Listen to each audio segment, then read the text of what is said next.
Welcome back to the Midnight Mysteries sleeping experience. We're here to help you have the best night's sleep you've ever had. But first, like the video and comment where you're watching from as well as how late you're watching. Now get comfortable and have a nice night. On a beautiful morning in 1970, a small Cessna aircraft, gleaming under the early sunlight, prepared for a routine flight that was soon to enter the annals of aviation mysteries. The pilot, an experienced aviator with a penchant for exploring the skies, conducted his pre-flight checks with meticulous attention. Little did he know, his upcoming journey over the Bermuda Triangle would challenge the boundaries of his understanding of time and space, turning a standard flight into a perplexing puzzle that continues to intrigue enthusiasts and experts alike. The pilot, whose passion for flying was matched only by his curiosity for the unknown, was no stranger to the legends surrounding the Bermuda Triangle. Yet, his scientific mind required more than anecdotal tales to sway his skepticism. Today's flight, originating from a small airstrip in Florida, was charted along a course that would take him directly over one of the most discussed regions in maritime and aerial folklore. His plan was straightforward: fly to the Bahamas, a trip he had made numerous times before, albeit never directly passing through the heart of the triangle. As he loaded his gear into the cockpit, the morning air was still and the sky clear, conditions that promised an uneventful journey across the serene Atlantic waters. The aircraft's instruments, all functioning within their optimal ranges, showed no sign of the drama that would soon unfold. His flight log was meticulous, documenting every detail, from fuel levels to the expected time of arrival, based on standard flight speeds and known weather conditions. Taking off, the Cessna lifted gracefully into the air, its engine humming steadily as it climbed to cruising altitude. The world below shrank away, leaving only the vast blue of the Atlantic stretching into the horizon. The early part of the flight was as serene as any pilot could hope for, with panoramic views of the ocean sparkling under the morning sun. However, as the aircraft edged closer to the coordinates that marked the Bermuda Triangle, a subtle change began to permeate the cockpit. The first sign was a flicker in the dashboard instruments. Dials twitched erratically, and the radio static increased. The pilot, initially unperturbed, made adjustments, attributing the anomalies to possible atmospheric interference common in this area of the globe. But the situation swiftly escalated as the compass began to spin inexplicably, and the familiar hum of the engine seemed to syncopate with an unfamiliar rhythm. The skies, still visually clear, now felt charged with an unexplained energy. Trying to maintain his course, the pilot felt a growing sense of disorientation, as if the very essence of time and space around him was warping. In his headset, the crackle of static grew louder, punctuated by what seemed like distant voices cutting in and out, an auditory illusion in an otherwise empty expanse. His trained instincts told him to trust his instruments, but they were becoming increasingly unreliable. Glancing at his watch, he noted the time, planning to cross-check it with the flight duration to gauge any discrepancies upon landing. As quickly as it began, the phenomenon ceased. The instruments stabilized as suddenly as they had faltered, the radio cleared, and the Cessna resumed its steady drone. Shaken but focused, the pilot continued toward his destination, now vigilant for any further abnormalities. Upon landing, the reality of what had transpired hit with full force. His flight, by all logical accounts supposed to last over 3 hours, had recorded barely an hour and a half. The confusion was palpable as he tried to reconcile the discrepancy. His initial disbelief was echoed by the ground crew at the Bahamas airstrip, who were equally baffled by the early arrival. This bewildering experience marked the beginning of a series of investigations and theories. Had the pilot traversed a shortcut through time and space? Was this merely an anomaly in instrumentation? Or had he experienced a rare but natural meteorological phenomenon? As the story of his flight spread, it sparked debates and drew attention from around the world, adding another layer of mystery to the already infamous Bermuda Triangle. The pilot, once a staunch skeptic, found himself pondering the limits of human understanding and the vast, unexplained mysteries that still lie beyond our reach in the skies. As the Cessna gracefully crossed into the airspace above the Bermuda Triangle, the pilot felt a mix of anticipation and skepticism. Known for its history of mysterious disappearances and unexplained phenomena, The triangle has long captured the imagination of pilots and sailors alike. However, for this pilot, a man of science and logic, the myths and legends associated with this region were just that, stories without empirical evidence. Nonetheless, as he entered this notorious zone, the clear skies and calm seas seemed to belie the triangle's ominous reputation. The route planned for that day was one he had flown on the edges of, but never directly through the heart of the triangle. Today's flight path took him directly over its center, a decision made partly out of necessity and partly from a curiosity that he hadn't admitted to himself until now. The early part of his journey had been uneventful, with the aircraft performing flawlessly and the weather conditions ideal for a smooth flight. However, as he progressed deeper into the triangle, subtle anomalies began to manifest. Initially, these were minor, slight malfunctions in the aircraft's electronic instruments. The GPS system flickered erratically, and the radio emitted intermittent bursts of static, despite the clear weather and absence of storm clouds.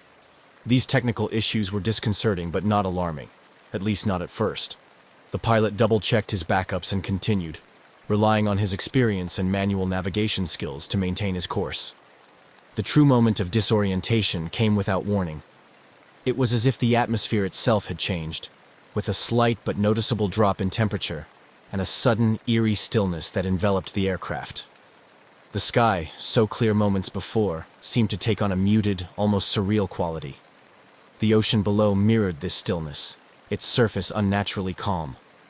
The pilot's initial reaction was to check his instruments, but what he saw only deepened his confusion.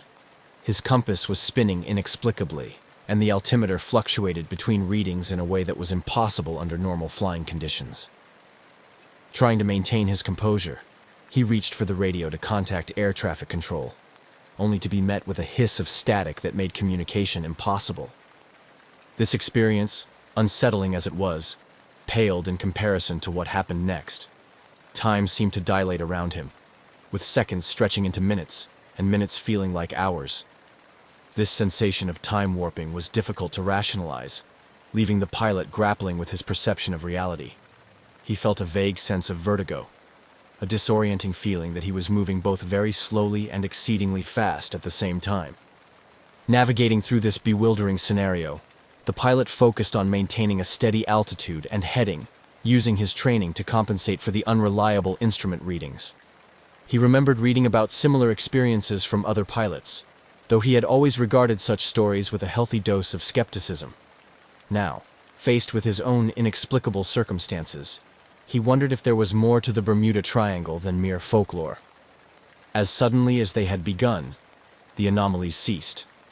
The instruments stabilized, the temperature returned to normal, and the radio cleared. The ocean's surface once again showed the gentle undulations of normal sea conditions, and the sky brightened to its previous vibrant blue. Shaken but relieved, the pilot continued his journey, now eager to reach his destination and land safely, his mind racing with questions about what had just occurred. The remainder of the flight was uneventful, allowing the pilot some time to reflect on his experience. Had he experienced a natural phenomenon unique to this region, or was there something more, something unexplained, that could account for the bizarre conditions he encountered? These questions would linger in his mind, fueling both his own curiosity and the inevitable discussions that would follow his report of the incident. As the small Cessna emerged from the enigmatic clutches of the Bermuda Triangle, the pilot felt a surge of relief. The instruments stabilized, the skies remained clear, and the air traffic communications resumed their normal clarity. Yet, the feeling of disorientation and the haunting quiet of the past hour lingered in his mind.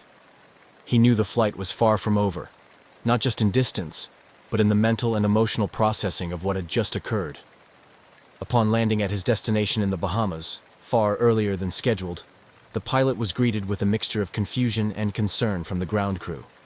His premature arrival threw the routine operations into disarray, and as he stepped out of the aircraft, the weight of his experience began to truly sink in. The ground crew, aware of his intended flight path and expected time of arrival, immediately questioned the discrepancy. The pilot, still grappling with his own confusion, attempted to provide a coherent explanation. The discrepancy in time was stark. According to the clocks on the ground and the flight logs, The journey that should have taken over 3 hours was completed in just under 90 minutes. This impossibility was not lost on the pilot or the airport staff, prompting an immediate and thorough review of the aircraft's logs and instruments. The debriefing session that followed was intense. The pilot recounted his experience in detail to both the airport authorities and later to representatives from the Aviation Safety Board. His account included the initial instrument malfunctions, the strange atmospheric conditions, the sensation of time dilation, and the abrupt return to normalcy. His report was met with skepticism, but the undeniable fact of his early arrival demanded serious consideration. Technical experts examined the Cessna with fine-tooth combs, searching for any faults that could explain the anomalies reported. All systems were found to be in perfect working order, and no mechanical issues were identified that could have accounted for the acceleration in flight time. The GPS data, recovered from the onboard navigation system, confirmed the aircraft's accelerated passage through the designated flight path, further deepening the mystery. The situation called for an investigation that went beyond routine mechanical checks. Meteorologists and physicists were consulted to understand if unusual atmospheric conditions could have created a kind of jet stream, or if known phenomena like gravity waves could explain the time discrepancy. However, all scientific explanations fell short of providing a satisfactory answer. The conditions reported by the pilot, particularly the spinning compass and fluctuating altimeter, suggested influences beyond standard meteorological or geographic anomalies. As the aviation community began to buzz with discussions over the incident, the story of the pilot's mysterious flight attracted attention beyond the immediate stakeholders. The media caught wind of the story, and soon it was being reported across various platforms, inciting a flurry of speculation and intrigue. The Bermuda Triangle's notorious reputation for mysterious disappearances and unexplained phenomena provided fertile ground for theories, ranging from rational skeptical inquiries to wild speculations about supernatural occurrences. Amid the growing public fascination, the pilot found himself at the center of a whirlwind of attention. His experience was dissected and debated in online forums, television specials, and by experts in aeronautics and meteorology. Some embraced his account as possible evidence of an unexplained anomaly associated with the Bermuda Triangle, while others dismissed it as an error in perception or an exaggeration. However, within the scientific community, a few were intrigued enough to propose more radical theories. These included the possibility of a temporary rift in the space-time continuum, or an encounter with a rare natural anomaly that had yet to be understood or documented. These theories, while speculative, opened the door to further research and discussion about the limits of current understanding of physics and atmospheric science. Throughout this period, the pilot cooperated fully with all inquiries, maintaining his stance that his experience was accurately reported despite the absence of a clear explanation. His credibility as a seasoned pilot lent weight to his account, forcing even the most skeptical to consider the possibilities of what might have occurred during that anomalous flight. As the investigation continued without definitive conclusions, the incident remained a fascinating topic of discussion, a case study that challenged existing knowledge and expanded the dialogue about the mysterious forces that might operate within the infamous Bermuda Triangle. The pilot's story, marked by both his personal integrity and the unexplained phenomena, continued to resonate, offering a compelling narrative of mystery and exploration at the edges of human understanding and scientific explanation. After landing well ahead of schedule under mysterious circumstances, the pilot found himself not just physically disoriented, but at the center of a rapidly unfolding drama that questioned the very laws of physics. As he disembarked from his Cessna, the sense of reality slowly seeping back in, his mind raced with possibilities, each more confounding than the last. The ground staff at the Bahamas airport met him with a mix of skepticism and awe as the word of his inexplicable journey began to spread. The airport's operations room turned into an impromptu briefing area where aviation authorities began a more formal debriefing. They reviewed the aircraft's logs and interviewed the pilot extensively, noting every detail of his account. The aviation experts on hand were initially dubious, suspecting an error in the flight's timing or a malfunction of the aircraft's tracking systems. However, as they delved deeper, the data corroborated the pilot's story. The timings, the flight path, everything he recounted was consistent with the logs. As news of the incident spread, it attracted a barrage of media attention. Journalists, intrigued by the story, descended on the airport, eager for interviews with the pilot and any officials willing to comment. The pilot, still grappling with his own understanding of the event, faced cameras and repeated his story. Each retelling added more layers to the already thick fog of mystery surrounding his flight. The coverage soon ballooned into a sensational news story, with headlines touting the pilot as the man who outran time. Speculation ran rampant, with theories about wormholes, alternate dimensions, and even extraterrestrial intervention being bandied about in the press and on television. The Bermuda Triangle's notorious reputation for unexplained disappearances and bizarre occurrences provided fertile ground for such theories, and the public lapped up every conceivable explanation, no matter how far-fetched. Amidst the media frenzy, serious investigative work continued. The pilot's aircraft was subjected to rigorous mechanical checks, with experts from the Cessna manufacturer brought in to ensure no stone was left unturned. They examined the aircraft's engine, avionics, and structural integrity, but found no abnormalities that could explain the acceleration in travel time. The GPS and other navigation systems were also scrutinized and found to be in perfect working order, deepening the enigma. Aviation analysts and experienced pilots weighed in, discussing the possibilities of rare meteorological phenomena that could have influenced the flight. Some suggested highly localized wind currents that might have pushed the plane at an unusually high speed, while others theorized about unrecognized atmospheric anomalies specific to the Bermuda Triangle area. The scientific community, generally skeptical of supernatural explanations, urged caution and a focus on plausible scientific explanations. Discussions ensued about the limits of current understanding of atmospheric sciences, and some researchers proposed studying the Bermuda Triangle area more extensively, hypothesizing that unknown natural phenomena could be at play. As weeks turned into months, the incident continued to be a hot topic of discussion at conferences and seminars, in academic circles, and among the general public. The pilot was invited to speak at various events, where he shared his experience and engaged with experts trying to unravel the mystery. These interactions were insightful, but they often raised more questions than answers. Ethicists and philosophers also entered the discussion, pondering the implications of such unexplained phenomena on our understanding of reality and the universe. They debated questions about the nature of time and space, and how humanity's grasp of these concepts shapes our understanding of the world. The pilot's story became a case study in the broader debate about the known and the unknown. Throughout this period, the pilot maintained a level-headed demeanor, his credibility bolstered by his detailed and consistent recounting of the event, and by the empirical data that supported his story. Despite the wild theories and media sensationalism, he remained focused on a rational explanation, hoping that ongoing research and dialogue in the scientific community would eventually uncover a logical reason for his bizarre and unprecedented flight experience. As the story aged, it remained a compelling mystery, emblematic of the human quest for knowledge and understanding in the face of the inexplicable.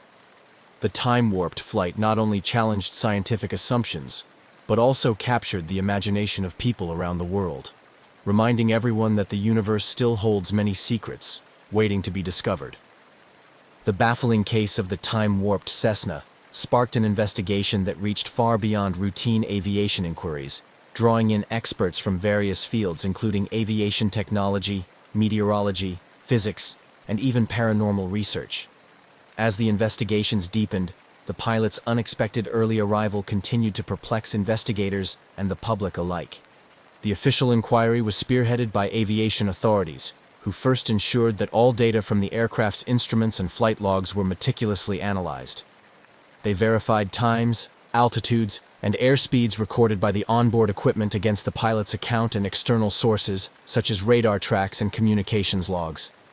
All the evidence consistently supported the pilot's narrative. His flight had indeed covered the expected distance in roughly half the expected time, with no detectable increase in airspeed or any unusual maneuvers recorded. To further complicate matters, the mechanical inspection of the aircraft revealed no modifications or anomalies that could have inadvertently increased the plane's speed. The engines, airframe, and electronic systems were all found to be standard and fully functional, showing no signs of tampering or malfunction that could explain the phenomenon. With mechanical and instrumental errors ruled out, investigators turned to environmental factors. meteorologists were consulted to analyze weather conditions on the day of the flight, specifically looking for unusual atmospheric phenomena that could have contributed to the anomaly. This inquiry looked into rare occurrences like jet streams or sudden wind shears that might account for rapid transit, but nothing out of the ordinary was recorded in the weather data for that region on the day in question.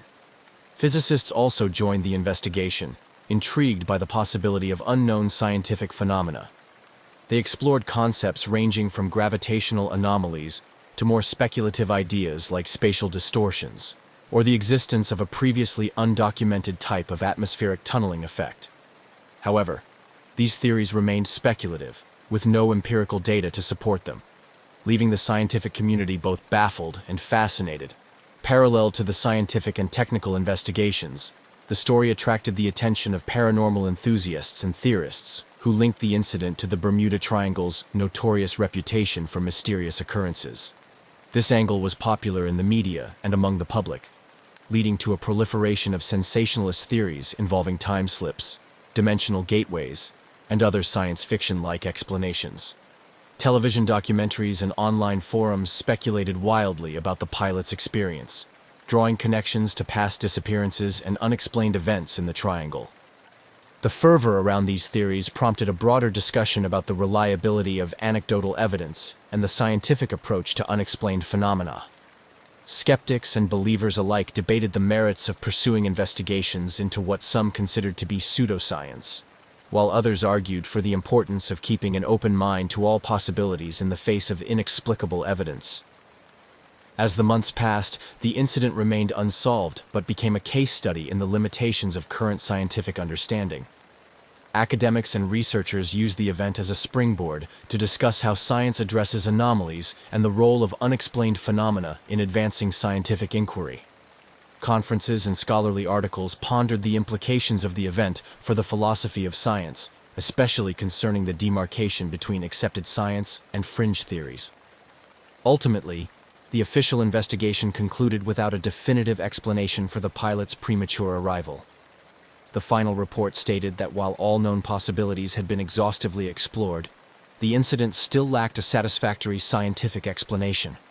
It recommended ongoing monitoring of similar incidents and encouraged further research into atmospheric and environmental conditions in the Bermuda Triangle.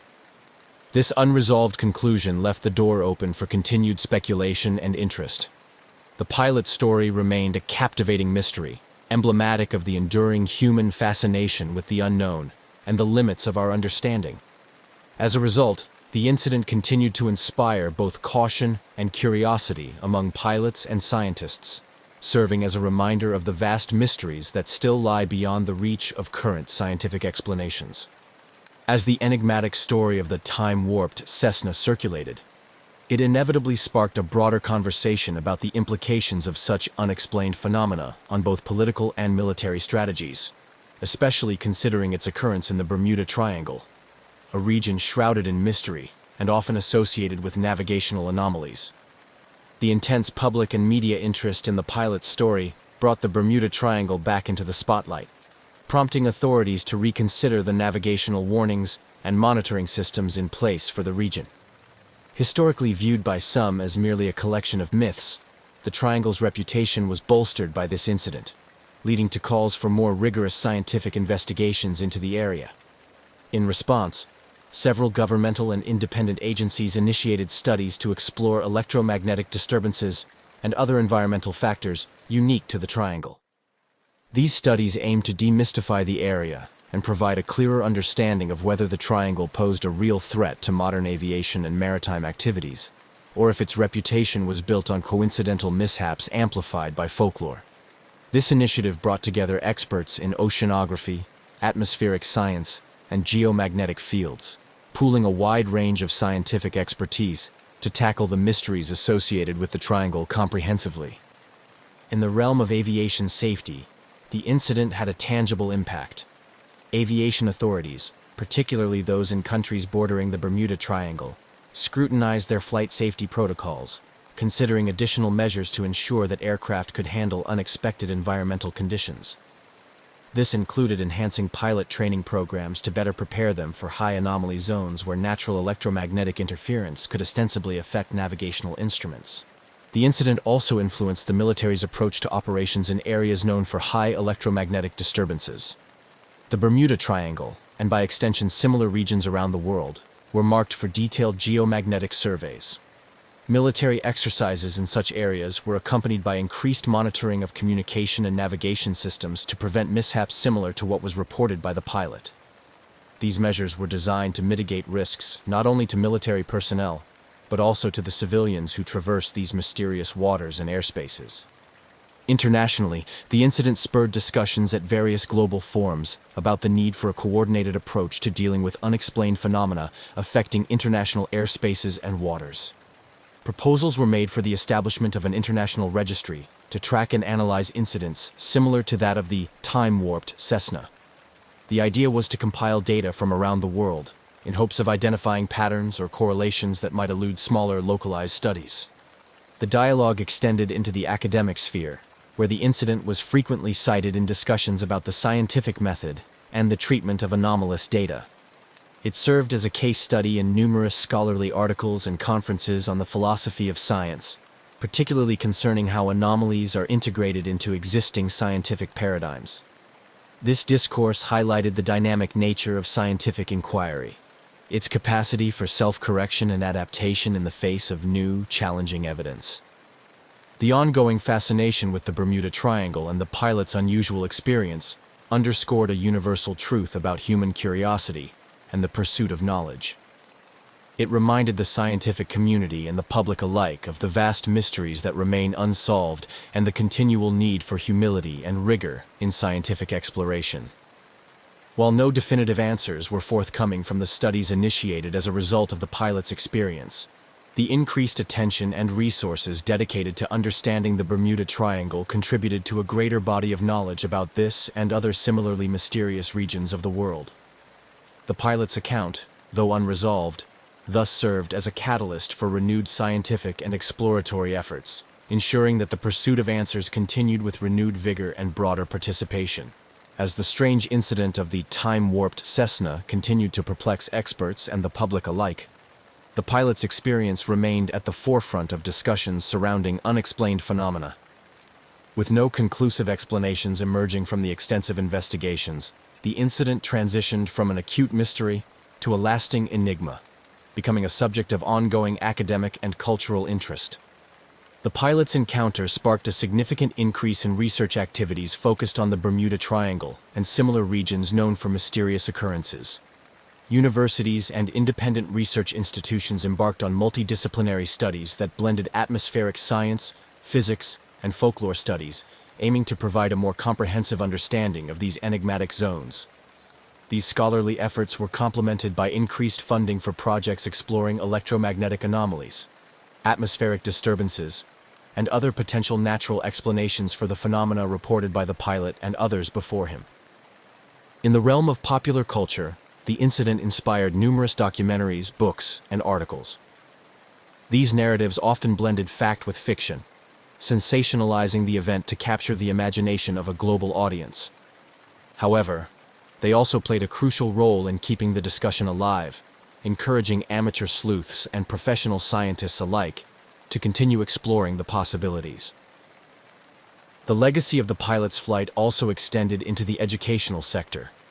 Curriculums in universities that offered programs in aviation, meteorology, and oceanography began to include case studies of the Bermuda Triangle and the time-warped Cessna, as a means of illustrating the complexities of their respective fields. This educational focus helped to demystify some aspects of the triangle, while promoting a scientific approach to understanding unexplained phenomena. Furthermore, the incident had a profound impact on the pilot's personal life. He found himself a reluctant celebrity within both the scientific community and the general public. Invitations to speak at conferences and participate in televised interviews became commonplace. While he appreciated the attention to some extent, it also allowed him to advocate for a balanced, scientific approach to investigating unexplained events, warning against the allure of sensational explanations devoid of empirical support. This advocacy was particularly poignant in forums dedicated to aviation safety, where the pilot used his platform to discuss the importance of rigorous training and preparation for dealing with unexpected situations in flight. His experience served as a cautionary tale, underscoring the need for pilots to maintain composure and rely on their training, regardless of the circumstances. Annually, the incident was commemorated in various ways, both to honor the scientific pursuit of answers and to acknowledge the enduring mystery.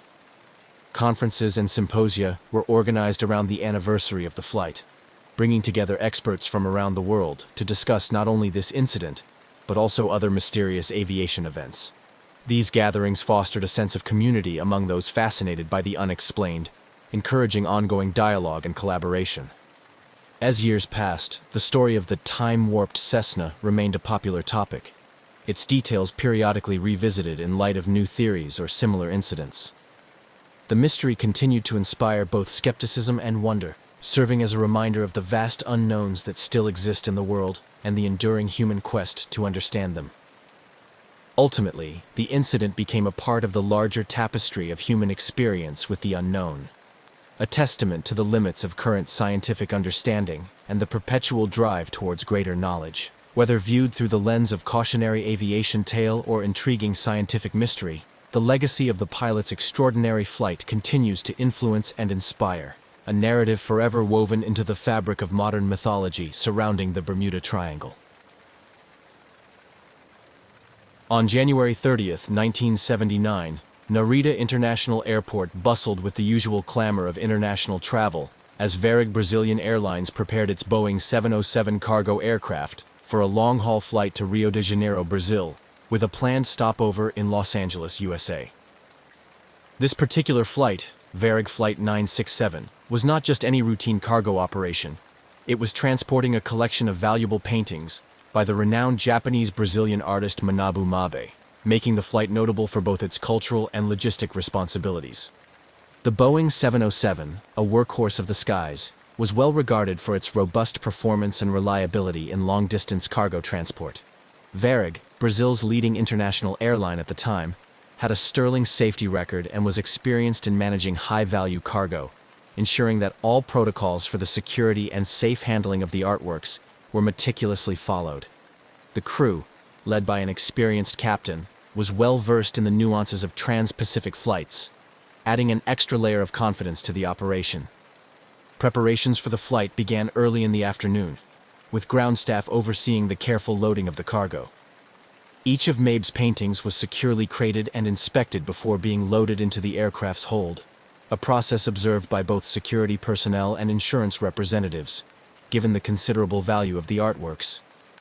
The importance of the cargo added a palpable sense of urgency and precision to the loading process. As the winter sun began to set, casting long shadows over the tarmac, the crew made their final checks. The flight plan was reviewed, weather forecasts checked, and communications equipment tested. Each member of the six-person crew carried out their responsibilities with the professionalism born of routine and the seriousness demanded by the nature of their cargo. With the cargo secured and all pre-flight checks complete, the Boeing 707 taxied to the runway. The engines roared to life, a deep, steady hum that spoke of power and readiness. At the control tower, the final clearance was given, and with a smooth surge of acceleration, Flight 967 took off, climbing steadily into the dusky sky. The aircraft's lights blinked steadily, a reassuring sign as it headed towards the vast expanse of the Pacific Ocean. The initial phase of the flight proceeded without incident. The aircraft established contact with air traffic control, reporting its position and altitude as it made its way towards the United States. The crew settled into the rhythm of the flight, monitoring systems and navigating the plane along the well-traveled air routes across the Pacific. As Flight 967 approached the halfway point of its journey, the crew performed another routine check of the aircraft's systems. Everything appeared to be functioning as expected, with the aircraft on course and maintaining a steady altitude. The weather, which had been a concern for flights across the Pacific during the winter months, posed no issues, with clear skies reported ahead. However, just as the crew was preparing for the long mid-flight stretch, the routine nature of their journey took a dramatic and mysterious turn. After a final routine communication with Tokyo Air Traffic Control, in which the captain confirmed their position and expected route, the aircraft suddenly ceased all communications. This abrupt silence was out of character for such an experienced crew, and immediately raised concerns. At the Air Traffic Control Center, controllers attempted to re-establish contact, repeating calls to Flight 967. But there was no response, only the static hiss of an open but unresponsive channel. As minutes turned into hours without any word from the aircraft, the situation escalated rapidly from concern to emergency. The disappearance of Flight 967 initiated a flurry of activity on the ground. Varig's Operations Center, in coordination with international aviation authorities, began piecing together the aircraft's last known movements. Search and rescue operations were considered as the airline communicated with maritime and aviation assets in the region to be on the lookout for the missing aircraft. This initial response set the stage for what would become an extensive and perplexing search effort, spanning multiple countries and vast expanses of ocean.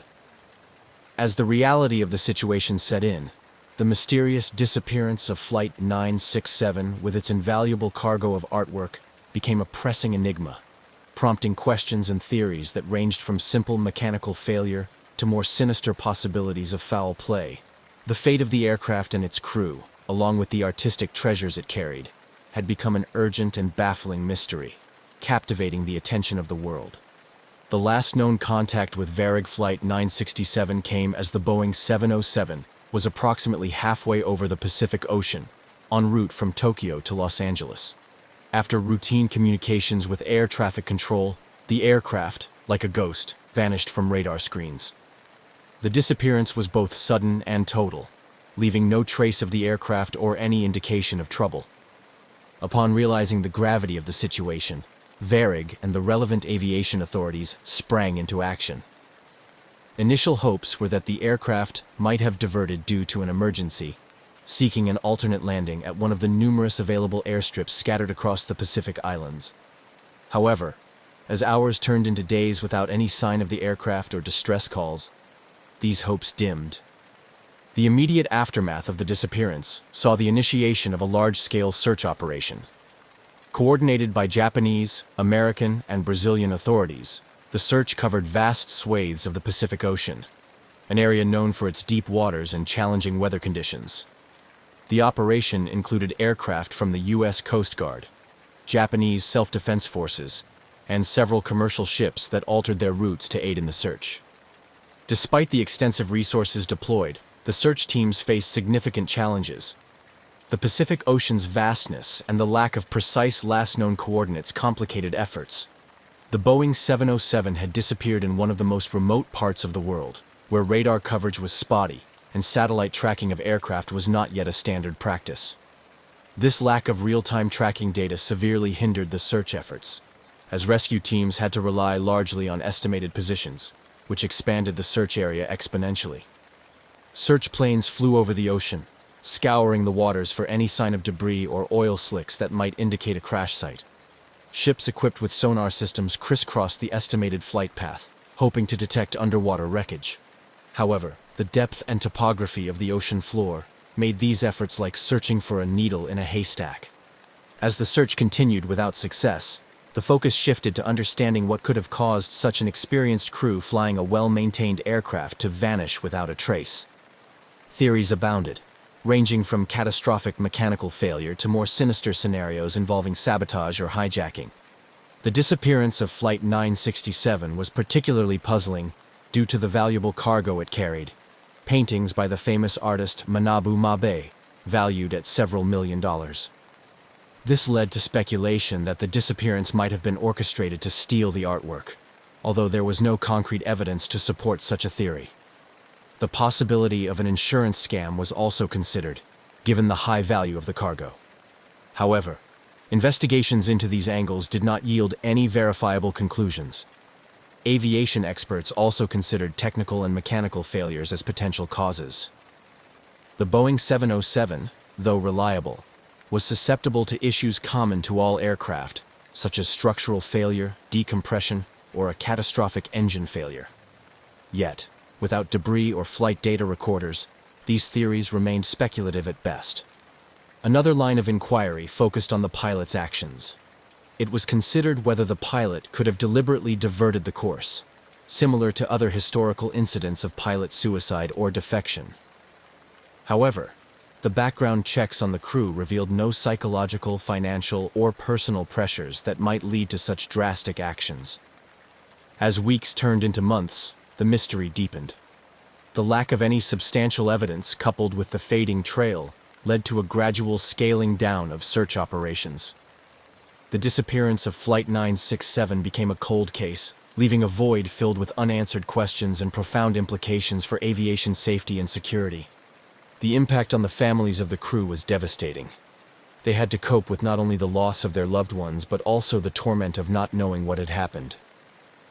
The absence of closure was a heavy burden, and many family members continued to push for the continuation of the search, holding on to hope that some trace of the aircraft would be found. Meanwhile, in the broader aviation community, the disappearance led to calls for better tracking and monitoring of aircraft, especially over remote and oceanic routes. The incident highlighted the critical need for advancements in aviation technology, including the implementation of more comprehensive satellite tracking systems that could prevent another aircraft from disappearing without a trace. The mystery of Varig Flight 967 thus not only marked a tragic chapter in aviation history, but also served as a catalyst for discussions about improvements in flight safety and tracking technologies that could one day ensure that no flight ever vanishes again. As the initial shock of the disappearance of Varig Flight 967 began to settle, the aviation community and international authorities intensified their efforts in a desperate bid to locate the missing aircraft.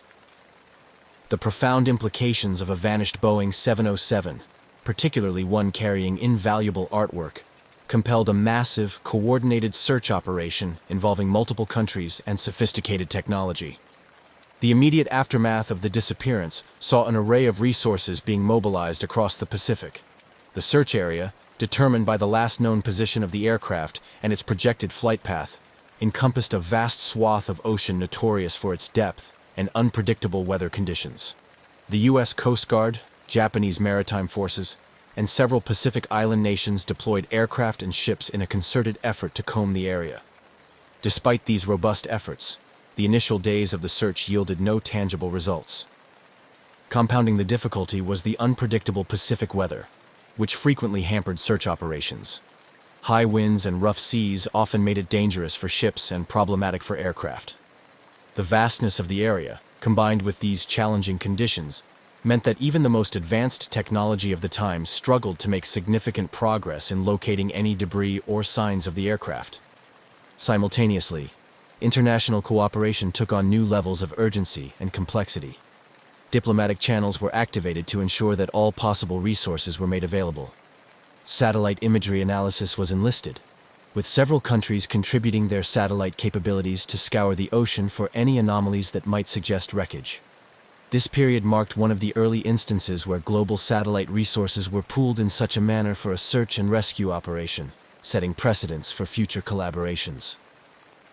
As days turned into weeks, the lack of results began to fuel a range of emotions from frustration to despair, particularly among the families of the crew members. The Brazilian government, facing internal pressure and the eyes of the international community, continued to urge for an extended search. They argued that the disappearance of a Brazilian aircraft and the loss of Brazilian nationals required a sustained effort, despite the growing costs and logistical challenges. The search operation also had to contend with numerous false leads and reports. Several times, satellite images or aerial reconnaissance missions thought they had spotted potential wreckage, leading to rapid reallocation of resources to these locations, only to find them unfruitive. Each false alarm tested the resolve of the search teams and added to the emotional roller coaster experienced by the families and the general public following the saga. During this intensive search phase, experts from various fields, including oceanography and aeronautical engineering, were consulted to refine the search parameters. Drift analysis based on ocean currents was conducted to predict where debris might have moved from the assumed crash site. This scientific approach helped to narrow the search areas, focusing efforts on more promising regions and improving the efficiency of the operations. Despite these sophisticated methods and the tireless efforts of all involved, the search had to confront the inevitable limitations imposed by the nature of the search area and the available technology. Deep-sea searches were particularly hampered by the ocean's depth and the seabed's complexity in the presumed crash area. which included underwater mountains and valleys that could easily hide aircraft wreckage. As weeks turned into months with no significant findings, the initial unified resolve began to wane. The daunting reality of the task, combined with the high costs and logistical difficulties, led to discussions about scaling down the search efforts. International partners expressed concerns about the feasibility of continuing such an extensive search indefinitely, especially in the absence of any promising clues. This phase of the search operation culminated in a critical meeting involving representatives from all participating nations and agencies. The decision was made to transition from an active search to a more passive phase, where resources would be directed only towards specific leads, rather than broad sweeps of the ocean. This decision was met with a mix of understanding and resignation, acknowledging both the enormity of the task and the slim chances of success in finding Flight 967 after so much time had passed without a trace. The conclusion of this phase did not mean the end of efforts to find Varig Flight 967, but it marked a somber acknowledgement of the limitations faced by even the most determined and resourceful search operations. The mystery of Flight 967 would continue to linger, a haunting reminder of the uncertainties that still pervade even the most routine of human endeavors like commercial flight. The disappearance of Varig Flight 967 opened numerous investigative channels, as authorities worked tirelessly to unravel the mystery behind the vanished Boeing 707. The focus was divided between mechanical and structural theories, potential human factors, and even the more sinister possibilities of foul play, given the valuable cargo of artwork on board. Criminal investigations were initiated alongside technical inquiries to explore all conceivable angles that could explain the aircraft's sudden and complete disappearance. The Brazilian, Japanese, and American authorities coordinated their efforts, examining if the disappearance could have been orchestrated for the theft of the valuable paintings by Manabu Mabe, estimated to be worth millions of dollars. This theory was particularly compelling given the nature of the cargo, leading to a detailed scrutiny of everyone involved with the flight, from the ground crew that handled the cargo to the personnel who had access to the flight plans. Simultaneously, mechanical failure remained a strong contender in the list of possibilities. Investigators pored over maintenance records and interviewed the airline's maintenance staff to check for any signs of oversight or malpractice that could have led to a catastrophic failure mid-flight. Given the Boeing 707's robust design and Varig's reputation for rigorous maintenance standards, this line of inquiry required thorough examination to ensure no stone was left unturned. The aircraft's last moments were also under intense scrutiny. Data from air traffic control and radar recordings were analyzed to reconstruct the flight's path and altitude changes. Experts considered whether a sudden structural failure could have caused the aircraft to break apart or dive uncontrollably into the ocean. The possibility of an onboard fire or explosion, which could incapacitate the crew and lead to rapid depressurization, was also explored. Alongside technical and criminal investigations, the psychological profiles of the crew were meticulously examined. Authorities delved into the personal lives of the pilot and co-pilot, searching for any indicators of distress, financial problems, or motivations that might lead one to alter the course of the flight deliberately. This aspect of the investigation sought to understand not just the mechanical workings of the aircraft, but also the human elements at play. The investigation's complexity was compounded by the international nature of the flight's route and the jurisdictions involved. Differences in investigative techniques and interagency cooperation sometimes slowed down the process, highlighting the challenges of managing an international aviation mystery. Throughout the investigative phase, theories continued to circulate and evolve. Some experts suggested that the disappearance might have been caused by a deliberate act, perhaps a hijacking gone wrong, or an insurance scam involving the artworks.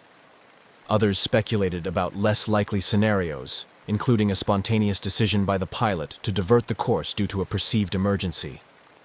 The lack of definitive answers led to an atmosphere rife with speculation. Media outlets around the world reported on every development, often sensationalizing the mystery without providing concrete information. This intense public scrutiny added pressure to the investigative teams, but also ensured that the disappearance of Flight 967 remained in the public eye, fostering a sustained interest in uncovering the truth. As months turned into years without conclusive evidence or wreckage, the investigations gradually scaled back. However, the mystery of Flight 967 continued to engage the professional and amateur sleuth communities alike.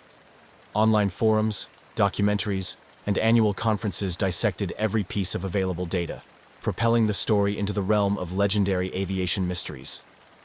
While the official investigations provided no definitive conclusions, they significantly influenced future aviation security measures and protocols for transporting valuable cargo.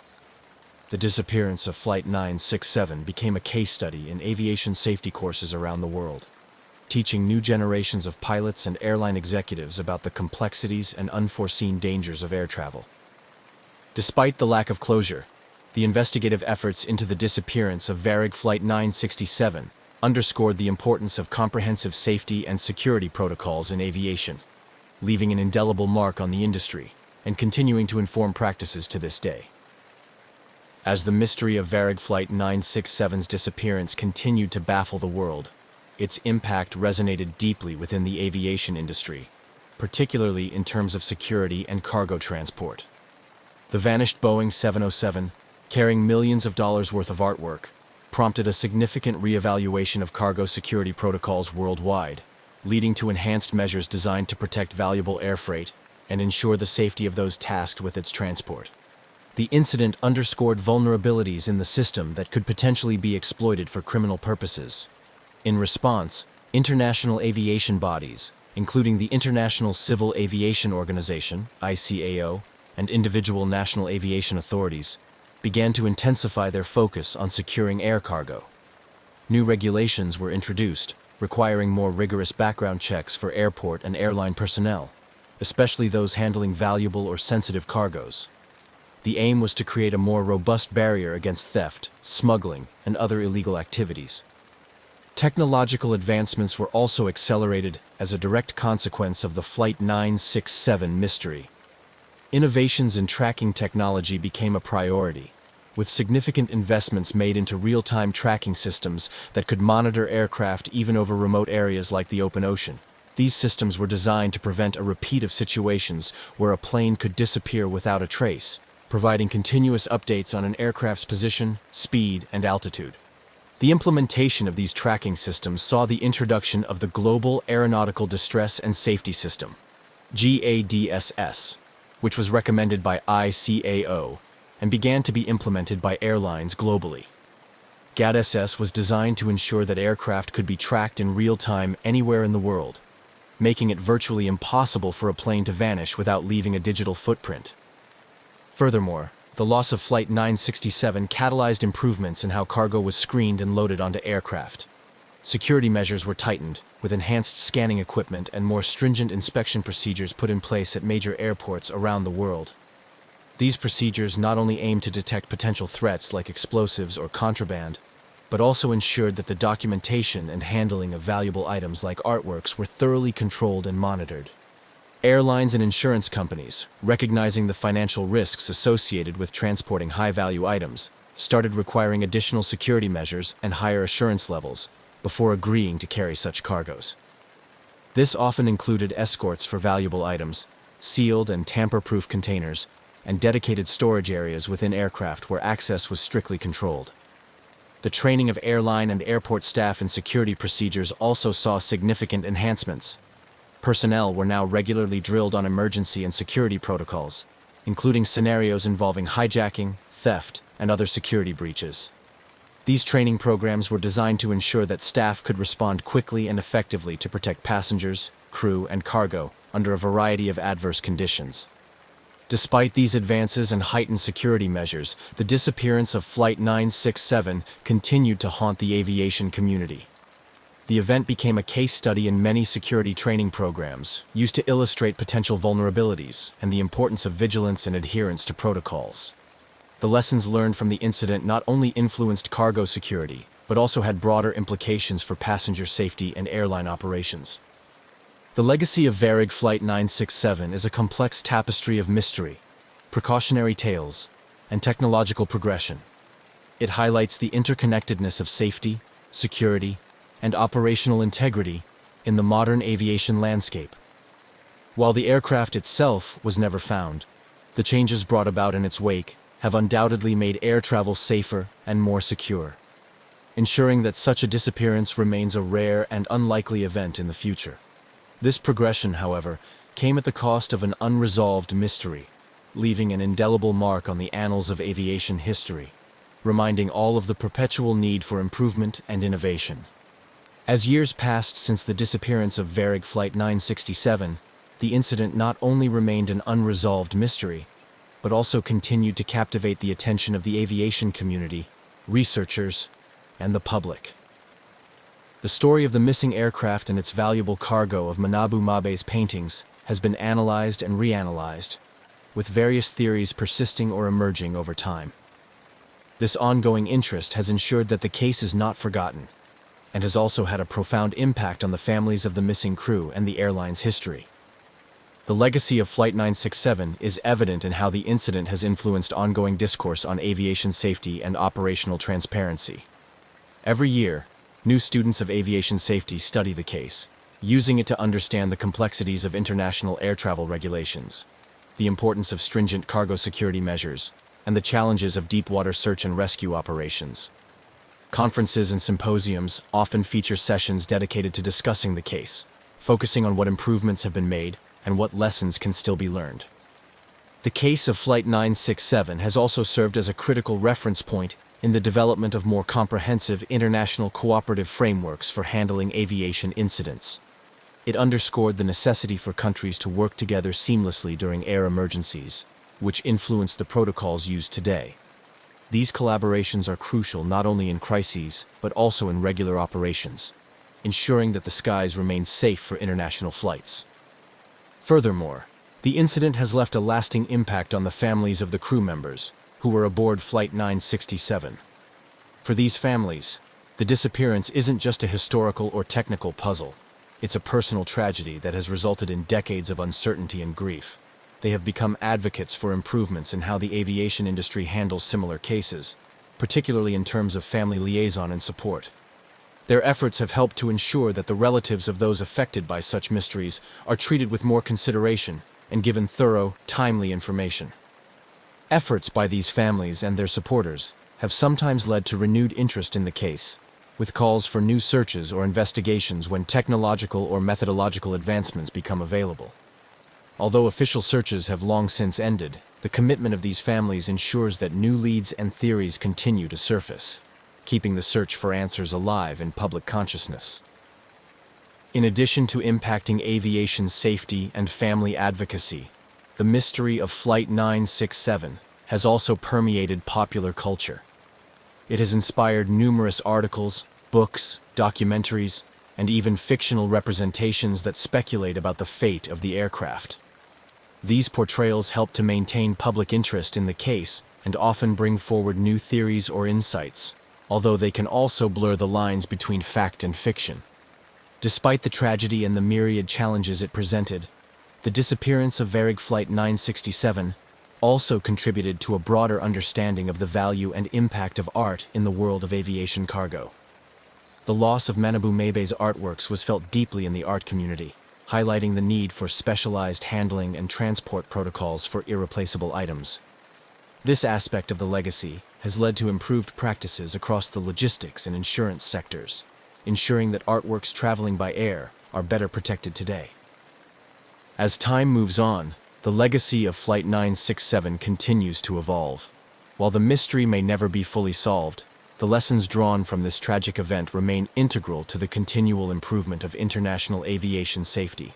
Through continued discussion, study, and advocacy, the aviation community ensures that the story of Flight 967, its crew, and its cargo will not be forgotten, serving as a perpetual reminder of the need for vigilance, preparedness, and cooperation in the ever-expanding realm of global air travel.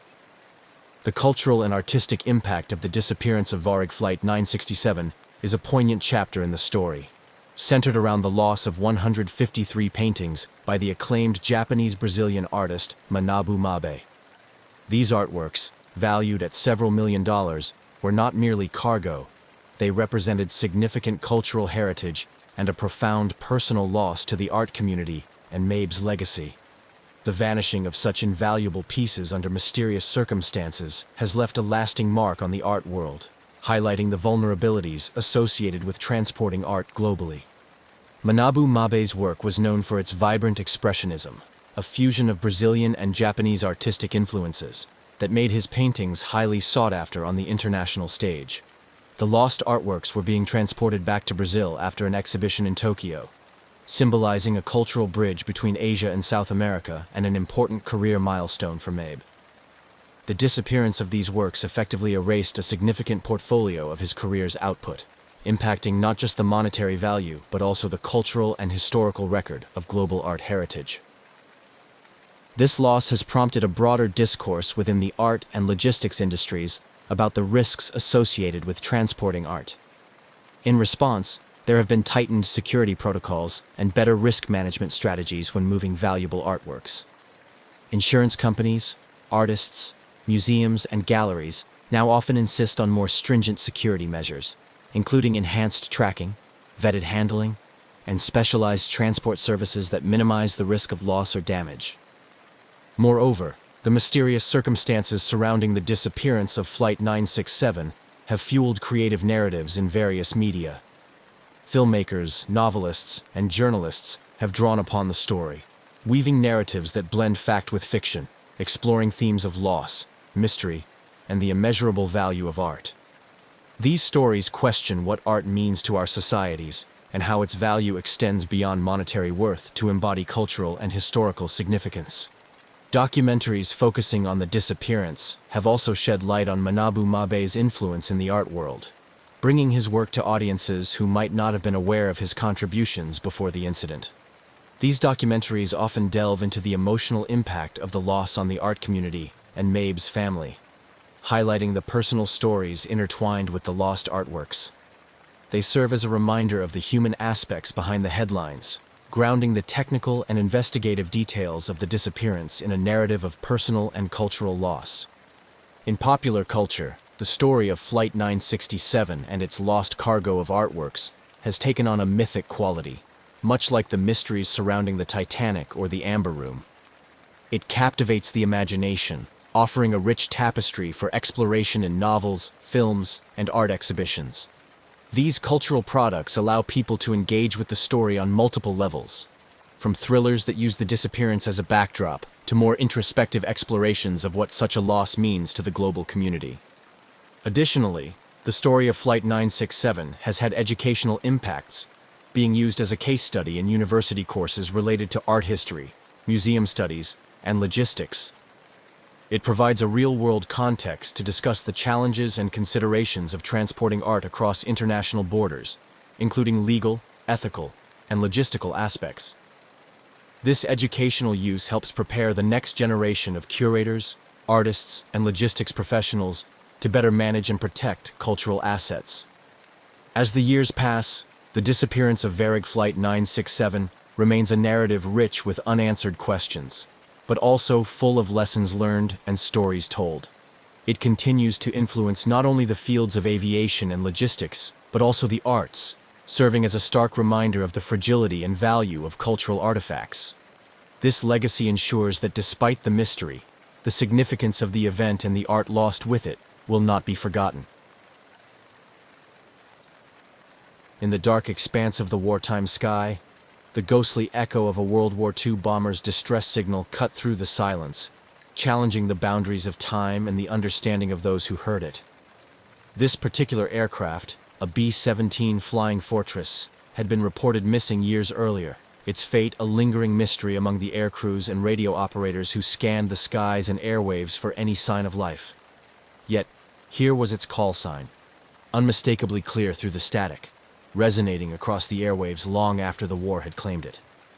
The night was typical for a remote military radio station, with operators methodically scanning frequencies for any signs of enemy or allied transmissions. The radio operator on duty, a seasoned technician named James, was well versed in the usual array of signals and static that populated the airwaves. But nothing in his years of service could have prepared him for the chilling sequence of Morse code that tapped through his headphones, spelling out a distress call that should have been impossible to receive. James was stationed at a secluded airbase in the Pacific, a pivotal point for communications between aircraft patrolling the vast ocean and their home bases. The base was quiet that night, with only the hum of distant engines and the occasional murmur of other operators breaking the monotony. As James adjusted the dials, fine-tuning the frequency in response to what he assumed was just another routine check, the signal came through. A series of sharp, deliberate dots and dashes that froze him in his seat. The signal was strong and clear, not the faded or fragmented echoes one might expect from a plane going down, or a transmission muffled by distance or interference. What made the transmission utterly astonishing was the call sign. A series of letters and numbers that James recognized immediately from old logs and whispered stories among the older staff. It was the call sign of the lost bomber, a plane that had vanished on a reconnaissance mission over the enemy territory. Its crew never heard from again until now. Reacting swiftly, James noted the time and frequency of the transmission, then reached out to his commanding officer.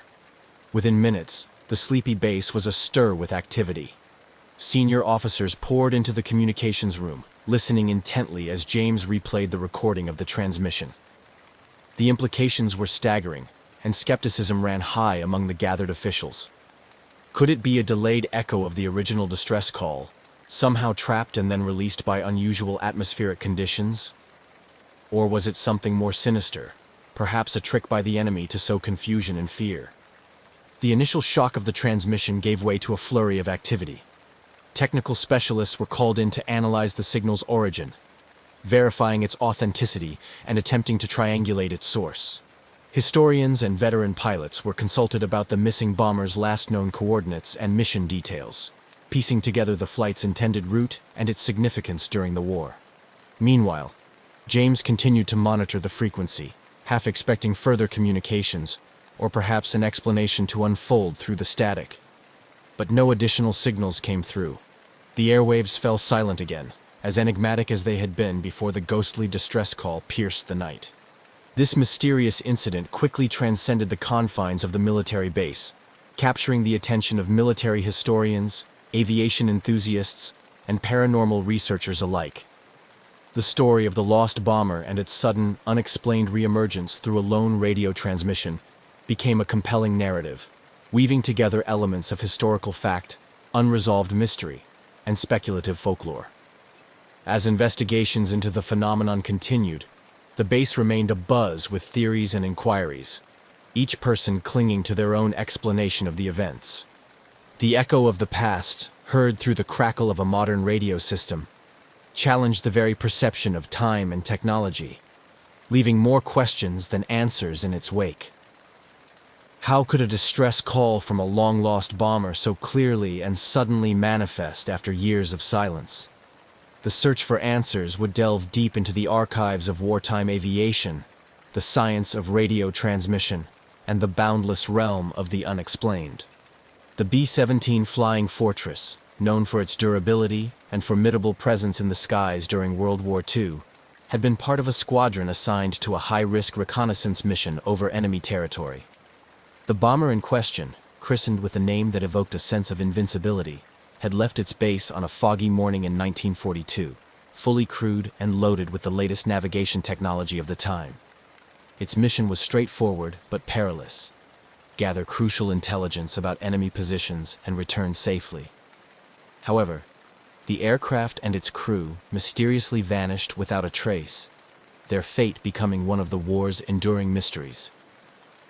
This chapter delves into the historical backdrop against which the bomber operated, a world engulfed by the global conflict of World War II.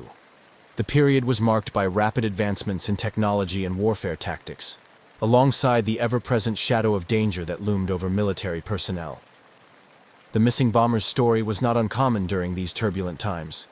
Many aircraft were lost due to enemy fire, mechanical failures, or navigational errors in the vast uncharted territories they patrolled. Yet, the disappearance of this particular B-17 had captured the imagination of many, partly due to its crew's reputed expertise and the critical nature of their missions. Interviews with surviving relatives and squadron members pieced together a picture of a highly skilled crew who had successfully completed numerous missions prior to their final, fateful flight. The aircraft was last seen veering off course, clouded by bad weather, with radio communications abruptly ceasing shortly after takeoff. The incident left a significant impact on the squadron and the home base, prompting an extensive search operation. Rescue planes and ships scoured the suspected crash area for weeks, hoping for signs of the aircraft or survivors. Despite these efforts, no physical evidence of the wreckage or crew was ever found, and the mission was eventually deemed lost at sea, its details classified and buried in military archives. Decades later, the unexpected transmission received by the radio operator James reopened old wounds and sparked a renewed interest in the lost bomber's fate. Military historians and archivists began to re-examine old flight logs, mission briefings, and survivor testimonies to gather insights that might explain the mysterious radio message. This re-examination was not just an academic exercise, but also a poignant reminder of the unresolved losses that many families still felt, holding on to hope for some form of closure. The renewed investigation into the bomber also brought to light the broader context of its disappearance. During World War II, the region where the aircraft vanished was notorious for its challenging weather conditions and heavy enemy activity. Theories about what might have led to its loss ranged from a catastrophic weather event that overwhelmed the aircraft's capabilities to an encounter with enemy fighters or anti-aircraft fire. Amid these historical explorations, the legacy of the crew and their mission was commemorated in various ways. Museums and war memorials included the bomber's story in their exhibits, honoring the bravery and sacrifice of those who flew such dangerous missions. Annual remembrance events also featured tributes to the lost aircraft and its crew, often attended by family members and former military comrades who shared personal anecdotes and honored their memory. As the past was painstakingly pieced together from snippets of history, the narrative of the missing B-17 and its crew evolved from a footnote in military history into a symbol of the unresolved mysteries of war. Each piece of evidence brought more questions, painting a complex picture of courage, loss, and the indelible mark left on those who wait for answers. The intrigue surrounding the ghostly transmission only deepened the mystery, suggesting that perhaps, in some form, the past was reaching out, prompting a new generation to uncover forgotten stories ensconced in the annals of wartime aviation. Upon receiving the startling and unexplainable transmission, the atmosphere at the remote military base was charged with a mix of skepticism and eerie fascination.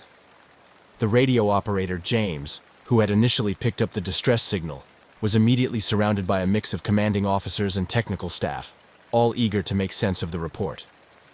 The urgency of the situation led to a flurry of activity, as military protocols for handling unexpected transmissions, especially those that could be of historical significance, were swiftly enacted. The base commander took the lead, initiating a formal investigation to verify the authenticity of the signal and determine its potential origins. The first step was to confirm that the equipment James was using had been functioning correctly. Technicians conducted a thorough check of the radio systems, scrutinizing every component to rule out the possibility of a malfunction or error that could have fabricated the reception of the old bomber's signal. Parallel to the technical checks, the operations team reviewed communication logs from the night of the incident to cross-reference other signals and ensure there was no overlap or interference from other transmissions. They also extended their inquiry to neighboring bases and ships that might have been on the same frequency, seeking any corroborative evidence that could confirm the signal's legitimacy. As the initial shock wore off, skepticism began to permeate the discussions among the base staff. Experienced military personnel debated the likelihood of a signal surviving intact for years and suddenly emerging on their equipment. The technical experts, while confirming that the equipment was in perfect working order, were hard-pressed to provide a plausible explanation for how a World War II-era transmission could have been received in such a clear form after decades. Despite the doubts, the story of the missing bomber and its mysterious reappearance via radio waves captivated the imagination of everyone at the base. Theories abounded, ranging from delayed radio echoes, a phenomenon where signals bounce off ionospheric layers and reappear years later, to more speculative ideas involving time slips or supernatural interventions, which were popular in local folklore. To deepen their understanding, the investigation team decided to reach out to veterans and historians who might shed light on any similar occurrences or provide insights into the lost bomber's last mission. This led to interviews with elderly servicemen who had flown during the same period, some of whom recalled unexplained losses and tales of ghostly communications in other war theaters, which were usually dismissed as the stressed imaginations of pilots and operators. Amidst the technical and historical investigations, the psychological impact on James and others who had heard the transmission was palpable. The incident had stirred a mix of fear and curiosity, prompting discussions about the often ignored human element in military operations. Psychologists were brought in to help manage the emotional aftermath, facilitating sessions that helped personnel process what many felt was a brush with the inexplicable. As the days passed, the incident drew attention beyond the immediate military community.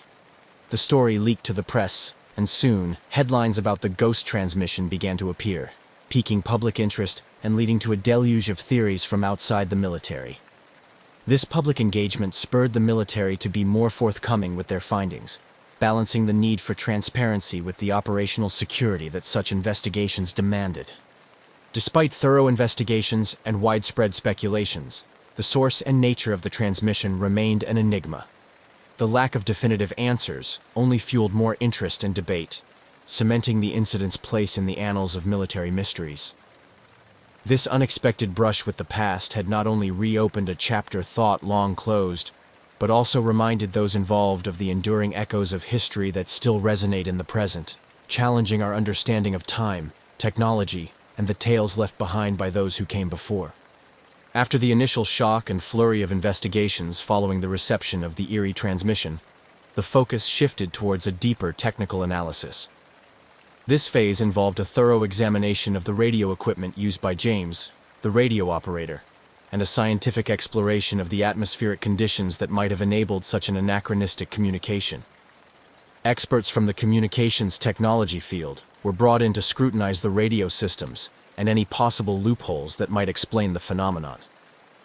The primary goal was to determine if there was any chance that the radio equipment could have malfunctioned in such a way that it picked up a stray signal and misinterpreted it as being from the World War II bomber.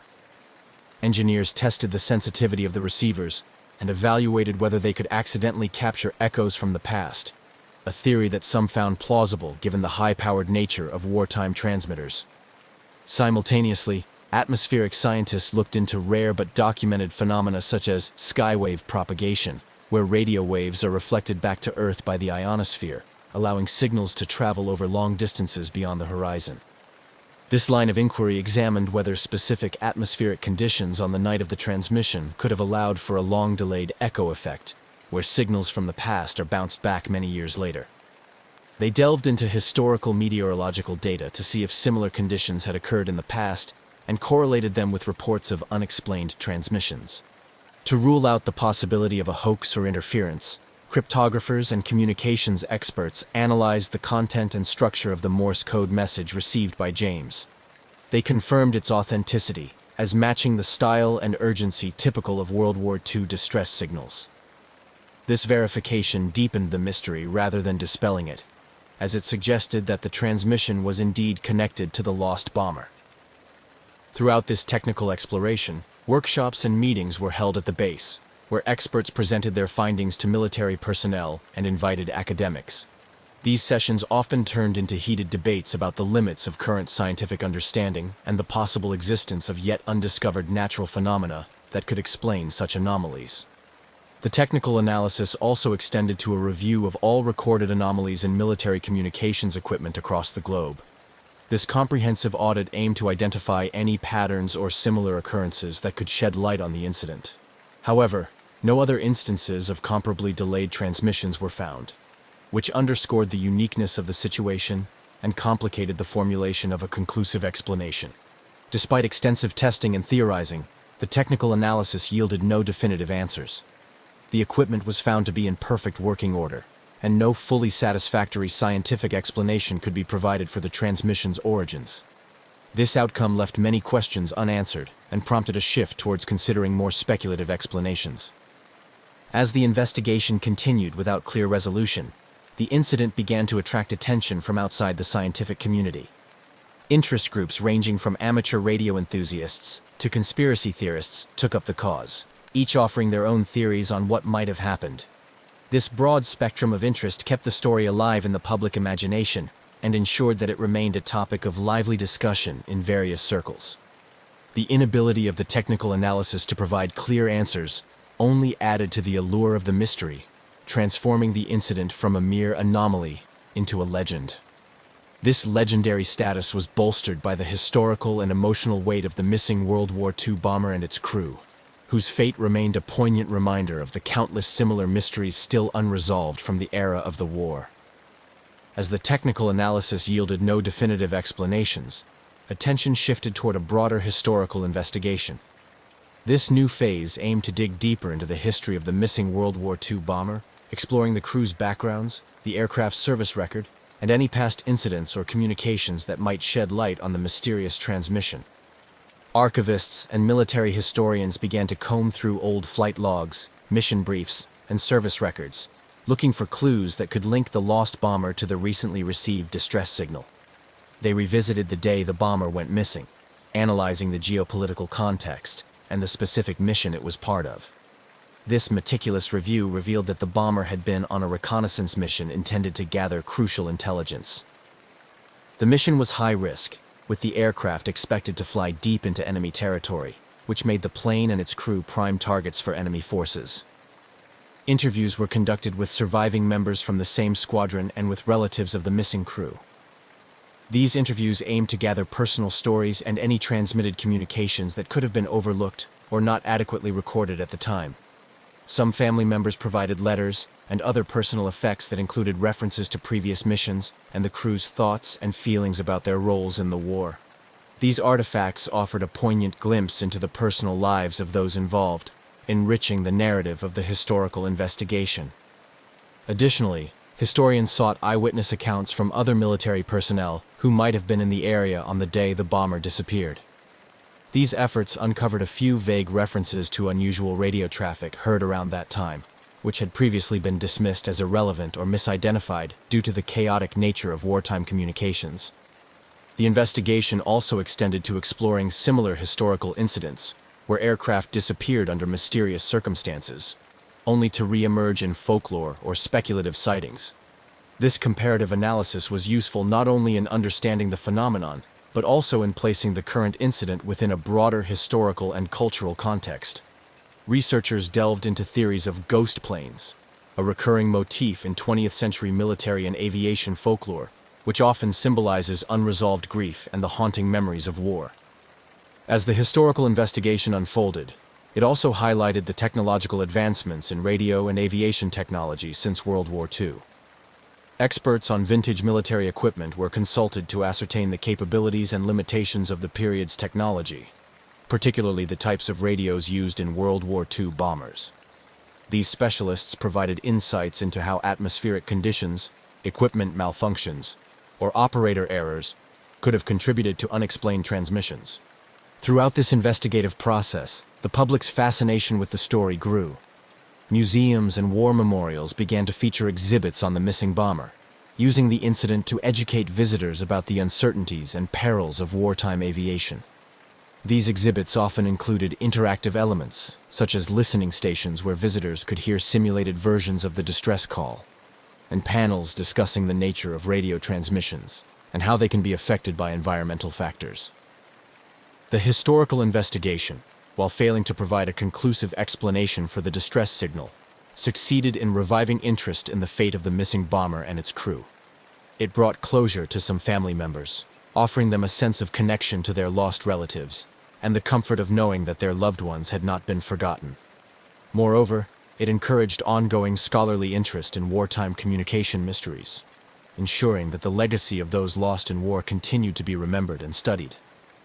The ghost transmission episode ignited a cascade of theories and speculations that extended beyond the confines of straightforward historical and technical analysis. As no definitive answers emerged from the rigorous checks and investigative efforts, the discussion broadened to encompass a wider array of possibilities, including both natural phenomena and more speculative supernatural explanations. Among the scientific community, the notion of natural atmospheric phenomena played a central role in the discourse. Experts in atmospheric science and physics considered the possibility that unique atmospheric conditions might have allowed a radio transmission from decades ago to be reflected or refracted back to Earth. Phenomena such as sky wave propagation, where radio waves bounce off the ionosphere and travel vast distances, and even more obscure theories like ducting, where radio waves are trapped in layers of different temperatures and humidity, were discussed as potential explanations. These theories were bolstered by incidents in radio history, where signals thought to be lost or sent long ago were received much later, due to unusual atmospheric conditions. However, the exact conditions required to recreate such a specific and seemingly directed transmission as that of the missing W-2 bomber remained a point of contention and deep intrigue within the scientific panels discussing the case. On the other side of the spectrum, the paranormal enthusiasts and conspiracy theorists had a field day with the incident. The Bermuda Triangle, notorious for its mysterious disappearances and strange occurrences, was frequently cited in these discussions. Theories ranged from wormholes and time slips to interdimensional portals, suggesting that the bomber had momentarily bridged through time to send its distress call into the future. These ideas, while lacking scientific backing, captured the imagination of the public and fueled numerous articles, books, and documentary segments.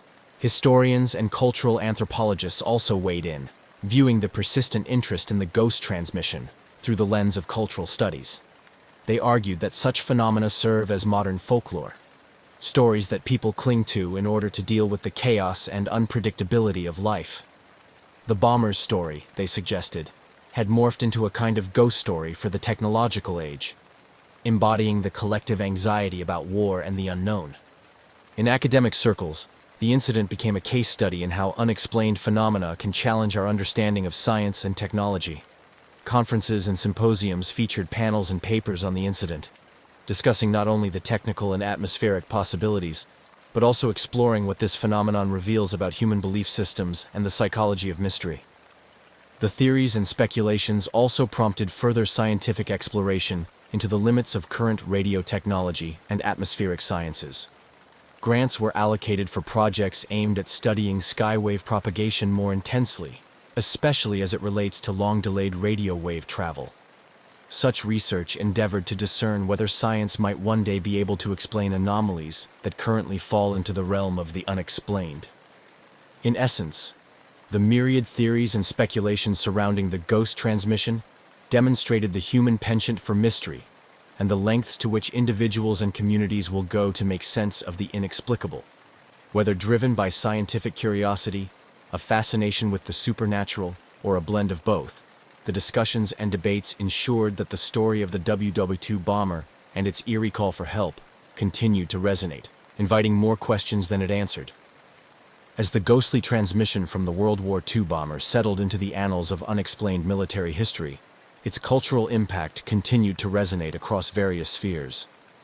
The incident not only captivated the imagination of those directly involved in its investigation, but also touched a broader public fascinated by mysteries and the supernatural. In the media, the story of the ghost transmission found a fertile ground. Documentaries and television specials explored the eerie event, often framing it within the larger context of wartime disappearances and paranormal phenomena.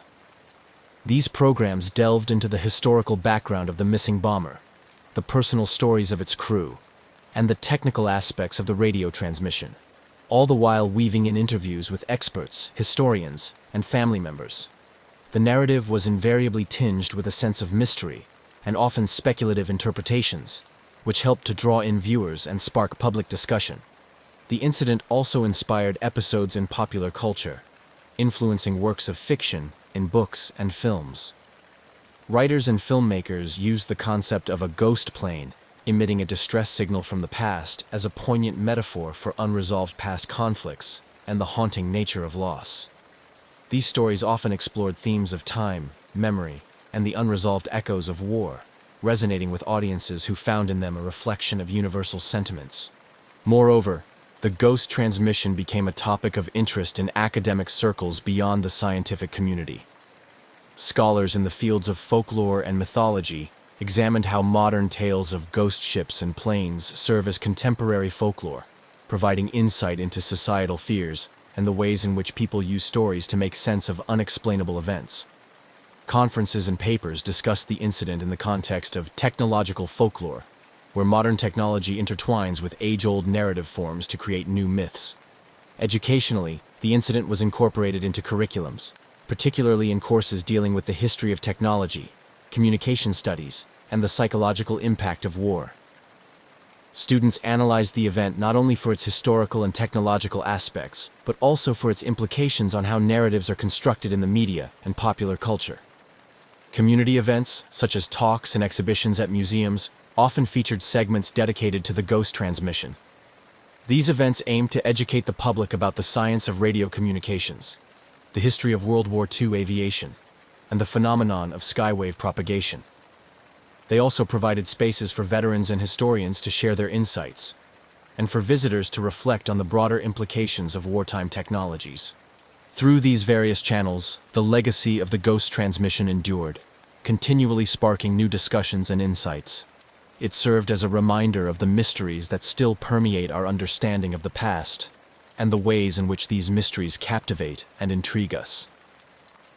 As new technologies and methodologies emerge, the possibility remains that future investigations could one day provide answers to this enduring World War II mystery, turning legend back into history. Yet, until such time, the ghost transmission remains a symbol of the enigmatic intersection between history, technology, and the supernatural. The enduring intrigue surrounding the ghost transmission from the World War II bomber encapsulates a fascinating blend of unresolved history, technological mystery, and human curiosity. As years have passed since the eerie incident was first reported, it continues to foster a sustained interest among amateur sleuths, historians, and paranormal enthusiasts, who each bring their own perspectives and theories to the table. The mystery of the transmission has not only become a staple in discussions about unexplained military phenomena, but has also encouraged a broader dialogue about the limits of our understanding of past events. The fact that no conclusive explanation has been found keeps the story alive in the collective imagination, serving as a potent reminder of the wartime sacrifices and the mysteries that may never be fully unraveled. Amateur historians and radio enthusiasts, in particular, have taken up the challenge, dedicating themselves to parsing through old military records, building replicas of WW2-era radio equipment, and even organizing listening events in hopes of catching similar anomalies. These community-led initiatives often result in gatherings where individuals share findings, swap theories, and keep the history of the incident relevant for new generations. Furthermore, the story of the ghostly World War II transmission has spurred ongoing research and technological exploration. Advances in radio technology and atmospheric science may one day provide the tools needed to uncover what really happened, or at least to offer more plausible explanations for such phenomena. This possibility excites both the scientific community and the general public, who are eager to see how new technologies might finally solve old mysteries. In addition to scientific and amateur investigations, the incident remains a poignant subject in remembrance and memorial activities. Annual events commemorating the crew of the missing bomber often include mentions of the ghost transmission, reminding attendees of the enduring mysteries of war and the unbreakable connection to the past those mysteries represent. These ceremonies provide a space for reflection on the impact of war and the personal stories of those who serve, linking the past directly with the present through shared narratives and communal memory. The ghost transmission also continues to inspire cultural works, including novels, films, and art installations that explore themes of time, memory, and the unknown. These works often pose deeper existential questions about reality, perception, and the nature of communication across time, engaging audiences in a multifaceted exploration of the incident's implications. This cultural resonance underscores the broad impact of the ghost transmission, demonstrating its capacity to inspire and challenge across various mediums and audiences. Conferences and academic symposiums regularly feature the ghost transmission as a subject of interest, attracting experts in communications, wartime history, and psychology. These forums often explore the psychological impact of such phenomena on soldiers and civilians alike, discussing how unexplained events can affect morale and foster a sense of the supernatural amidst the horrors of war. The discussions also delve into the role of technology in shaping our understanding of historical events, questioning how advances in equipment might alter our perception of what is possible or real. Online communities play a significant role in perpetuating the legacy of the ghost transmission. Forums and social media groups dedicated to military history, paranormal phenomena, and World War II technology provide platforms for ongoing discussion and discovery. Here, enthusiasts from around the world share theories, discuss new research, and even collaborate on projects aimed at uncovering more about the incident. This global engagement ensures that the mystery remains a lively topic of discussion, continually refreshed by new insights and perspectives. Ultimately, the legacy of the ghost transmission underscores a collective fascination with the unknown and a relentless pursuit of truth, however elusive it may be. Whether or not the mystery is ever solved, the story serves as a testament to the complexity of historical events and the human desire to make sense of the inexplicable. As it stands, the ghost transmission from the World War II bomber remains a captivating chapter in the annals of wartime history. A puzzle that continues to challenge, intrigue, and inspire those who encounter it. There's something eerie about a plane with no passengers. A machine meant to carry hundreds of people, now sitting idle, its engines silent, its cabin empty. The Boeing 727-223 at Quatro de Fevereiro Airport in Luanda, Angola, had been sitting there for over a year. Unpaid airport fees kept it grounded. No flight attendants bustled through its aisles. No captains checked their instruments. Just dust, settling quietly over the aircraft's faded American Airlines stripes. This particular 727 had seen better days. Built in the 1970s, it once soared across the United States, carrying businessmen, families, and dreamers. But time had stripped it of its prestige. By the early 2000s, it was purchased by an American businessman named Miami-based Keith Irwin, who leased it to an Angolan airline for fuel hauling operations. Its new role? A flying gas station, refueling remote locations where fuel trucks couldn't go. But things weren't going smoothly. The aircraft sat unpaid, unwanted, and unmoving. Mechanics worked on it sporadically, hoping to get it flying again. But bureaucracy and financial troubles kept it stuck on the tarmac. It became just another forgotten plane in an airport full of them. Until one quiet evening in May 2003, when it did something no one expected. Without warning, the 727 powered up. Its once dead engines rumbled to life, sending a low vibration through the concrete beneath it. Airport workers paused, confused. There had been no flight plan filed, no clearance. No crew had officially boarded. Yet, there it was, moving. As the plane began to taxi, its lights remained off. No communication with the tower, no acknowledgement of commands, just the deep growl of its engines as it turned toward the runway. By the time air traffic control realized what was happening, the Boeing 727 was already accelerating. Within seconds, its wheels left the ground, and the massive aircraft soared into the darkening sky. No distress calls, no transponder signals, just silence. One of the world's largest commercial jets had just vanished into thin air, and no one knew why. At least not yet. The sky was beginning to darken over Luanda, the air thick with the lingering warmth of an African evening. The hum of airport activity had started to quiet, but on the runway, something unusual was happening. The Boeing 727, long grounded and collecting dust, was moving. Its engines, once lifeless, now roared with a low, steady rumble. It wasn't scheduled for departure. No flight plan had been filed, no pilots had requested clearance. But here it was, slowly taxiing toward the runway, as if it had a mind of its own. Airport workers turned to watch. Some assumed it was a maintenance check, maybe a simple repositioning. But something felt off. The aircraft's exterior lights remained off, making it difficult to track in the growing darkness. No calls came through the radio. No one in the control tower had authorized the movement. Inside, if there was a pilot at all, they were flying blind. The 727 was a complex machine, typically requiring a 3-person flight crew to operate. A captain, a first officer, and a flight engineer. Yet, according to every log, no qualified flight crew had boarded that evening. The only 2 people suspected of being on the aircraft were Ben Charles Padilla, an American aircraft mechanic with some piloting experience, and John Mutantu, a Congolese aviation technician. Neither was licensed to fly a 727 solo. Yet somehow, the plane accelerated down the runway. Then, in a rush of displaced air and roaring engines, the massive jet lifted off the ground. Control tower operators scrambled to make contact. Unidentified aircraft, please respond. Silence. State your flight number and intentions. Nothing. The aircraft climbed westward, heading toward the Atlantic Ocean. It passed over the coastline, growing smaller and smaller, fading into the horizon. Then, it was gone. No distress calls. No emergency transponder signals. No radar track beyond a certain point. A 200,000-pound aircraft had just disappeared, and the world would never see it again.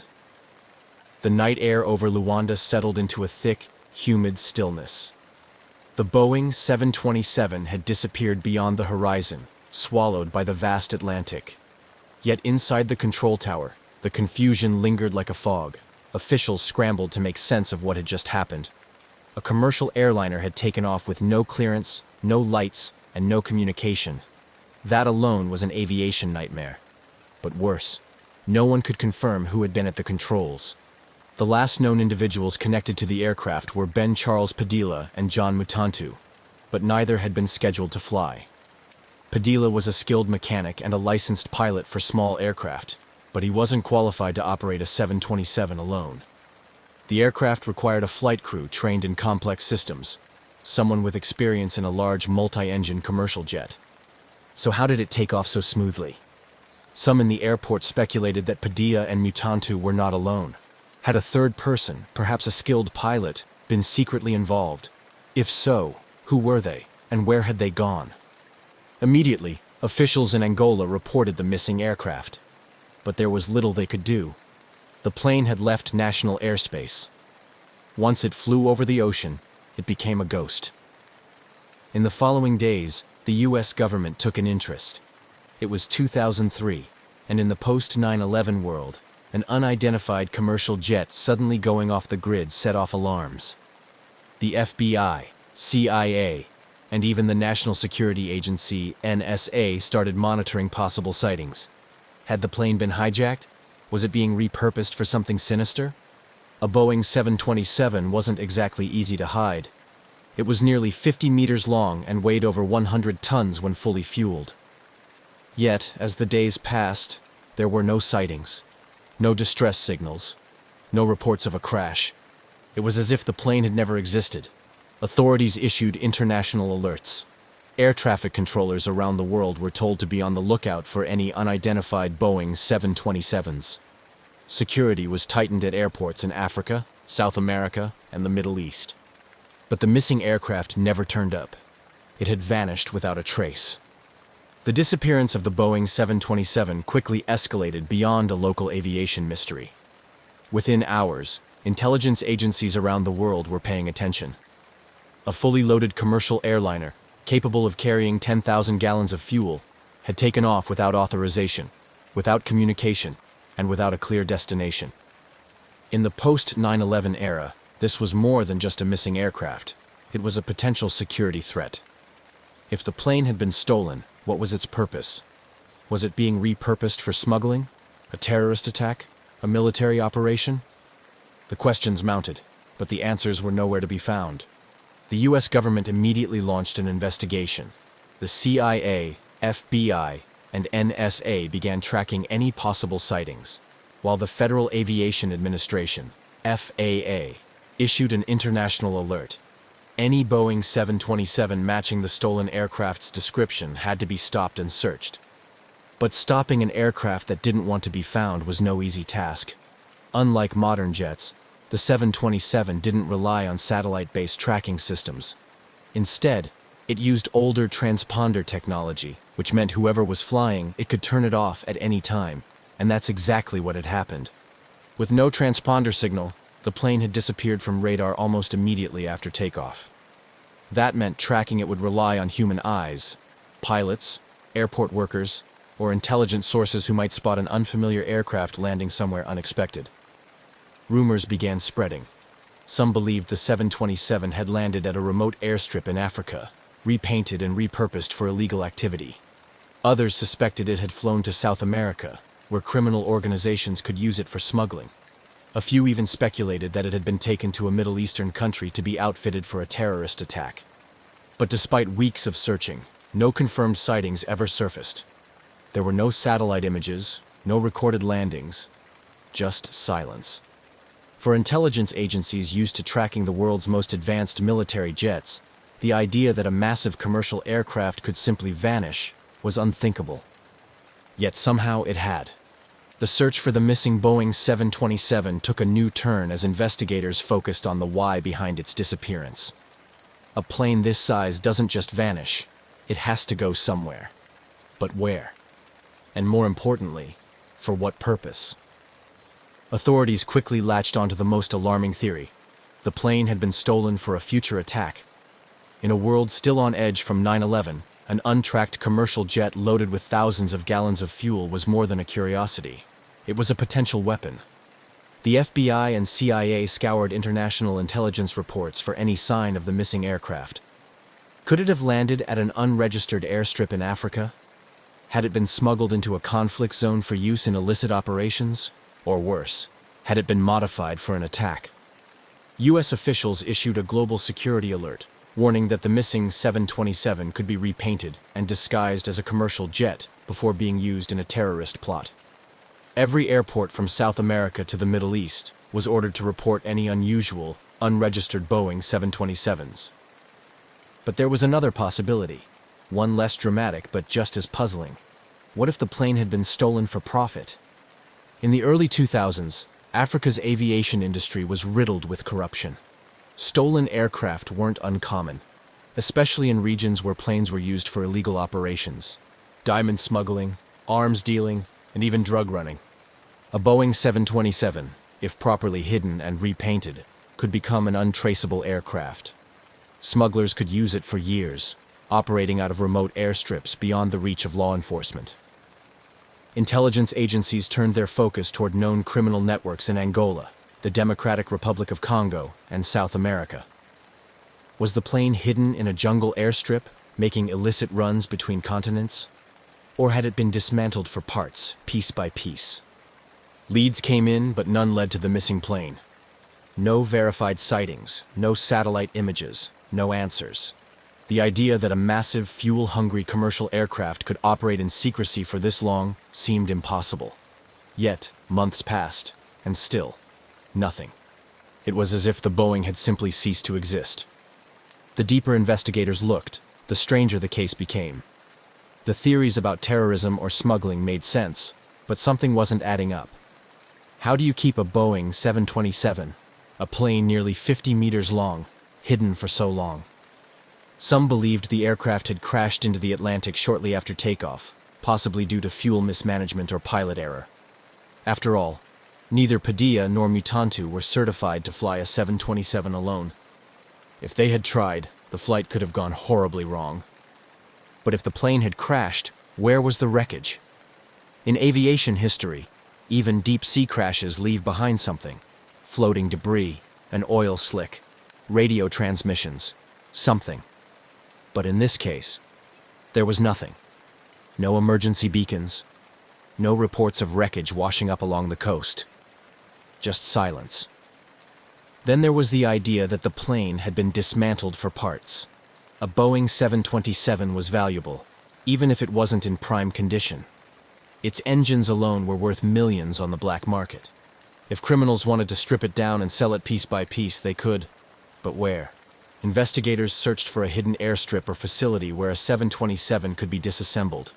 Remote airports in Africa, illegal smuggling hubs in South America, anywhere a plane could be secretly torn apart. But again, nothing. No missing aircraft parts matching the plane's serial numbers ever surfaced. Then came the most bizarre theory. The plane was still flying. Some experts believed the 727 had been repainted and given a fake identity, allowing it to blend into international air traffic. In less regulated parts of the world, paperwork could be forged, flight plans fabricated, and an aircraft's past erased. Reports surfaced of suspicious Boeing 727s spotted in Guinea, Colombia, and even the Middle East. But every lead hit a dead end. None of them could be confirmed as the missing Angola aircraft. the lack of evidence only deepened the mystery. If the aircraft had been stolen for profit, why had it disappeared so completely? If it had crashed, why wasn't there a single trace of it? And if it was still out there, flying under a new identity, who was using it, and for what purpose? Months turned into years, and the missing Boeing 727 became something more than just a stolen plane. It became a legend. The case never truly went cold. There were always whispers, rumors of sightings, and theories that refused to die. A plane of that size couldn't just vanish. Someone, somewhere, had to know something. Then, in 2005, 2 years after the disappearance, an unregistered Boeing 727 was spotted in Guinea, West Africa. The sighting came from a private intelligence source, someone who had been tracking illegal aircraft movements in the region. The plane matched the description of the missing Angola jet. Same model, same modifications, but there was no way to confirm if it was the same aircraft. By the time authorities arrived, the plane was gone. Not long after, a second suspicious 727 was reported, this time in Colombia, a known hub for drug cartels and smuggling operations. Again, the details were vague. The aircraft had no verifiable records, and its ownership was a mystery. Could the missing plane have been repurposed for illegal operations? If so, who was flying it? Some former intelligence officers suggested that criminal networks had rebranded the 727, changing its tail number, repainting it, and using it for untraceable flights. A plane that didn't officially exist could be used to move drugs, weapons, or even people without detection. But these theories were just that, theories. No concrete evidence ever surfaced. No serial numbers were confirmed. And despite the occasional sighting, no government agency was ever able to intercept or identify the missing plane. At one point, aviation enthusiasts, conspiracy theorists, and even former pilots started forming their own networks, trying to track the aircraft. Online forums buzzed with speculation. Had the plane been hidden in a hangar, waiting to be used? Was it flying in a war zone, running supplies or weapons? Or had it been quietly destroyed, its parts scattered beyond recognition? Every time a new sighting emerged, hope flickered, but just as quickly, it faded. The Boeing remained a ghost, appearing and disappearing in whispers, but never in reality. The missing Boeing 727 wasn't just a plane anymore. It was a riddle with no answer. For years, aviation experts, intelligence agencies, and amateur sleuths chased rumors, hoping for a break in the case. But despite fleeting sightings and scattered theories, the real question remained. What happened to the two men suspected to be on board? The last known individuals connected to the stolen aircraft were Ben Charles Padilla, an American aircraft mechanic, and John Mutantu, a Congolese aviation technician. Neither was an experienced commercial pilot, and certainly neither was qualified to fly a 100-ton jet alone. So where did they go? Ben Padilla, the man at the center of the mystery. Of the two men, Ben Charles Padilla was the bigger mystery. A Florida-based aircraft mechanic, Padilla had been in Angola working on the Boeing 727 for months. He was hired to help restore the aircraft to flying condition, which meant he had intimate knowledge of its systems. He wasn't just a mechanic, though. He had some flight experience, though far below what was needed to operate the 727 safely. Padilla's family refused to believe he had stolen the plane on his own. His sister, Benita Padilla Kirkland, insisted that he was not a criminal and had no reason to steal the aircraft. In her eyes, something had gone terribly wrong. Ben had either been forced to take off or had been taken against his will. She believed he was dead. According to Padilla's family, the most plausible scenario was that someone else hijacked the plane, forcing Padilla to fly it before eventually disposing of him. But if that was the case, where was the wreckage? Where was the aircraft? The Mutantu enigma. Less was known about John Mutantu, the Congolese aviation technician also believed to be on board. Mutantu had no piloting experience and had only been working on the aircraft in a maintenance capacity. Unlike Padilla, Mutantu had no family or contacts advocating for him in the search. His name faded from most reports, and it seemed that whatever had happened to him was an afterthought in the larger mystery of the missing aircraft. If Mutantu had been involved, what was his role? Was he simply in the wrong place at the wrong time? Or did he know more than anyone suspected? What if they never took off alone? There was always another possibility, that neither man had anything to do with the disappearance. Some theorists believed that a third party had been involved. Could a group of trained pilots have hijacked the aircraft, forcing Padilla and Mutantu to cooperate? Some details seem to support this idea. The aircraft took off smoothly, with no signs of struggle.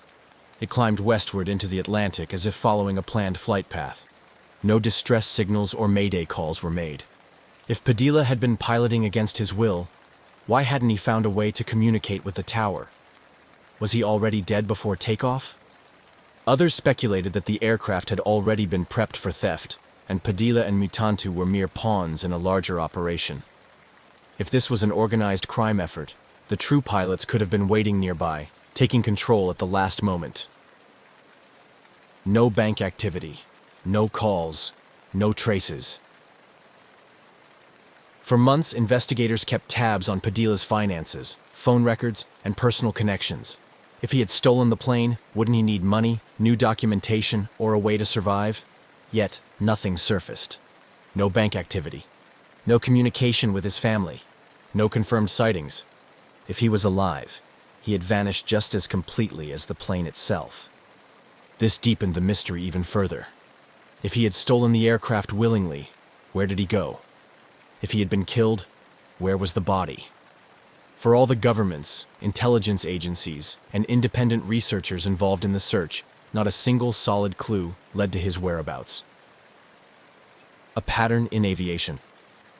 Mysteries? Strangely, this wasn't the first time an aircraft had disappeared so completely.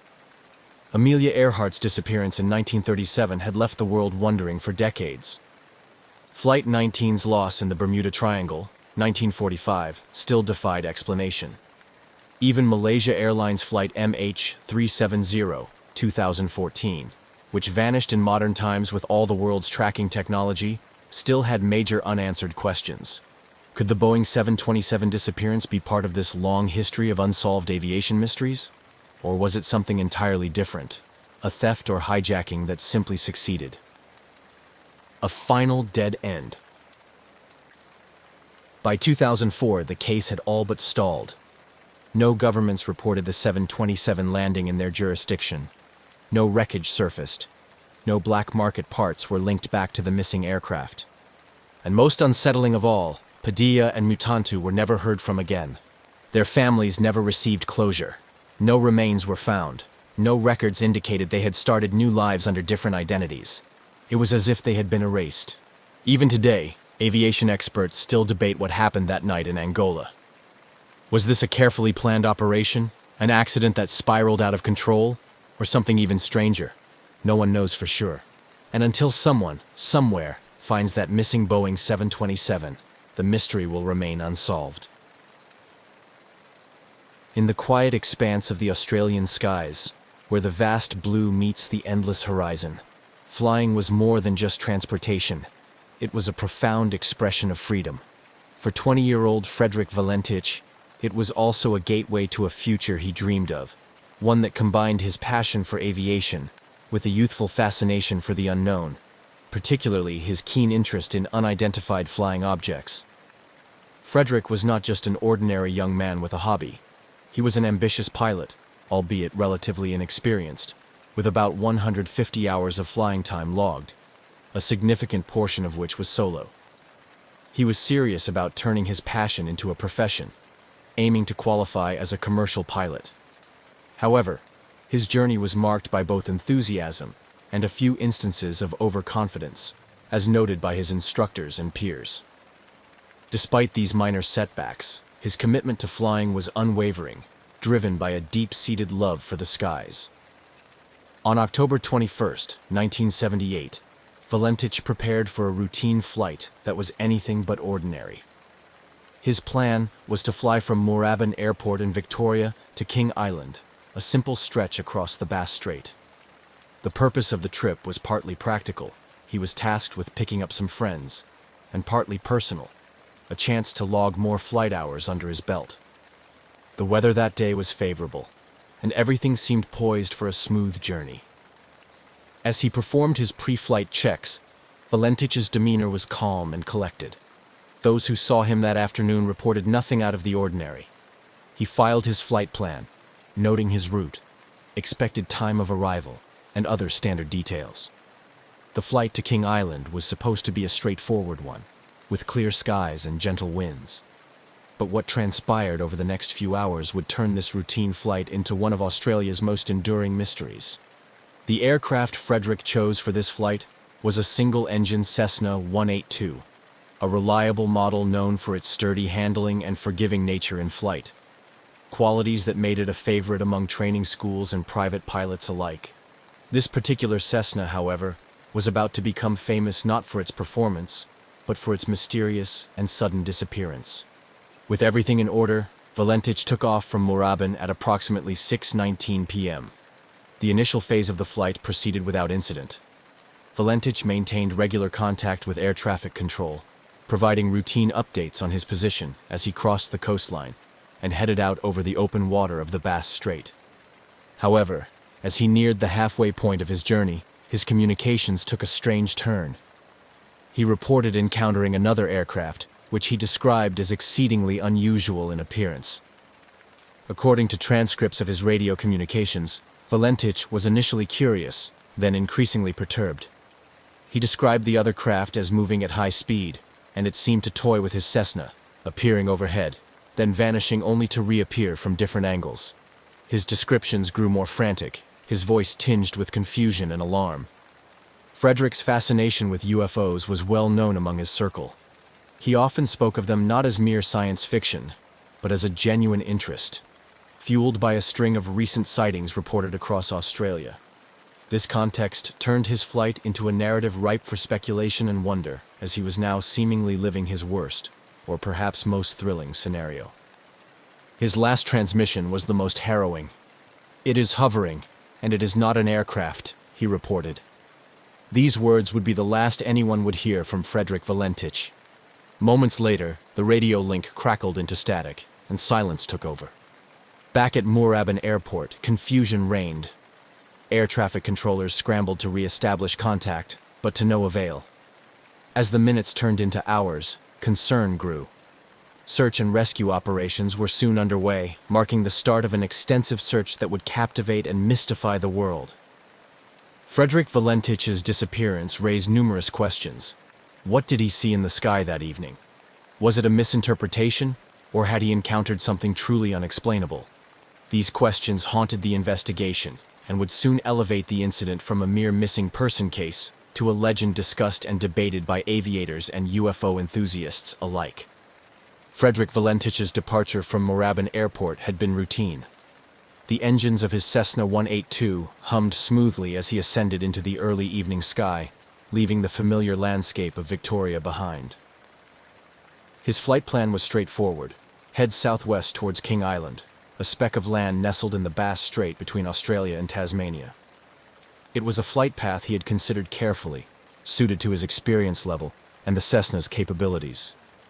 As Valentich settled into the cockpit, the world below him transformed. The urban sprawl gave way to the rugged, windswept coastline, and then to the open sea. Flying over water was a different kind of piloting experience, one that demanded constant vigilance and respect for the unpredictable nature of the ocean below. The first half of the flight passed uneventfully. Valentich maintained a steady altitude, checking his instruments routinely while keeping in contact with Melbourne's air traffic control.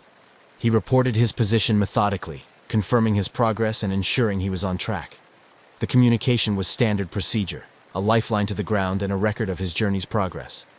However, as Valentich approached the midway point of his flight, something changed. It began subtly. An unscripted pause in his communications, a break in the rhythm that had defined the earlier part of his journey. Then, the tone of his transmissions altered.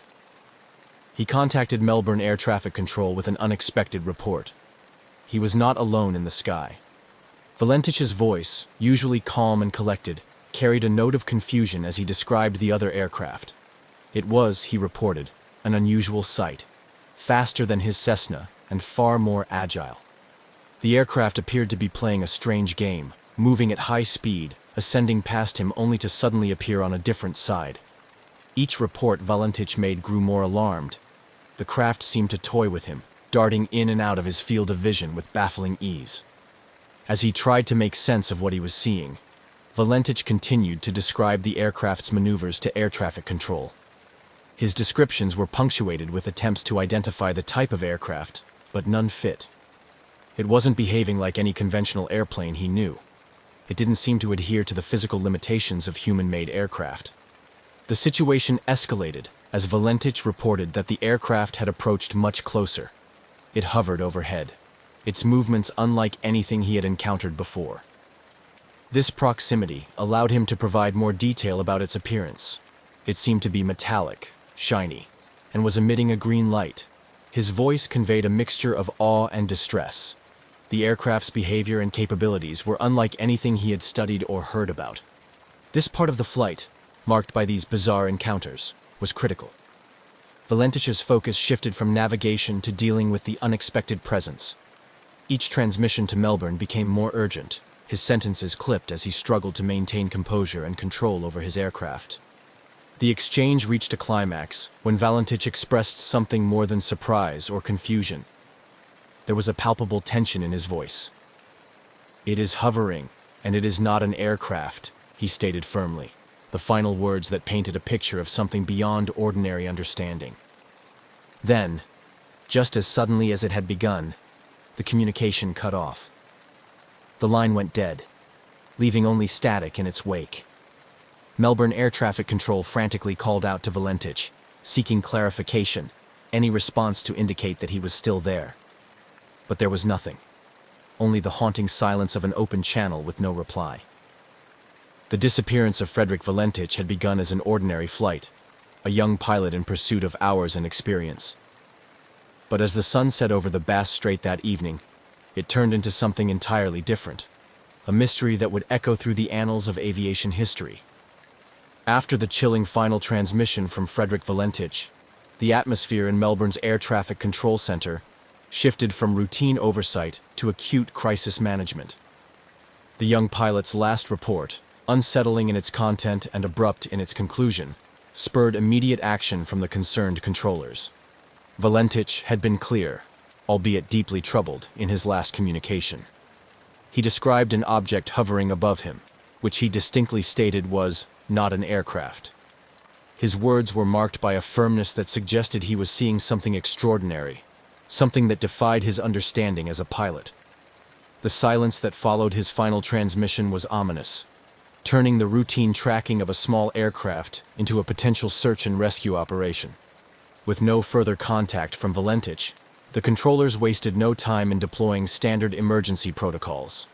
Initially, they attempted to re-establish communication, hoping for any sign that Valentich was still airborne and simply experiencing radio difficulties. Repeated calls were made, each unanswered, only amplifying the urgency of the situation. As minutes turned into hours without any response, the scope of the operation expanded. The Australian authorities were notified, and a full-scale search and rescue mission was launched by the evening. The operation involved multiple assets, including aircraft and sea vessels, tasked with scouring the area of Valentich's last known position over the Bass Strait. The search teams faced daunting conditions. The Bass Strait, notorious for its unpredictable weather and rough seas, posed significant challenges. The vastness of the area, coupled with the fading light of dusk, further complicated the efforts. Search planes swept over the water, looking for any sign of Valentich or his Cessna, while boats combed the waves below. Despite the extensive resources deployed and the urgency of the search, no trace of Valentich or his aircraft was found that night. The search continued over the following days, with additional teams joining the effort. The Australian Maritime Safety Authority coordinated the operation, expanding the search area and utilizing more sophisticated technology, including radar and satellite imagery. The lack of physical evidence was perplexing. No debris, oil slick, or other typical indicators of an aircraft crash were evident. The sea and air search teams reported back only the emptiness of the open water and the unyielding silence of the sky. The search efforts persisted, driven by hope and the possibility that Valentich might have landed somewhere on the water and was waiting to be rescued. But as days passed with no sign of him or his aircraft, that hope began to wane. The official search operation would eventually be called off, leaving unanswered questions and profound concern for the young pilot's fate. The disappearance of Frederick Valentich became a focal point of intrigue and speculation. It catalyzed a series of investigations, discussions, and theories, both official and among the public. The mysterious circumstances, particularly the pilot's report of an unusual object, fed into broader discussions about unidentified flying objects and their possible interactions with aviation. This chapter of Valentich's journey concludes not with resolution, but with the stark reality of his vanishing, a moment in time that would forever be etched in the annals of Australian aviation mysteries. The silence from his radio on that fateful evening marked the beginning of a story that continues to provoke curiosity and debate to this day. As the reality of Frederick Valentich's disappearance settled in, the focus shifted entirely to a comprehensive search and rescue operation. Initiated by the Australian authorities, the operation spanned several days and involved numerous assets, drawing on a broad spectrum of air and sea resources to comb through the vast, treacherous waters of the Bass Strait. The search efforts were extensive and meticulously planned. Aircraft equipped with advanced radar and thermal imaging flew grid patterns over the area, while boats with sonar capabilities scanned the depths below. The goal was to cover as much area as possible, as quickly as possible, in the hope of finding any trace of Valentich or his Cessna 182. Despite the favorable weather conditions that followed the initial disappearance, the search teams faced the inherent challenges of the Bass Strait, known for its capricious weather patterns and strong currents. These conditions often made the search efforts difficult, with waves and wind disrupting the progress of boats and limiting the effectiveness of aerial searches during certain parts of the day. As the search continued, the Australian Maritime Safety Authority coordinated efforts from multiple agencies, including the Royal Australian Air Force, local volunteer marine rescue organizations, and even merchant vessels passing through the area. Each day, the teams would debrief, share findings, and adjust their strategies, determined to uncover any clue that could lead to Valentich. However, the days passed with frustratingly little to show for the efforts. No wreckage was sighted, and no signals were detected that could suggest the location of the crashed plane. The search teams expanded the search radius, hoping that drift patterns might have carried Valentich away from his last known location. Still, the vast ocean seemed to have swallowed all evidence of his passage. The lack of any physical evidence perplexed investigators and search crews alike. In cases of aircraft crashes at sea, some debris typically surfaces, whether from the impact itself or from the interior of the aircraft. Yet, in Valentich's case, the sea offered nothing. No floating debris, no oil slicks, no emergency locator transmissions, nothing that indicated a crash site. This complete absence of evidence led to an increased interest in Valentich's last communication. His report of an encounter with an unusual aircraft, described under clear distress, became a focal point for both official investigators and the public. The peculiar nature of his descriptions prompted some to speculate about otherworldly explanations, including UFO involvement, which only intensified as the search yielded no results. After 2 weeks of intensive searching, the official search and rescue operation was reluctantly called off. The decision was met with disappointment and a sense of defeat by those involved, especially given the emotional toll on Valentich's family and friends. The announcement marked a somber acknowledgement that the chances of finding Valentich alive, or even recovering his remains, were exceedingly slim. The cessation of the search did not end the public's fascination with the case, nor did it silence the myriad theories about what might have happened. Instead, it transitioned the incident from an active rescue operation to a lingering mystery, one that would captivate curious minds and fuel debates about aviation safety, the unknown, and the unexplained. The story of Frederick Valentich's disappearance remained alive in the collective memory, a perplexing enigma of the skies that refused to be forgotten. With the official search for Frederick Valentich concluded and no tangible evidence found, the focus shifted from a rescue mission to the realm of speculation and investigation. The mysterious circumstances surrounding Valentich's last transmission led to a myriad of theories, each trying to make sense of the unexplained disappearance. Valentich's own interest in UFOs became a significant aspect of the public discourse surrounding his disappearance. His final communication with air traffic control, where he described an encounter with an unusual aircraft exhibiting extraordinary capabilities, naturally led to conjecture about extraterrestrial involvement. This theory was bolstered by reported UFO sightings in the area around the time of his flight. UFO enthusiasts and some members of the public embraced the possibility that Valentich had encountered an alien craft, which somehow led to his disappearance. These speculations were fueled by a broader global interest in UFOs, which in the late 1970s was still riding the wave of the post-Roswell fascination with flying saucers and government cover-ups. Skeptics of the UFO theory proposed more conventional explanations for Valentich's disappearance. Some aviation experts suggested that Valentich, possibly disoriented by the overwater flight at dusk, might have become the victim of spatial disorientation, a common hazard in aviation, particularly among less experienced pilots. This could have caused him to misinterpret what he saw, including mistaking his own aircraft's lights reflected on the water or on a layer of cloud as another craft. Another theory was that Valentich had staged his own disappearance. This stemmed from investigations into his background, revealing his fascination not only with UFOs, but also with stories of pilots disappearing or starting anew under a different identity. However, those close to Valentich, including family and friends, strongly disputed this, describing him as enthusiastic and serious about his aviation career. The possibility of a more mundane accident was also considered.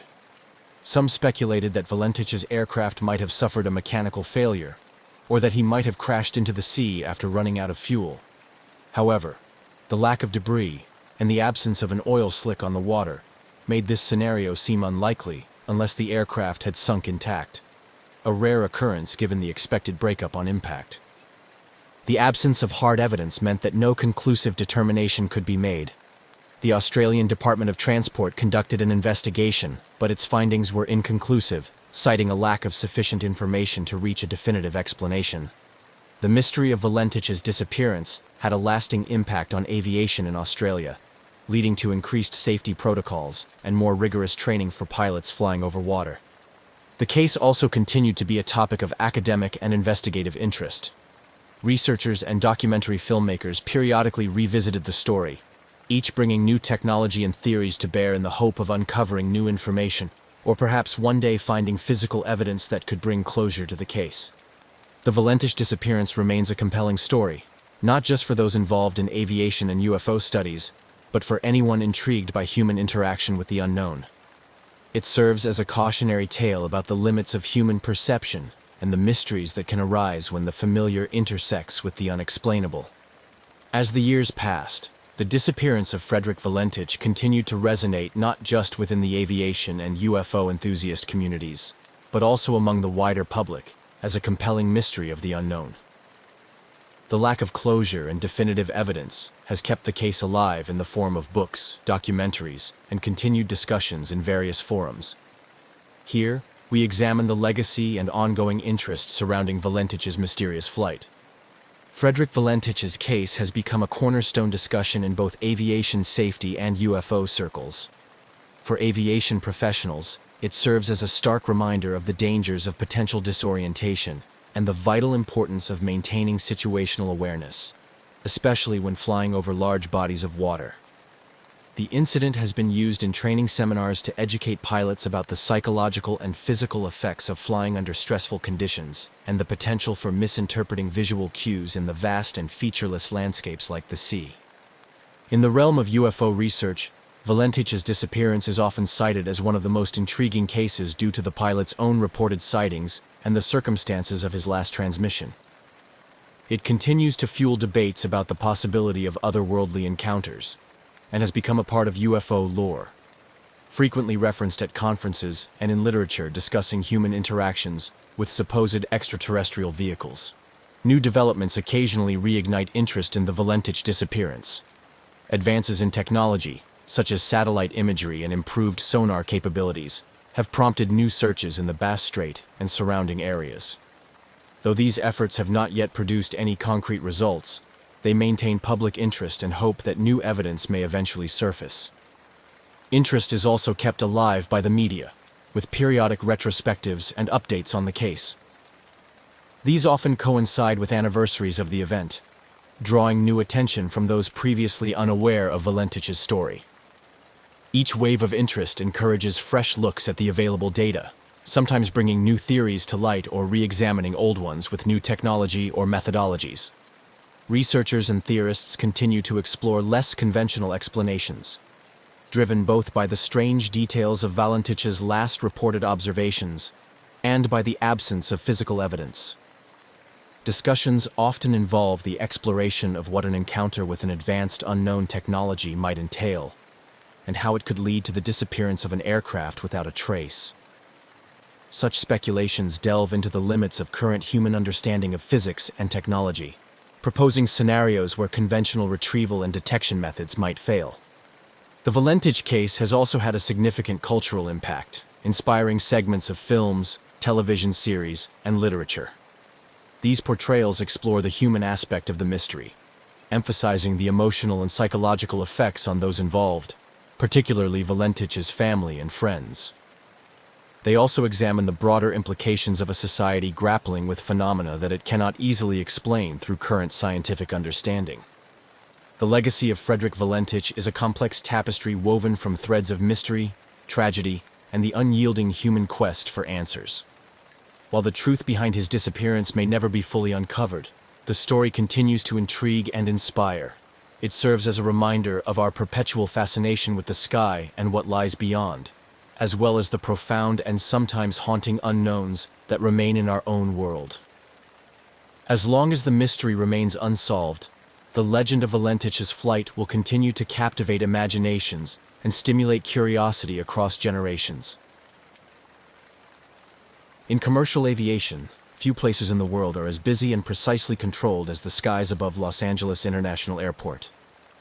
Known simply as LAX, this sprawling hub is home to hundreds of daily takeoffs and landings, where air traffic controllers choreograph streams of incoming and outgoing flights with near-flawless coordination. At around 3,000 feet, just a few miles from final approach, pilots are focused, systems are configured for landing, and every second is part of a rehearsed and monitored ballet. So when an American Airlines pilot, flying a routine approach into LAX on August 30th, 2020, looked out his window and reported seeing something wildly out of place, the entire system paused to take notice. Tower, American 1997. We just passed a guy in a jetpack. The transmission was calm, clipped, and strangely casual, but the words hung in the air like vapor. A guy. In a jetpack. At 3,000 feet, on the approach path to one of the busiest airports in the world. The controller, caught between routine chatter and disbelief, asked the pilot to confirm. He did. Moments later, another voice crackled over the radio. A JetBlue pilot, on a nearby approach vector, chimed in with the same observation. A humanoid figure, upright, flying alone through open sky. No wings, no visible support. Just flying. At first, there was an air of disbelief. Not denial exactly, but that pause between hearing something unusual and truly processing it. Pilots are trained observers. They know the difference between a bird, a balloon, and a person. Their reports don't come from imagination or exaggeration. They come from discipline, training, and 1,000 hours behind the yoke. If they saw something, it wasn't a joke. And they weren't the only ones. LAX Tower immediately alerted law enforcement and the Federal Aviation Administration. The term jetpack lit up radios and inboxes in minutes. Within the hour, the FBI had been notified. It wasn't just a strange sighting. It was a potential breach of highly controlled Class B airspace, a safety concern that could not be ignored. Jetpacks, as far as most people understood, were the stuff of comic books and air shows. Yes, the technology existed in experimental form, but they weren't widely available, and their limitations were well known. Short flight times, low altitude, extreme fuel consumption. The idea of someone hovering at commercial altitudes for any length of time was, to experts, next to impossible. And yet, there were now multiple eyewitnesses from 2 commercial aircraft, all describing the same thing. LAPD dispatched helicopters to canvass the area. News crews began calling aviation authorities. The story was strange, yes, but this was Los Angeles, a place where helicopters fly low, stunts are commonplace, and the occasional oddity in the sky isn't entirely unheard of. But this was different. This was controlled airspace. This was close to final approach, where jets are vulnerable and margins are slim. And the figure, whoever, or whatever, it was, had vanished by the time aircraft were redirected to get a closer look. Back in the control tower, the recording of the pilot's transmission was already being reviewed. The audio was shared among aviation circles and online forums within hours. "We just saw the guy pass by us in the jetpack," the JetBlue pilot added later, as the transmission looped back through public replay. The reports were consistent. Upright figure, no wings, no obvious propulsion source, just flying alongside a jet. Within days, the sighting was national news. Headlines toggled between amused curiosity and serious safety concern. Was this a rogue inventor, a publicity stunt, a drone designed to look like a person, or something more advanced than what the public knew? The FAA launched an investigation, as did the FBI, citing potential violations of airspace regulations and serious risks to flight safety. But no individual came forward.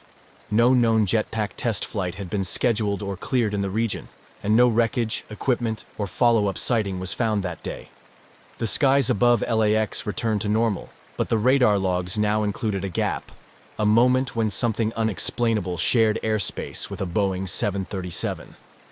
For the pilots involved, it was a brief moment, an odd blip in an otherwise standard descent. But for investigators, it was the beginning of a deeper mystery, one that would repeat itself in the months to come. Because this wasn't the last time Jetpack Guy would appear over Los Angeles. In fact, it was just the first. 6 weeks after the initial report, the skies over Los Angeles once again played host to something no one could quite explain. On October 14th, 2020, another commercial aircraft, this time a China Airlines flight on final approach into LAX, reported an object strikingly similar to the one described by American and JetBlue pilots weeks earlier. The pilot's voice came through air traffic control frequencies with the same blend of calm professionalism and subtle disbelief. "We just saw a flying object, looked like a person in a jetpack." Once again, the figure had been spotted thousands of feet above the ground, dangerously close to the descent path into one of the busiest airports in the world. The timing, the location, and the description all echoed the earlier sighting. But despite an expanded response and active surveillance by the LAPD, no trace of the jetpack-like figure was found. It was becoming harder to dismiss the incident as a one-off error or a case of mistaken identity. These weren't casual eyewitnesses. These were commercial airline pilots with thousands of flight hours logged, trained to recognize potential hazards, and required to report them with accuracy and clarity. And now, there were more of them, saying the same thing. The FAA confirmed both sightings had been officially logged. Investigators reviewed radar data, flight paths, and local air traffic activity. Still, nothing showed up on radar. No transponders were active. No known aircraft, manned or unmanned, were authorized in the area at those altitudes. If someone was truly flying a jetpack near LAX, they were doing so without coordination or clearance, a major violation of U.S. airspace regulations. Jetpack manufacturers were quick to comment, some with interest, others with frustration. The consensus among industry experts was simple: this shouldn't be possible. The technology to fly solo with a jetpack does exist, but it comes with sharp limitations. Current jetpacks can fly for only 30 seconds to a few minutes, rarely above 1,500 feet, and require highly controlled conditions to remain airborne safely, and certainly not at the altitudes and distances described by pilots in controlled airspace, above dense urban sprawl and near passenger aircraft. David Mayman, CEO of Jetpack Aviation, a Los Angeles-based company developing jetpack technology, openly stated that if someone had built a device capable of flying for extended periods at commercial altitudes, it would represent a leap beyond the current state of the art, and he would know. His company's jetpacks, while impressive, are not capable of the range, altitude, or stealth described in these incidents. As aviation authorities scrambled for explanations, the general public latched onto the mystery. News outlets began calling the figure Jetpack Guy. It became a social media curiosity, Memes and mock videos popped up, some humorous, others speculative. But behind the levity was a growing concern. Whoever, or whatever, was in the skies near LAX wasn't just turning heads.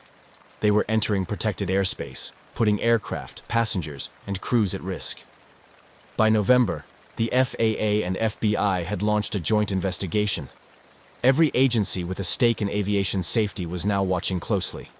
They reviewed reports, canvassed local airports, questioned operators of experimental aircraft, and scanned satellite imagery. Helicopters were deployed in the area with infrared and high-resolution cameras. Still, no definitive source. Then came a new lead. Around the same time as the second sighting, a video surfaced online showing what appeared to be a human-like figure drifting along the coast near Palos Verdes, south of LAX. Captured by a local flight school during a training exercise, the video showed a floating object, dark in shape and upright in posture, slowly moving through the air at around 3,000 feet. It didn't behave like a balloon, but it also didn't appear to have visible propulsion. It hovered, it drifted, and then disappeared into the haze.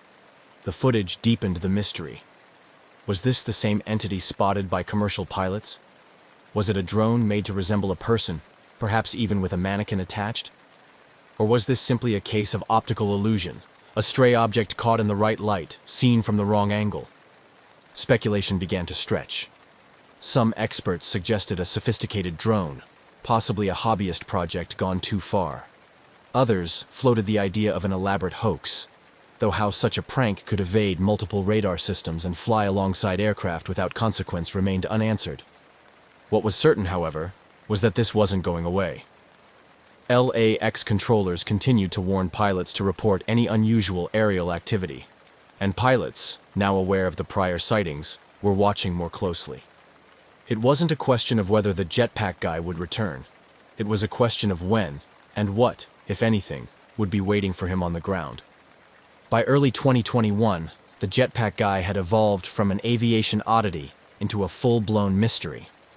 With 3 pilot sightings logged near LAX and a growing archive of videos and speculation, the phenomenon was no longer a fleeting curiosity. It was a potential threat to flight safety. And still, there were no answers.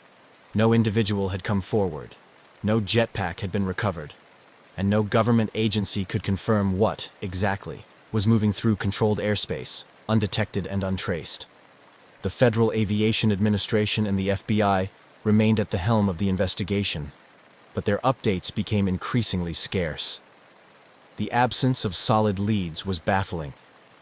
In an age of constant surveillance, radar coverage, and drone regulation, how could something, whether manned or unmanned, appear and disappear with such precision? The question wasn't rhetorical. It was one investigators were asking behind closed doors. Meanwhile, the Los Angeles Police Department, which had initially treated the sightings as a potential airspace violation, began taking a more active role. Helicopter patrols were deployed intermittently through the LAX approach corridor, particularly during peak travel times when traffic converged into tight formations on descent. LAPD air support teams flew grid searches, scanning for signs of jetpack activity using thermal cameras and long-range lenses. Nothing turned up. Not a blip. Not a trail. The airspace remained quiet, until the next report came in. On July 28, 2021, the mystery returned. A Boeing 747 pilot, again descending into LAX, radioed air traffic control. "We just passed a guy in a jetpack." The location was consistent with previous sightings, 5 miles from the airport, around 5,000 feet. This time, ATC quickly notified other nearby aircraft and launched an immediate response. Helicopters were dispatched. Airspace data was reviewed in real time. Still, nothing. What made this 4th sighting more alarming was its consistency. The reports were no longer isolated. They followed a pattern. Similar altitudes, locations, and descriptions. Each time, the figure was seen hovering upright, traveling at a steady speed, no wings, no rotors, and no visible means of lift other than what could only be described as a jetpack. Yet, jetpack experts continued to raise doubts. While several companies around the world were actively developing personal flight systems, some of them quite advanced, The physics didn't align with what pilots were describing. Real jetpacks, even those powered by miniature turbines, couldn't sustain flight at 3,000 or 5,000 feet for long periods. They used enormous amounts of fuel. They generated intense heat and noise. They were notoriously difficult to control at high altitudes or in congested airspace. The idea that someone could fly repeatedly near one of the world's busiest airports with that level of precision and remain unidentified, it just didn't compute. One working theory began to gain traction. Perhaps the sightings weren't of a human at all. Perhaps what the pilots were seeing was a drone, highly customized to look like a person in flight. Drone technology had advanced rapidly in recent years, and high-performance platforms could now mimic humanoid shapes. A mannequin or foam figure, paired with a sophisticated propulsion system, might appear from a distance to be a person flying upright. It was a plausible explanation, at least more plausible than a lone jetpack pilot defying altitude limits and FAA regulations undetected. But if it was a drone, it was being flown far beyond the line-of-sight rules required by law, with flight durations and range capabilities not available to the average hobbyist. That suggested either a high-budget operation, a reckless daredevil, or someone intentionally trying to provoke a response. The fact that it had happened repeatedly, and always near LAX, implied planning. Despite all this, authorities remained cagey. Official statements confirmed that investigations were ongoing, but declined to share technical details. Internally, FAA analysts were reviewing radar logs and ADS-B tracking data from the time of the sightings. Military radar inputs were also considered, though it was unclear whether the figure had ever registered on any system. That alone raised even more questions. Was the object simply too small to reflect radar? Or was something else interfering? Journalists covering the story began to dig deeper. They contacted jetpack companies, aerospace experts, and drone hobbyists. Most agreed. This wasn't likely to be a prank. Whoever was doing this had access to advanced equipment, knowledge of aviation corridors, and a clear sense of timing. And still, nothing concrete emerged. The media narrative oscillated between playful headlines and serious concerns. The FAA reiterated its warnings. Entering controlled airspace without clearance, especially in proximity to commercial aircraft, could result in severe penalties or prosecution. But no suspect was named. No arrests were made. No footage, beyond the now famous Palos Verdes video, had captured the figure up close. By mid-2021, the jetpack guy had become aviation's high-altitude phantom, real enough to be seen, but elusive enough to vanish without a trace. Pilots were instructed to continue reporting any sightings. Radar techs kept their eyes on unusual returns. And overhead, the descent into Los Angeles continued, one jet at a time, gliding through the sky where something unknown had passed not long before. By the end of 2021, the mystery of the so-called jetpack guy had transformed from an odd aviation anecdote into an unsolved case drawing attention from pilots, investigators, and even intelligence analysts. Despite 4 confirmed pilot reports, ground searches, and a viral video, there was still no definitive explanation. And then came something new. A clue, but of a different kind. In December 2020, a video began circulating on aviation forums and social media. It had been captured several months earlier by flight instructors near Palos Verdes, south of LAX. In the grainy footage, a humanoid-shaped figure appears to hover motionless at high altitude over the ocean. There were no wings, no contrail, no visible propulsion. It simply floated. The figure's legs dangled loosely, as if from a mannequin, and it drifted with the wind, eerily steady in its upright posture. Some experts quickly pointed to the possibility that the object wasn't a person at all, but a balloon. A very specific kind of balloon. Perhaps a novelty inflatable shaped like a human or superhero. Others weren't convinced. The object's stability and behavior in the air suggested more than passive drifting. Still, the theory gained ground. Could this explain the pilot sightings? Could a life-sized balloon, caught in a thermal or carried by upper-level winds, be the entire mystery? The FBI quietly acknowledged the theory in early 2021, noting that one working theory was that the sightings involved a balloon made to resemble a jetpack-equipped figure. But they didn't confirm that this explained everything. The locations didn't quite match. The altitudes reported by pilots seemed high for a standard inflatable. And the behavior, floating alongside jets on approach, didn't fully add up. The Palos Verdes footage complicated rather than clarified things. If it was a balloon, who launched it? Why? And why hadn't it been recovered? Investigators were left with another piece of the puzzle, but no corner pieces to frame the bigger picture. For many, the mystery only deepened. Because while the balloon theory might explain a few things, it didn't explain everything, especially not why pilots, trained observers, flying in broad daylight, continued to describe a person, not a drifting figure, a man, in a jetpack. By mid-2022, the jetpack guy phenomenon had settled into a strange limbo, unresolved, unconfirmed, but still very much alive in the minds of those who followed it. The mystery refused to fade, in part because it touched something deeper than aviation protocol. It challenged the limits of what we expect to be possible in the sky. At the heart of the growing concern was a simple fact. If a person, drone, or balloon was routinely entering restricted airspace near one of the busiest airports in the world, it posed a real safety risk. Airliners approaching LAX travel at high speeds in dense air traffic. A collision, even with a small object, could be catastrophic. This wasn't just a curiosity, it was a vulnerability. The FAA, now under increased scrutiny from the aviation community, reiterated their guidance to pilots. Report any unusual aerial activity immediately. Air traffic controllers near LAX kept a closer watch. But with no new confirmed sightings since mid-2021, the skies remained uneventful. Still, interest continued to grow behind the scenes. Private drone operators and engineers began analyzing the case, offering their own theories. Some suggested that the sightings could have been a drone platform equipped with a lightweight mannequin or dummy, built specifically to resemble a flying person. Such a craft could, in theory, be operated remotely with high precision, especially with modern GPS stabilization. It wouldn't require a pilot on board, just a skilled technician on the ground. But that theory, too, had holes. A drone large enough to appear man-sized at 3,000 to 5,000 feet would need serious thrust, not to mention a power source capable of lifting it that high and keeping it stable. Regulations on drone flight make such an operation illegal without special waivers, and even then, not in a commercial corridor. So if it wasn't a man, and it wasn't a drone, what was it?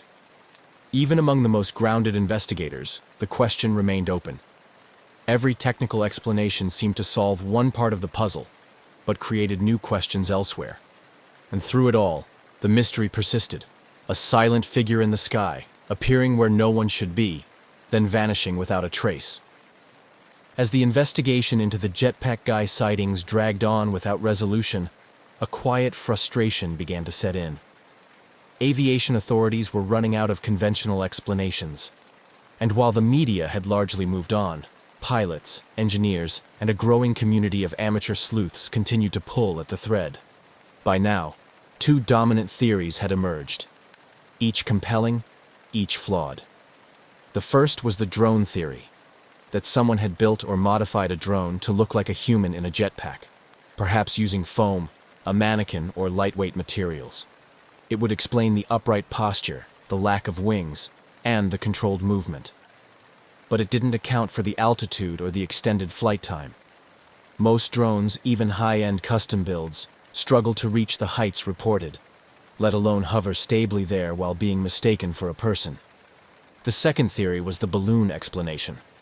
A novelty balloon, shaped like Iron Man or a human figure, drifting into approach paths on upper air currents.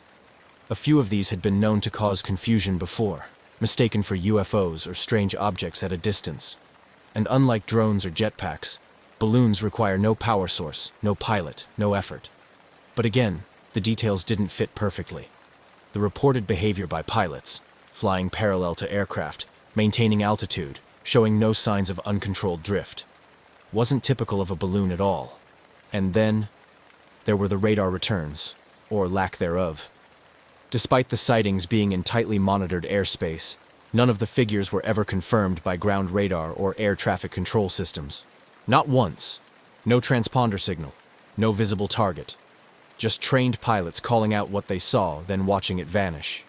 This gap, between what was seen and what could be tracked, left room for speculation. Some online theorists proposed secret military testing. Others jumped to fringe ideas, cloaking technology, advanced flight suits, or even extraterrestrial probes. Most of these were dismissed outright, but their existence showed how far the public imagination had stretched trying to fill in the blanks. No matter how rational the conversation started, it always seemed to circle back to the same question. How could something be seen so clearly, by multiple pilots, and yet leave no trace behind? By early 2023, the jetpack guy had become more myth than man. His presence in the skies reduced to speculation and echo. There were no new sightings, no breakthroughs. The FAA stopped releasing updates, and the FBI, after a period of quiet probing, also fell silent. Whatever momentum had once propelled the investigation had faded into a holding pattern. The skies above LAX were busy as ever, but the strange visitor hadn't returned. For some, the mystery's slow disappearance was the answer itself. If it were a drone prank or an unsanctioned experiment, maybe the operator had stopped after realizing the risk, or after being quietly warned. If it was a one-off balloon incident, maybe it had been a fluke that gained more attention than it ever deserved. The absence of further appearances made a convenient case for coincidence, but others weren't so convinced. Many within the aviation world remained unsettled. Pilots who had seen the figure firsthand didn't walk away thinking they'd misjudged a balloon. These were professionals trained to identify threats in the sky, and they had described a person, upright, in motion, at altitudes where no solo flyer should be. Their stories hadn't changed, even when the world moved on. Investigative journalists revisited the case, looking for missed connections, any overlooked detail in radar logs, any unreported test flights, any quiet payoff or sealed file. Nothing surfaced. Radar operators from the original incidents remained baffled. One admitted in a later interview, "We had guys scanning the scopes live when it happened, and there was nothing there. No return at all." So the mystery endured, not as a constant news story, but as a quiet chapter in aviation lore. A moment where something appeared against the odds, then disappeared without explanation. And like all good mysteries, it didn't leave answers. Just a strange shape in the sky and the certainty that, for a few brief moments, the rules of flight didn't quite hold. Today, the story of the jetpack guy floats somewhere between urban legend and unresolved aviation case file. There's no confirmed identity, no recovered equipment, no public resolution. The official investigations have long since gone quiet, but the incident lives on, spoken of in pilot lounges, discussed in online forums, and remembered by those who saw it firsthand. In aviation circles, it serves as a kind of parable, a reminder that even in one of the most regulated, monitored, and controlled spaces on Earth, the sky above a major airport, something unknown can still slip through. Pilots remain vigilant. Controllers still reference the event from time to time, especially when an unusual blip appears on radar, or when a trainee asks if that jetpack guy thing really happened. It did. At least 4 pilots, on separate flights, in broad daylight, saw something that didn't belong in their airspace. They weren't drunk. They weren't confused. They were reporting what they saw. A figure, flying upright, alone, thousands of feet in the air. The FAA still logs it as an unresolved aerial occurrence.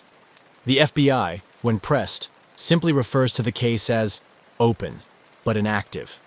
There's nothing more to pursue, unless someone speaks up or something new appears. And so, it joins the quiet catalog of aviation anomalies, like the phantom aircraft that appear on radar but never visually materialize, like the ghost flights tracked over empty oceans. It's part of a strange truth about aviation. For all our technology, our control, and our charts of the sky, there are still moments that slip through the gaps. Jetpack Guy may never return, but if he does, if another voice crackles through the radio to say, "We just passed someone in a jetpack," pilots will believe it. They've seen it before. And the sky, for all its predictability, still has room for a little mystery. British Airways Flight 9 was a Boeing 747-236B, a wide-bodied giant of the sky built to travel oceans and continents in quiet, high-altitude grace. With 4 Rolls-Royce engines, a double-deck cabin, and an enviable safety record, the aircraft was an icon of international aviation, reliable, powerful, and capable of carrying hundreds of passengers comfortably across the globe. It was not a plane one expected to see in distress, let alone gliding silently through the dark with all 4 engines out. But on the night of June 24, 1982, this very aircraft, registration GBDXH, would be at the center of one of aviation's most remarkable survival stories. The flight was part of a long journey from London to Auckland, New Zealand, broken into multiple legs. That evening, Flight 9 had just completed a brief stop in Kuala Lumpur, Malaysia. Passengers had stretched their legs, grabbed snacks, or wandered through the small terminal. Most were weary but in good spirits. They were nearing the final stretch. Next stop, Perth, Australia. At the controls for this segment was Captain Eric Moody, an experienced pilot with thousands of flying hours under his belt. Alongside him in the cockpit were First Officer Roger Greaves and Flight Engineer Barry Townley Freeman. All 3 were seasoned, calm professionals, the kind of crew passengers rarely think about, because everything always goes to plan. As the aircraft taxied for departure, the weather was reported as good. It was a routine evening in Southeast Asia, humid but clear, and the crew saw nothing of concern on their instruments. The 747 rolled down the runway with the familiar surge of thrust, lifting into the sky just after 8:40 p.m. local time. Inside the cabin, lights dimmed to a gentle glow as the plane climbed to its cruising altitude of 37,000 feet. By now, passengers had settled into the lull of overnight flight. Cabin service was underway, soft music played over the intercom, and outside, the view was pitch black. Just the occasional flash of stars beyond the window. In the cockpit, it was quiet. The aircraft was flying smoothly, and the crew made small talk while monitoring instruments. Over Indonesia's Java Sea, the aircraft's flight path would soon arc southward toward the Indian Ocean, placing it above volcanic regions, but the skies looked clean. Then, somewhere near the halfway mark between Jakarta and Perth, subtle changes began. It started with something beautiful. Strange blue-white sparks began dancing on the cockpit windscreen. They crawled along the glass like electric tendrils, glowing at the edges of the wipers. This phenomenon, known as St. Elmo's fire, wasn't entirely unheard of. It's an atmospheric electrical effect caused by static buildup, often seen near thunderstorms. But tonight it was different. The glowing shapes were brighter, more intense, and they were being noticed not just by the flight crew, but by passengers as well. Back in the cabin, a strange haze was forming. A soft mist seemed to be drifting from the vents. Some passengers thought it was smoke, others assumed it was condensation. Flight attendants moved through the aisles calmly, checking in with passengers but noticing it too. The haze was odd, and it had a faint smell. Something slightly metallic, a little like sulfur. Nothing alarming, but strange enough to raise eyebrows. Then the cockpit received its first real surprise. Engine 4, on the far right, began to lose power. Warnings flashed briefly, and then Engine 2 began surging.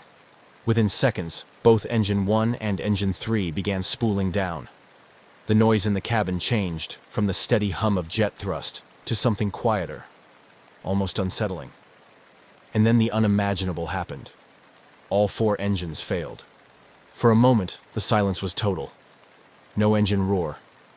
Just the rush of wind over the fuselage and the quiet chime of alerts in the cockpit. The 747, one of the most reliable aircraft in the skies, had become a glider at 37,000 feet. The crew checked and rechecked the instruments. This wasn't a gauge failure. The engines were out, every one of them. The aircraft was descending, gliding through the darkness with no power and no clear reason why.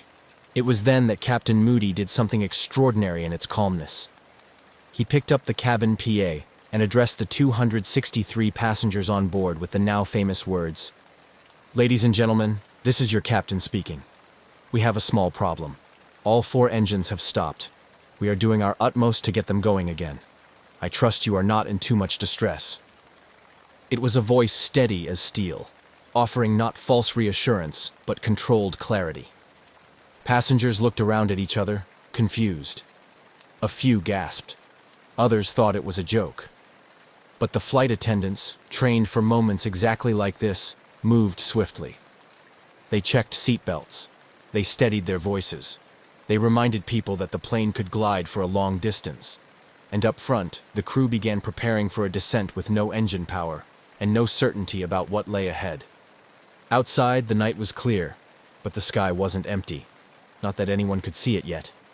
The Boeing 747 continued its silent descent through the upper atmosphere, gliding with nothing but inertia and altitude to guide it.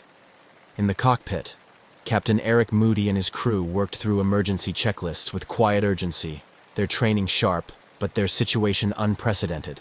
4 engines out, no power, no warning, and no clear explanation. They had prepared for engine failures before. Every commercial pilot is, but never all 4. It was the sort of scenario that wasn't supposed to happen. And yet, here they were, in the middle of the night sky over Indonesia, coasting downwards in an aircraft that now resembled a 350-ton sailplane. Inside the cabin, time seemed to slow. Flight attendants, despite their own uncertainty, moved efficiently through the aisles. Passengers clutched armrests and exchanged nervous glances. Some whispered prayers.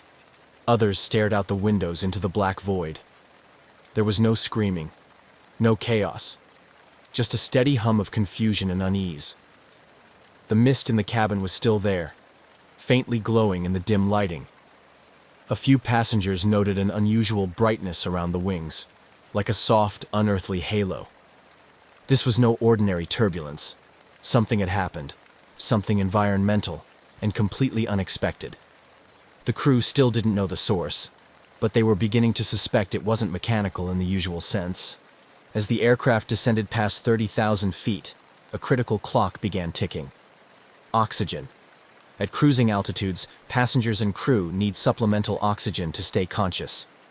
The aircraft had deployed emergency oxygen masks automatically when the engines failed, but they were only designed to function for a limited time, about 15 minutes, long enough to get the plane down to breathable altitudes. Captain Moody and First Officer Greaves performed glide calculations quickly. The 747 could descend at roughly 2,000 feet per minute with no power. That gave them maybe 20 minutes before they'd be near sea level. If they couldn't restart the engines by then, they'd need a plan B. Jakarta was the nearest viable airport, but reaching it depended on distance, descent rate, and a heavy dose of luck. They began trying to restart the engines, first in sequence, then out of sequence. Fuel valves were adjusted, ignition switches recycled, airflow was monitored. Nothing. The engines refused to respond. At this point, the crew made the difficult decision to declare an emergency with Jakarta Air Traffic Control. The transmission was calm but urgent. Total engine failure. Initiating descent. Requesting immediate vectors for possible landing. The controllers, stunned, began relaying instructions, advising vectors to Halim Perdanakusuma International Airport, Jakarta's primary field.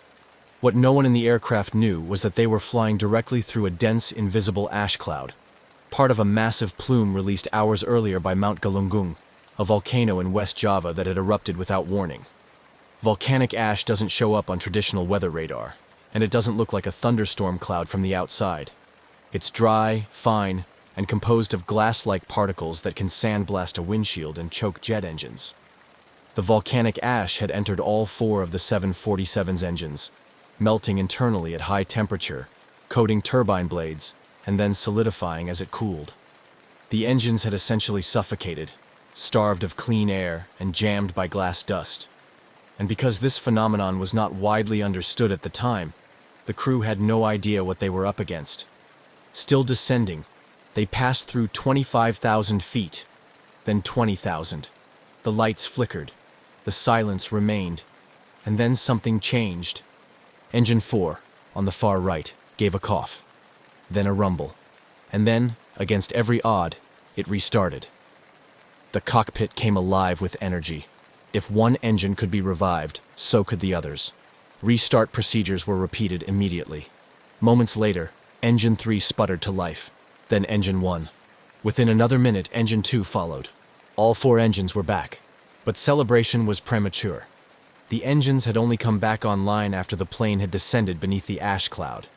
It wasn't until they had cleared the volcanic particles that clean airflow allowed combustion again. And now, having regained power, the aircraft was still in a precarious position, descending, engines unstable, and visibility worsening by the second.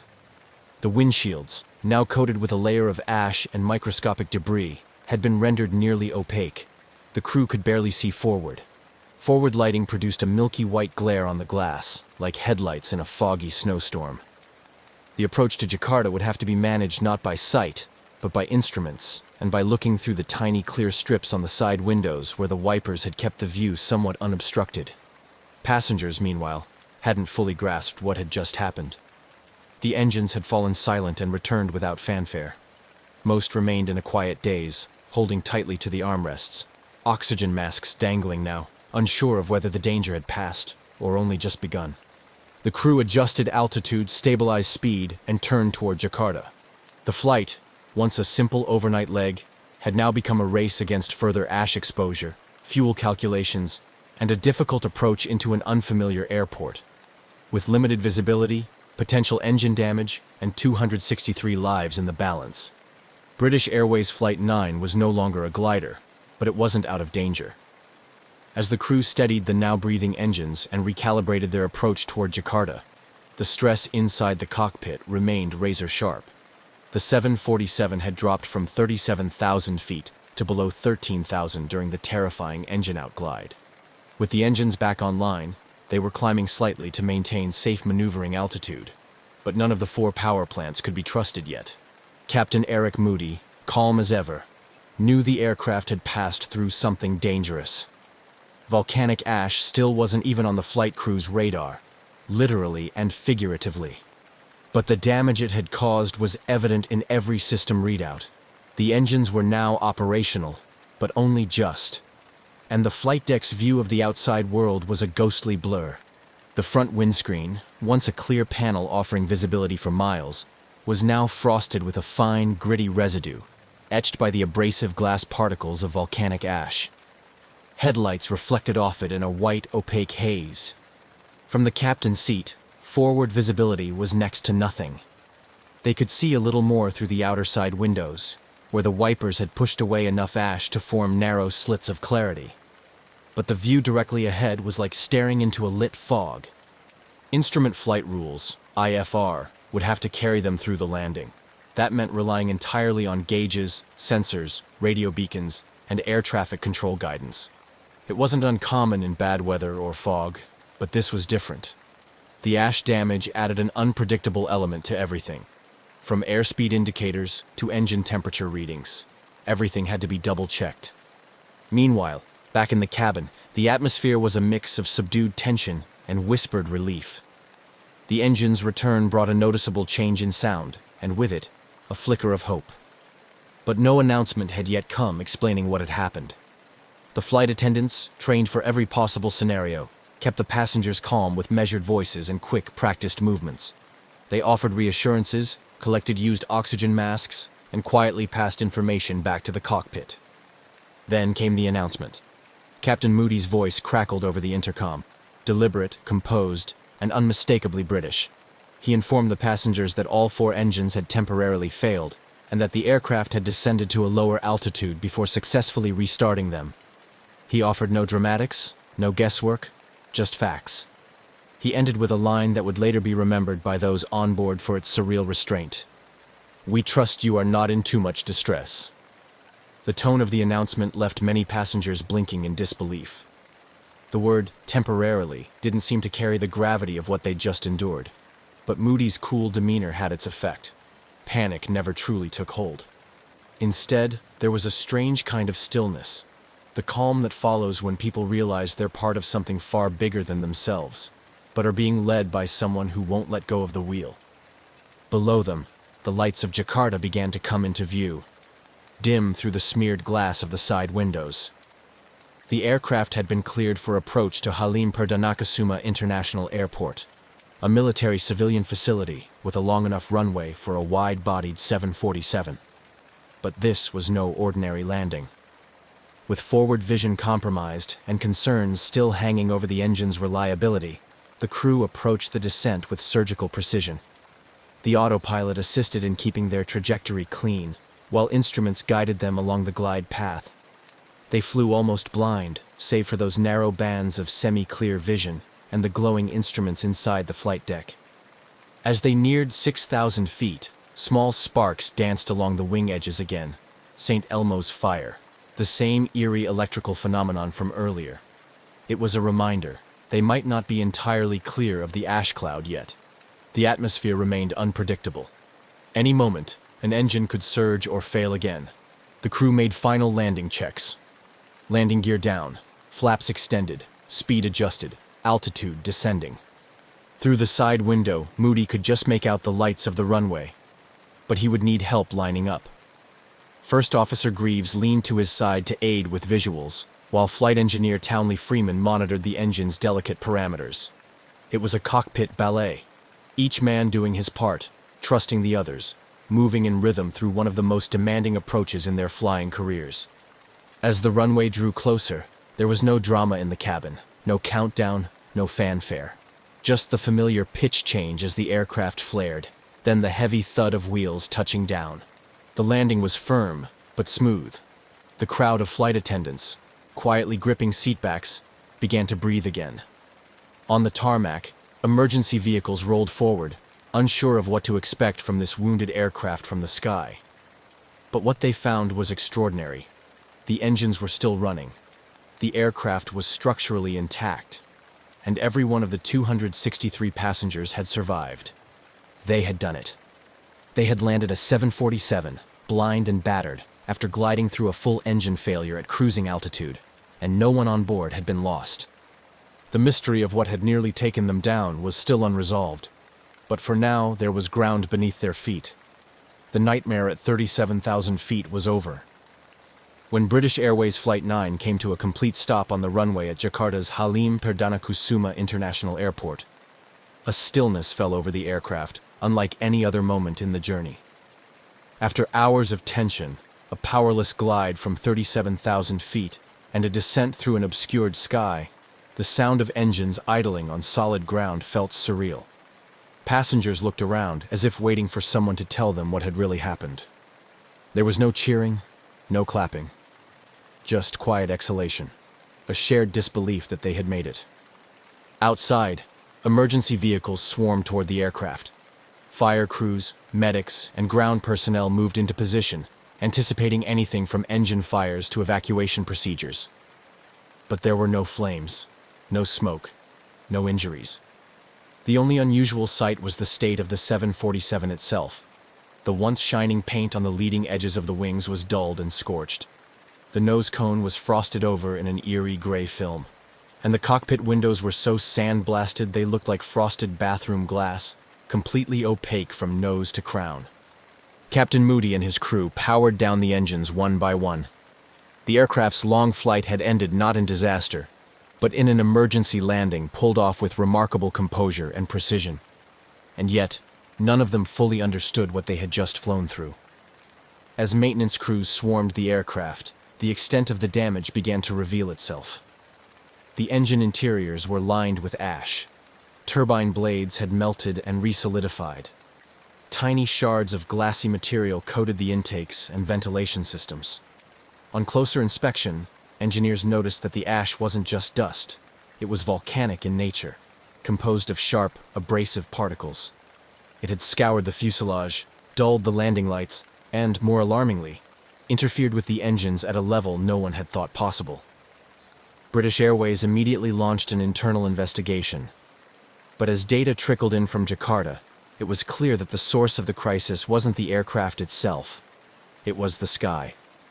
Only after Flight 9 was safely on the ground did word reach the crew about the eruption of Mount Galunggung, a volcano roughly 110 miles southeast of Jakarta. The eruption had occurred earlier that day and sent a massive ash cloud soaring into the upper atmosphere. The eruption wasn't violent or fiery. It was quiet, distant, and largely unnoticed by air traffic control. No official NOTAM, notice to airmen, had been issued. The volcanic plume had drifted westward into one of the busiest commercial air corridors in the region, invisible on radar, undetectable until it was too late. Volcanic ash clouds are unique threats to aviation. They don't behave like thunderheads or storm systems. They don't show up on conventional weather radar because the ash particles lack the moisture content to reflect radar signals. Visually, they can appear like thin cloud layers, or even clear air under night skies. But inside those clouds are microscopic fragments of rock, glass, and minerals, lethal to jet engines. The heat inside a jet engine melts the ash into molten glass. This clings to the internal turbine components and then cools rapidly, solidifying again and blocking airflow. In extreme cases, it can choke the engine completely, extinguishing combustion and shutting down power, just as had happened aboard Flight 9. As British Airways and Indonesian authorities pieced together the timing and flight path, they confirmed the unthinkable. Flight 9 had flown directly through the heart of a high-altitude ash plume, and it had done so for several minutes before engine failure occurred. The ash had entered all 4 engines, cut them off simultaneously, and turned a powered flight into a silent glide. What made the survival even more remarkable was the fact that the engines reignited at all. Most pilots, and even manufacturers, didn't believe that once volcanic ash caused flameout, an engine could be restarted.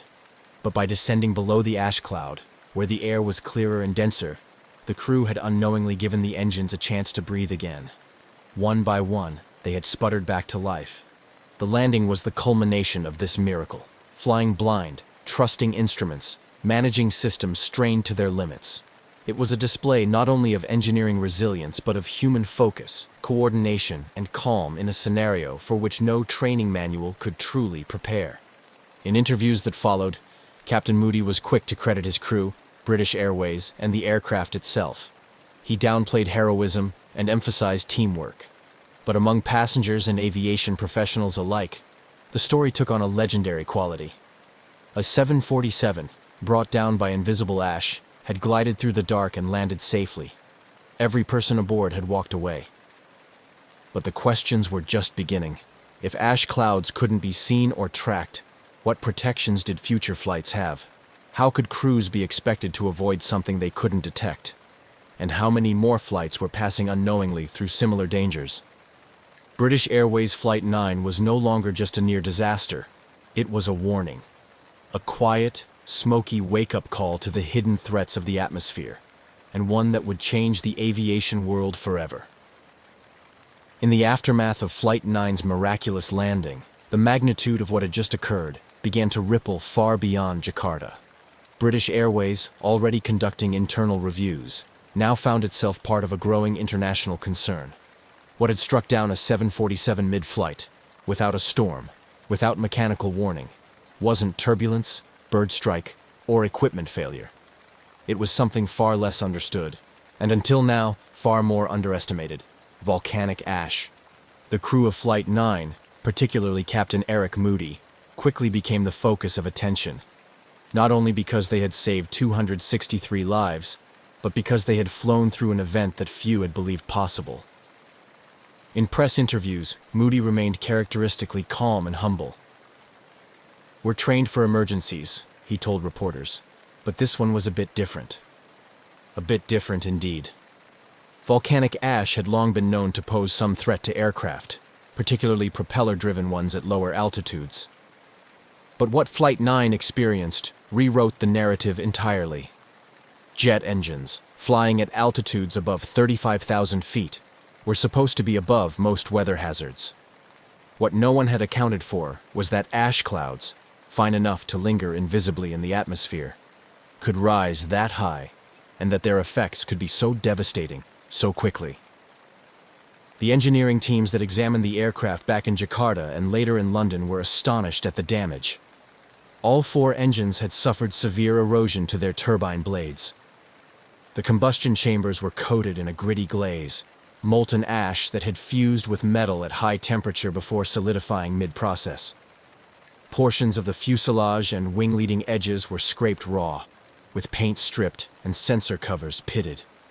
Even the landing lights and cockpit windscreens showed signs of abrasion, sanded down to a frosty opacity. Despite this, the aircraft had flown again, And that, more than anything, underscored the miracle. But it also revealed the urgency of a terrifying question. How many other flights had unknowingly passed through similar clouds? And how could pilots avoid something they couldn't see? Before Flight 9, ash clouds weren't monitored with the same seriousness as weather systems. Meteorological stations tracked eruptions when they were explosive or locally hazardous, but there was no global network for tracking ash dispersion in real time. Even radar systems, the gold standard in weather detection, failed to register ash because the dry, fine particles didn't return strong radar echoes. In the cockpit, there was no alert, no warning. Only the ghostly glow of St. Elmo's fire and a faint burning smell. Flight 9 had highlighted a blind spot, both literal and systemic. The aviation world responded swiftly.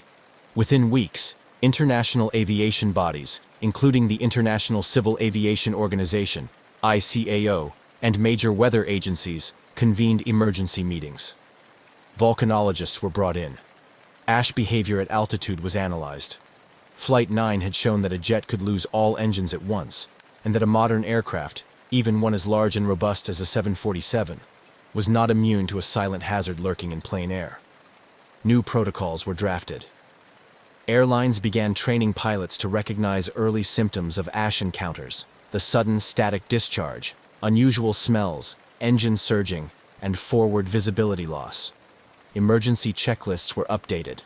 Perhaps most importantly, aviation authorities started to develop the world's first volcanic ash advisory centers, VAACs, a global network designed to monitor volcanic activity and issue real-time advisories to aircraft flying in affected zones. Satellite monitoring of ash plumes also advanced significantly in the years that followed. Earth-observing satellites could now track sulfur dioxide and ash dispersal with far greater accuracy, enabling warning systems that could alert air traffic control, dispatchers, and pilots more effectively than ever before. Flight 9 had done something no one wished for, but everyone ultimately benefited from. It forced aviation to evolve. It filled a knowledge gap with a hard-earned lesson. For those aboard that night, the world carried on, but never quite the same. Passengers spoke later of a strange peace during the descent, of how calm the cabin remained even as oxygen masks fell and the engines went quiet. Many credited the demeanor of the flight attendants, who moved like clockwork, keeping passengers steady in the face of the unknown. Captain Moody and his crew received widespread recognition. Their teamwork under pressure became a case study in aviation training programs around the world. Pilots and instructors referenced Flight 9 as the benchmark for poise and process during emergencies. It was not just a near disaster. It was a masterclass in how to fly through one. And in the years to come, other flights would encounter volcanic ash. Some would divert early, thanks to new detection. Others, like the 2010 Eyjafjallajökull eruption in Iceland, would ground hundreds of flights altogether, a decision made not out of fear, but from the lessons learned aboard Flight 9. What was once invisible now had a name, a path, and a plan. The night sky was still dark, but no longer unknowable, because one flight, flying blind over Indonesia, had opened the world's eyes. While British Airways Flight 9 had returned safely to solid ground, the shockwaves from its brush with disaster continued to ripple through the aviation world. The dramatic mid-air crisis revealed vulnerabilities in modern flight that had been previously overlooked or underestimated, especially in the context of a growing global network of long-haul routes that routinely crossed volcanic regions. Jakarta Air Traffic Control, stunned by the event, began working more closely with geophysical agencies to understand what exactly had happened above their skies.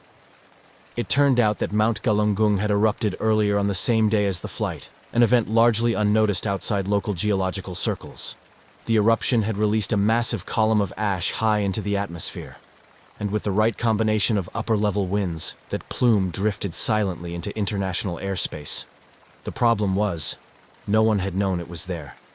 There were no alerts, no radar echoes, no warnings. The implications were sobering.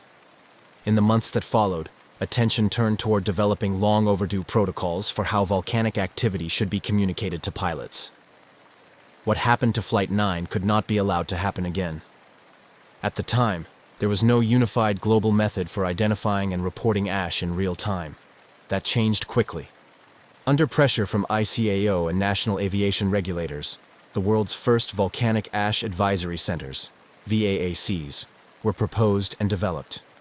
Eventually, 9 centers would be established worldwide, each responsible for monitoring volcanic activity within a specific region and issuing alerts to aviation authorities and pilots. These centers, including those based in London, Anchorage, Tokyo, and Darwin, now serve as constant monitors of potential ash threats. Flight manuals also began to include specific guidance for recognizing and responding to volcanic ash encounters. New checklists addressed the subtle but critical warning signs: the sudden glow of St. Elmo's fire, strange engine behavior, or the faint, gritty smell of sulfur in the cabin. Pilots were taught not to rely on radar, but instead to trust the signs and act immediately, by descending, turning away, and avoiding further exposure. Flight simulators were updated to include volcanic ash failure scenarios. For the first time, engine flameouts caused by ash could be replicated in training environments. What had once seemed like an impossibility, losing all 4 engines in a 747, was now a part of the training syllabus for airline crews around the world. Engine manufacturers, too, took note. Rolls-Royce and other leading companies studied the damage to Flight 9's power plants in exhaustive detail. The molten ash had entered the combustion chamber, fused onto blades, then cooled into glass. Engineers began designing turbines more resistant to such damage and refining protocols for testing engines after suspected ash exposure. But perhaps the most lasting change was psychological. The illusion of complete control in modern aviation had been fractured. Pilots and passengers alike had been reminded that the sky, so vast, so seemingly predictable, still held secrets. And while the industry had grown more advanced, more redundant, more secure, it was not invincible. Nature, when unmonitored or misunderstood, could still outmaneuver the best of machines. For the passengers of Flight 9, life resumed, albeit with a deeper appreciation for its fragility. Many kept in touch long after the flight, bound by a shared memory of quiet terror and miraculous survival. Some described it as life-changing. Others said they didn't fully understand the gravity of the incident until they saw the headlines afterward. As for Captain Moody and his crew, they returned to flying after a period of review and rest. They were never ones to seek the spotlight, but their actions, decisive, professional, and calm under extraordinary circumstances, became legendary. Their story was passed down in classrooms and cockpits, not just as an example of skill, but of the human strength required when the systems fall silent. Flight 9 didn't crash. It didn't break apart in the sky or disappear beneath the ocean. But what it gave aviation was as important as any near miss or tragedy. A warning that came in time. A mystery, solved just enough to spur global change. And a reminder, above all, that vigilance in the sky must extend beyond what can be seen. In the years that followed the safe landing of British Airways Flight 9, the story became more than an incident report. It became a benchmark, a moment in aviation history where everything worked as it should, even as everything failed. And the final pieces of the legacy it left behind weren't just procedural or mechanical. They were human. They were cultural. They were enduring. The passengers of that extraordinary flight returned to their lives, scattered across the world, some never speaking much about the night they drifted powerless over Indonesia. Others held on to it quietly, knowing they had walked away from something that, by any standard, should have ended very differently. Among them were business people, families, backpackers, and crew members, each with a version of the story that included the surreal calm in the cabin, the quiet descent in the dark, the soundless minutes when the world outside was nothing but stars and silence. For many, the memory wasn't traumatic so much as deeply humbling. Some passengers described an eerie sense of peace while the engines were out, perhaps a product of the crew's measured composure, or the shared understanding that panic had no place here. The cabin crew, too, received high praise. Their ability to continue service, maintain order, and assist passengers through confusion and fear was nothing short of professional excellence. British Airways Flight 9 became a celebrated example of crew coordination under duress. It entered training manuals. Aviation conferences cited it as the gold standard for CRM, crew resource management. And in the years that followed, as aviation evolved with faster aircraft and more automation, the story of Flight 9 reminded the industry of something simple. Machines alone don't save lives. People do. Captain Eric Moody's now famous announcement: "Ladies and gentlemen, we have a small problem. All 4 engines have stopped," became a case study in communication. It was a statement of impossible calm, delivered in a tone that seemed to compress the chaos of the moment into something oddly manageable. Moody, of course, didn't see it as legendary. In later interviews, he always redirected credit to his crew. It was a team effort, he insisted, the way flying is meant to be. And yet, it wasn't just the professional aviation community that took notice. The story captured imaginations far beyond the airport tarmac.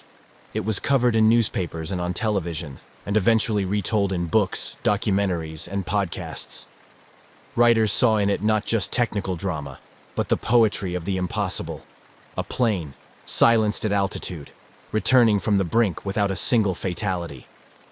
The Boeing 747 involved in the incident, GBDXH, returned to service after significant repairs and engine overhauls. It flew for years afterward, earning the nickname the Jakarta Jumper among those who knew its history. Every flight it made afterward carried with it a quiet legacy, proof of both the aircraft's resilience and the lessons it forced into the world. And those lessons rippled out far beyond British Airways. The aviation community began to share data more freely, particularly in volcanic regions. Airspace management protocols were rewritten, and volcanic monitoring programs saw new investment. Countries with active volcanoes began establishing better communication channels, with air traffic control centers and flight dispatchers. The volcanic ash advisory centers became fully operational and interconnected. Their early alerts would eventually be credited with saving countless flights from potential exposure in years to come. Notably, in 2010, when Iceland's Eyjafjallajökull volcano erupted and shut down a significant portion of European airspace for days, many remembered Flight 9. Airlines, governments, and meteorologists worked together in real time, guided in part by the experience decades earlier of a jetliner that had fallen silent over Java. The delays were frustrating, but the caution was justified. It was a sign that the system now understood what ash could do. Flight 9 never needed a monument to be remembered. Its legacy lived in every pilot who learned its story, every crew member who rehearsed a once unthinkable emergency, and every satellite pinging Earth's surface to track clouds the eye couldn't see. It became part of aviation's quiet conscience, a reminder that not every danger rumbles with thunder, and not every survival ends with applause.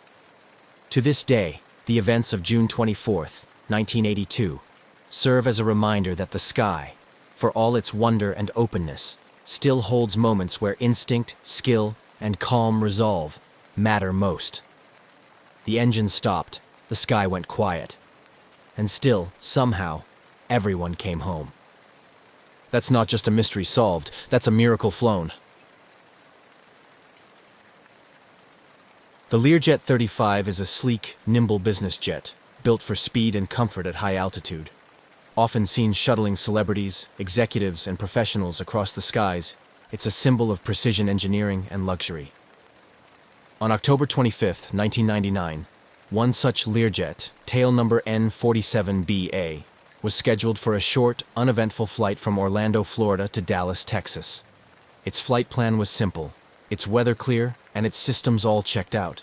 What should have been a routine trip would instead unfold into one of the eeriest and most heartbreaking mysteries in modern aviation: the flight that flew itself. That morning began quietly at Orlando Sanford International Airport. The Learjet sat prepped and fueled on the tarmac, awaiting its crew and passengers. Among those on board would be professional golfer Payne Stewart, fresh off recent victories and with a bright career still ahead of him. Stewart, known for his charismatic presence on and off the green, was headed to Dallas for business, traveling with his agents and close companions. The crew, consisting of 2 experienced pilots, arrived early, conducted their inspections, and found everything in working order. No warning lights, no strange behavior. Nothing to suggest anything other than a smooth flight ahead. At 9:19 a.m. Eastern Time, the Learjet taxied down the runway and lifted effortlessly into the morning sky. Controllers noted a smooth ascent and acknowledged a routine check-in as the plane climbed through 23,000 feet.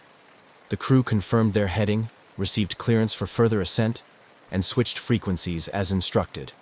But after that final handoff to a new air traffic controller, radio silence. Repeated calls to the aircraft went unanswered. Controllers began to suspect a simple communications issue. Perhaps the crew was just slow to tune to the new frequency. It happens. But the silence continued. Minutes turned to more than 10. Then 20. As the Learjet continued climbing to its cruising altitude of 39,000 feet, concern quietly began to spread through the radar stations watching its steady path. There were no turns off course, no erratic behavior, no deviation in altitude. It flew with an eerie steadiness, almost like a textbook autopilot demonstration. But the longer it flew without a response, the more unusual the situation became. Air traffic control centers along its path continued to attempt contact, escalating alerts and reaching out to the aircraft again and again. Nothing. When the plane crossed into Missouri airspace and still had not responded, the Federal Aviation Administration began coordinating with military authorities. NORAD, the North American Aerospace Defense Command, was notified, and preparations began to scramble fighter jets. The goal was to intercept the Learjet, attempt visual contact, and determine whether the crew was in distress or the aircraft had been hijacked. But even as the military moved into action, there was still no sign of deviation. The jet flew northwesterly, passing over Georgia, Alabama, Mississippi, and into the Midwest. It flew for hour after hour, eerily consistent in its heading and altitude, cruising far above the ground as though everything was perfectly normal. All the while, those tracking it from the ground grew increasingly uneasy. Planes don't just go silent for no reason. Pilots don't miss repeated check-ins. Something was wrong. But what? And what were the people on board experiencing at that moment, if anything at all?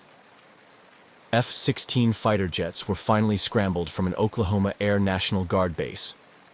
The pilots quickly ascended to meet the Learjet's altitude and reached visual range as it neared Missouri. What they reported back was chilling. Through the cockpit windows, frosted over and opaque, they could see no movement, no sign of life, no signal or change in trajectory. The jet flew on, as if guided by invisible hands. As they circled the silent aircraft, the fighter pilots tried to make contact, maneuvering beside it, rocking wings, attempting hand signals through the glass. But there was no response. The Learjet flew on, ghost-like, cutting through the sky without a sound save for the engines that kept it aloft. Back on the ground, the realization began to set in. Whatever had happened on board must have happened quickly, and it had likely rendered everyone on the jet unconscious. Investigators would later suspect a loss of cabin pressure, an insidious and silent failure that could rob everyone of consciousness in just minutes, especially at high altitudes where the air is thin and time for useful action is measured in seconds. As the Learjet pushed farther into the open skies of the Great Plains, its engines still strong, it was clear the aircraft was running on autopilot, unmanned, unattended, and unable to correct course. Those watching on radar and through binoculars could only wait, powerless to alter its trajectory. The mystery, now fully underway, had moved beyond a simple communication issue. It had become something else entirely, a jet flying itself across the sky, unresponsive and unstoppable, with no one answering the call. The Learjet continued its silent course through the sky, a sleek silver arrow slicing westward at 39,000 feet, stubbornly steady, eerily perfect. Below it, the United States slowly unfurled, from the green forests of Georgia to the brown fields of Kansas, oblivious to the lifeless aircraft tracing its path across the heart of the country. From the ground, it looked like just another jet, business as usual. But from within radar rooms and military command centers, the reality was growing darker by the minute. After repeated failed attempts to contact the crew, FAA controllers initiated what's known as an INREC, an information request notice, signaling concern for a flight no longer in communication. As the jet drifted into increasingly unfamiliar territory, a heightened state of alert kicked in. This was no minor radio failure. Something was seriously wrong. NORAD scrambled its fighter jets shortly after 10 a.m. Central Time. Pilots from the Oklahoma Air National Guard were directed toward the rogue aircraft. Flying at supersonic speeds, they caught up to the Learjet near Springfield, Missouri. The intercept was coordinated not only to assess the situation visually, but to act swiftly in case of hijacking or other security threats.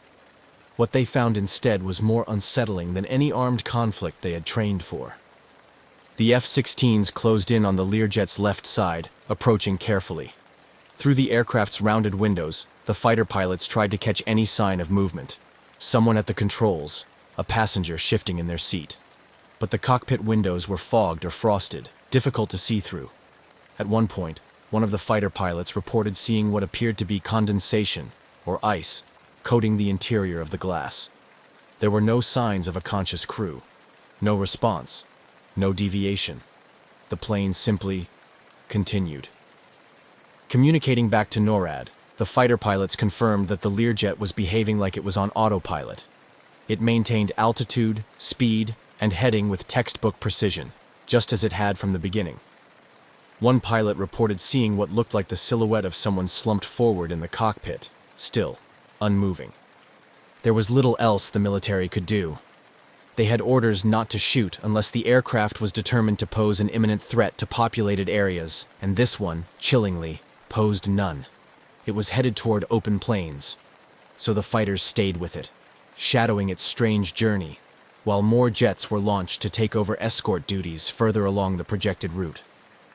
Back at the FAA, the focus shifted toward trying to understand what could have led to such a situation. The most immediate suspicion, hypoxia. Loss of cabin pressure at high altitude can quickly rob a person of consciousness, within 30 to 60 seconds, without supplemental oxygen. If the pressurization system had failed, and the crew didn't respond in time, the results could be tragic and quiet. In just a few short minutes, everyone on board could have slipped into unconsciousness without ever realizing the danger. The Learjet 35's pressurization system was generally reliable, but like any system, it was vulnerable to failure. Investigators already knew the dangers from previous incidents. One of the most infamous had occurred in 1971, when an airline crew suffered a similar loss of pressure and was rendered unconscious until their autopilot brought them safely, and unintentionally, back to land. But those cases were rare, and never this prolonged. With the Learjet's radio silence stretching into hours, the reality settled hard. It was almost certain that everyone on board had been incapacitated early in the flight.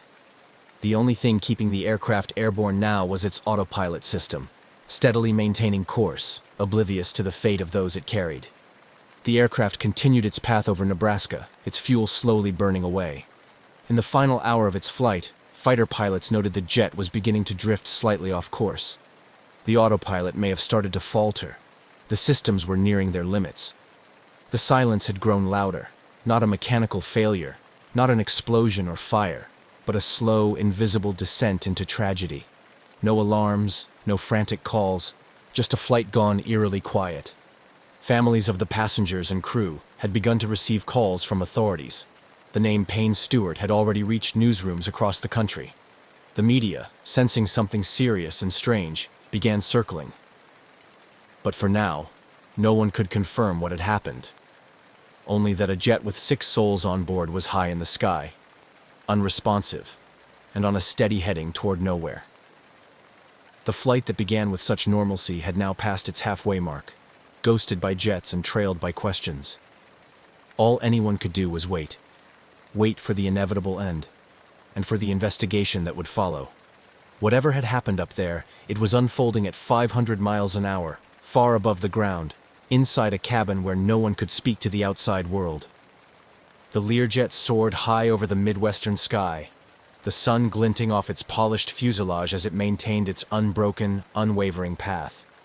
From the ground, it looked like any other business aircraft, calm, fast, efficient. But to those following it from control towers, military radar stations, and the cockpits of the F-16s assigned to monitor it, the jet had taken on an eerie quality.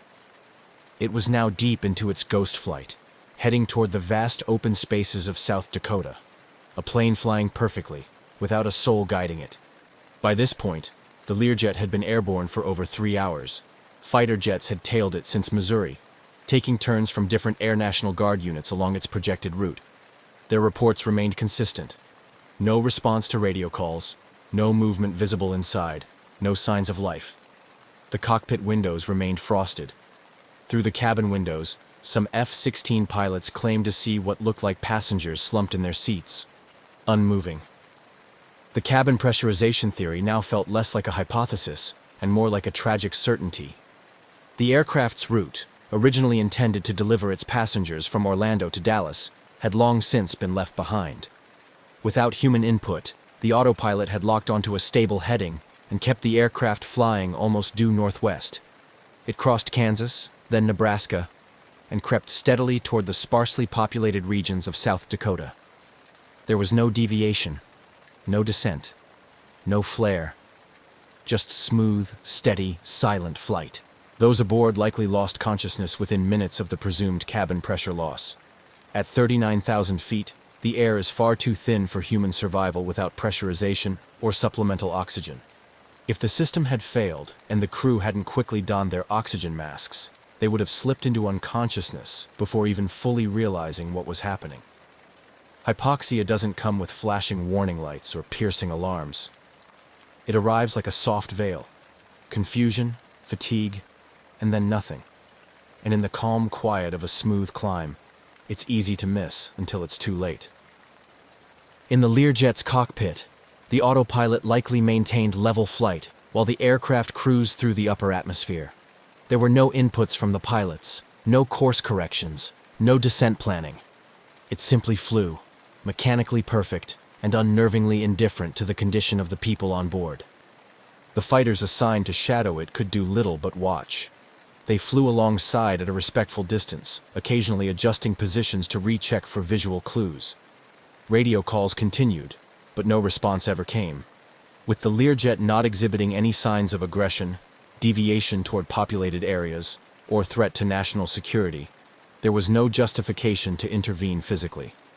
NORAD issued strict standing orders: do not shoot. Meanwhile, across the country, the story had begun to emerge. News outlets picked up on reports of a plane flying unresponsive across several states. As word spread, the name Payne Stewart entered headlines and broadcasts. The golfing world, already buzzing with his recent success at the U.S. Open, was stunned. Fans, colleagues, and sports journalists held their breath, hoping for a miraculous explanation, or at least a safe landing. But aviation experts understood what the signs meant. This was not a survivable scenario. Just after 12 p.m. Central Time, fuel began running low. The jet, having traveled over 1,500 miles, had nearly exhausted its supply. Those tracking it braced for the inevitable. The aircraft could no longer stay aloft. There would be no emergency landing, no radioed mayday. There were no conscious hands at the controls. It was only a matter of time. Radar data showed the Learjet slowly beginning to descend. At first, it seemed like a typical programmed descent, the kind you'd expect from an autopilot approaching a destination. But it wasn't under control. It was a quiet fall. Engines sputtering. No flaps, no gear, no course correction. A graceful but terminal arc toward the ground. At 12:13 p.m., in a remote field near Mena, South Dakota, the Learjet crashed. There were no survivors. The jet impacted the earth at high speed, creating a deep, smoking scar in the soil and scattering debris in a tight pattern. Local authorities and emergency responders were quickly on scene, but the outcome was as expected. The aircraft had completed its journey with tragic precision, flying itself right to the end. The news was swift and sobering. The wreckage confirmed what had already been feared. Among the 6 lost were Payne Stewart, his 2 agents, and the 2 experienced pilots who had flown many such routes before. The country mourned. The aviation world reeled. But more than grief, what followed was a haunting sense of disbelief. A modern aircraft with a seasoned crew, perfect weather, and no distress call, simply vanishing into radio silence and flying on until it could fly no more. Now, the questions began. What exactly had happened inside that cabin? Could anything have been done to save the crew? And how, in the age of radar and redundancy, Could a plane become so utterly silent and still so deadly? The crash site investigation would soon begin, but the mystery and the sense of quiet horror had already settled in. The crash site near Mena, South Dakota, was eerily quiet. In the middle of a wide, open pasture, far from any major town or highway, a long scar marked the spot where the Learjet 35 had come to rest. Investigators arrived to find wreckage strewn across the field, much of it buried or fragmented from the high-speed impact. There was no fire, no smoke clouding the horizon, just twisted metal and solemn stillness, a fitting end to a flight that had unfolded in haunting silence. The National Transportation Safety Board, NTSB, quickly secured the site.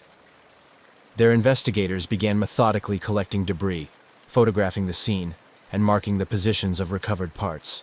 The aircraft had disintegrated on impact, and there were no survivors to offer insight into what had happened in the sky above.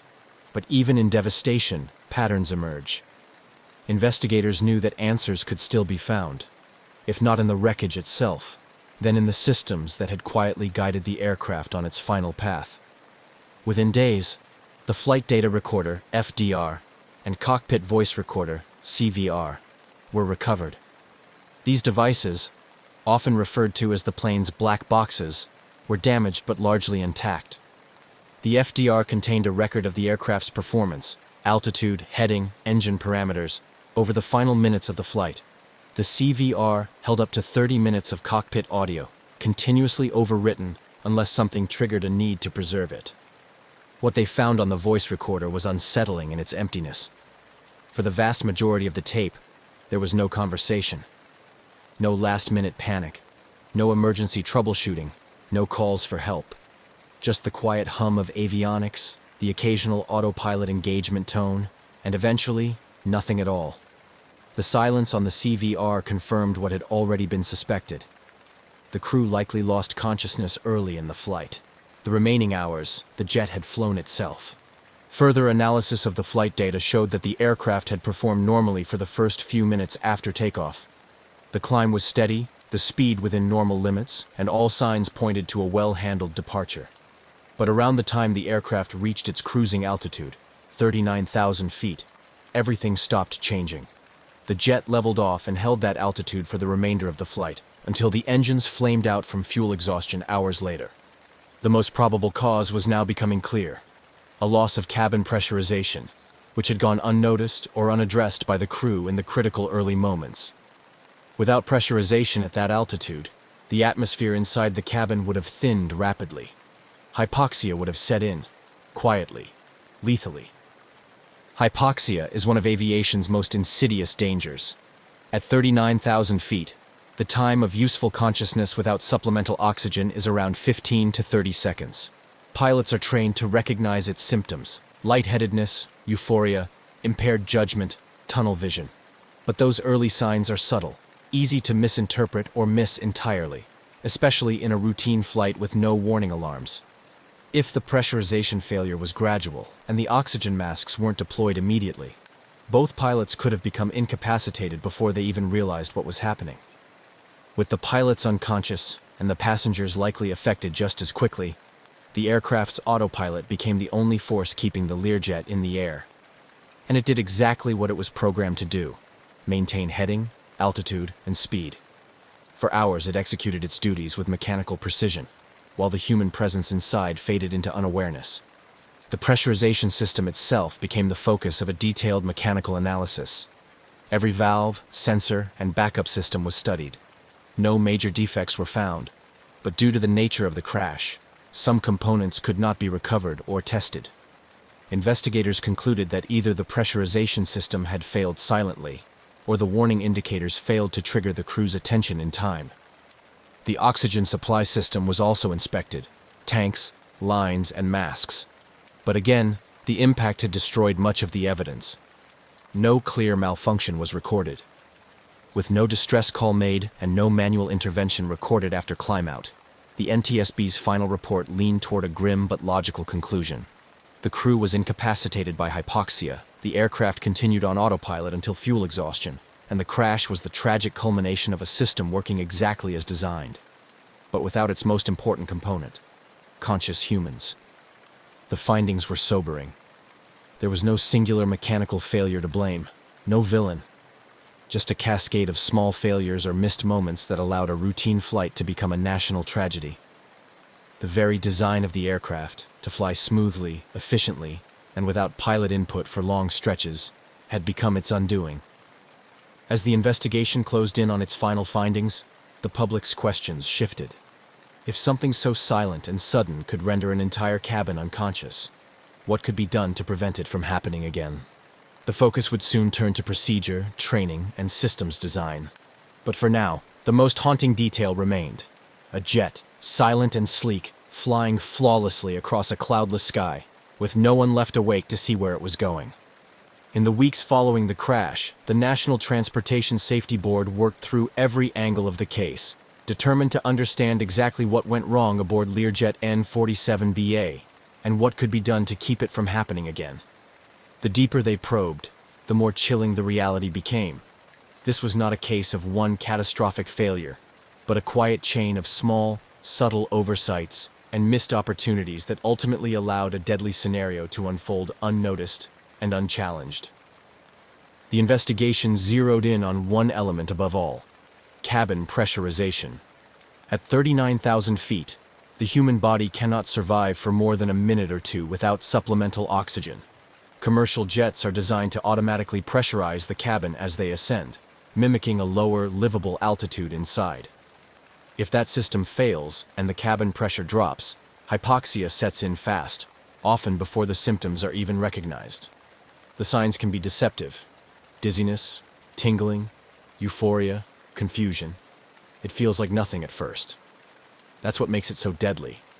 The Learjet's pressurization system was mechanically sound during its most recent inspections, with no known issues on record.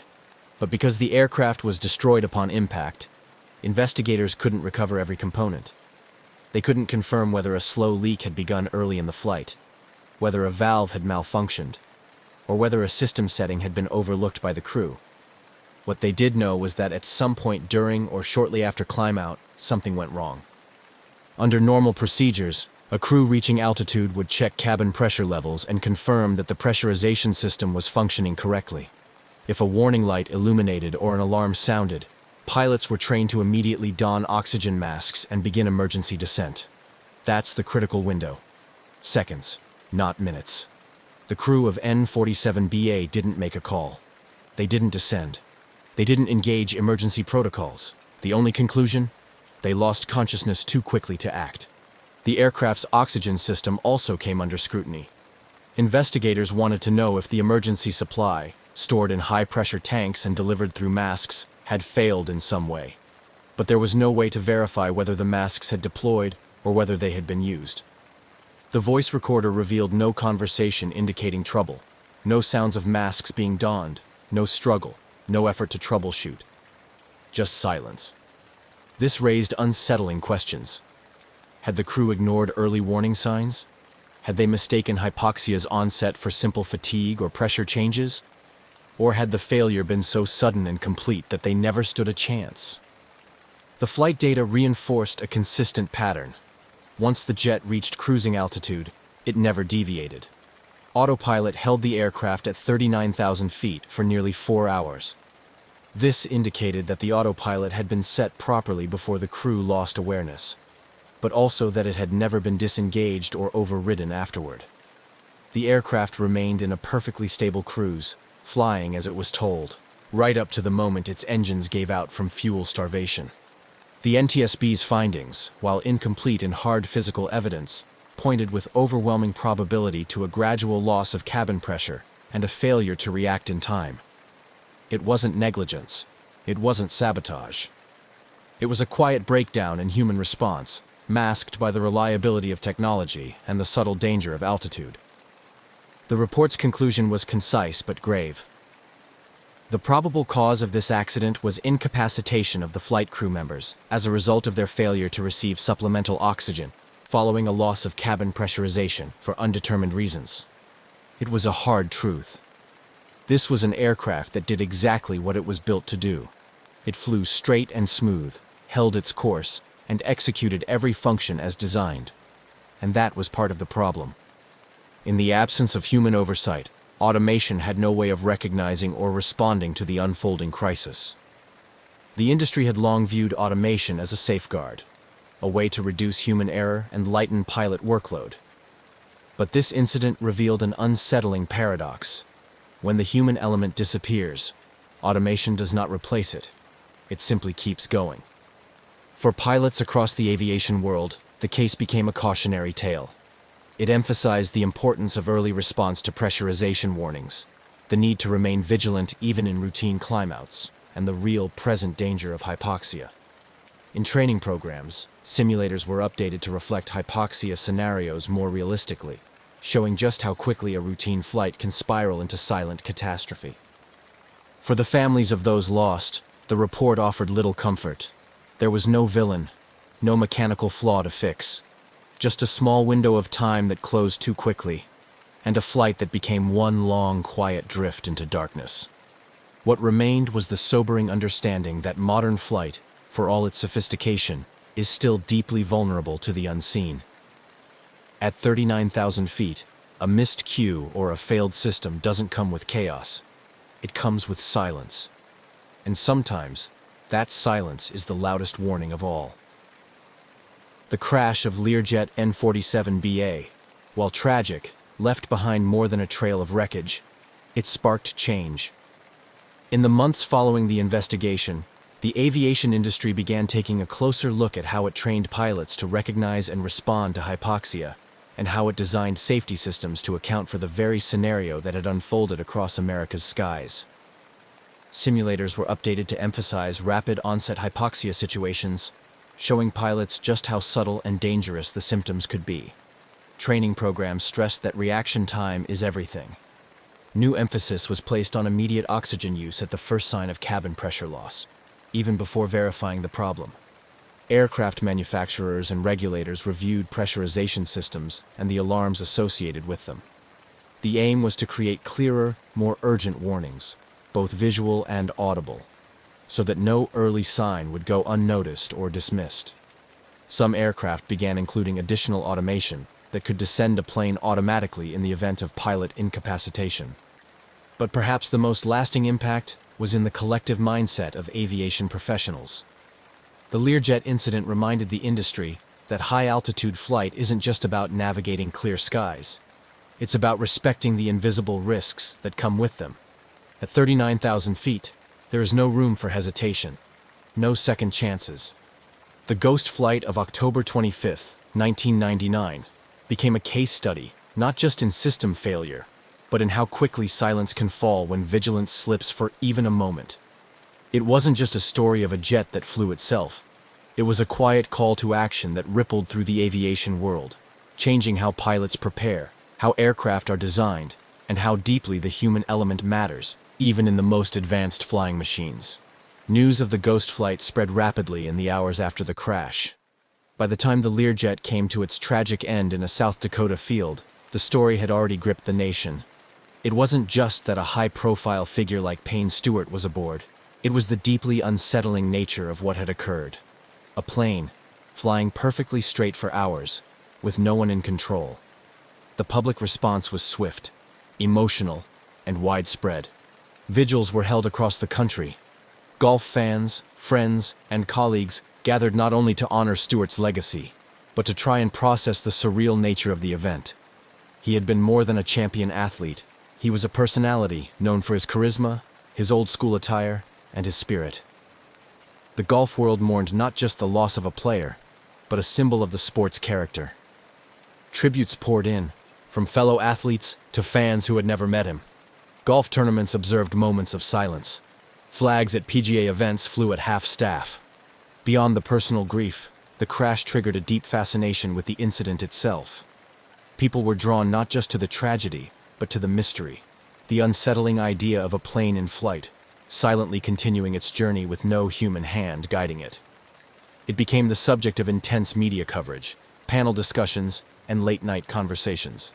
The phrase ghost plane entered the public lexicon, carrying with it a strange blend of technological wonder and human fragility. As the months passed and the investigation concluded, the public's focus turned to the legacy of the event.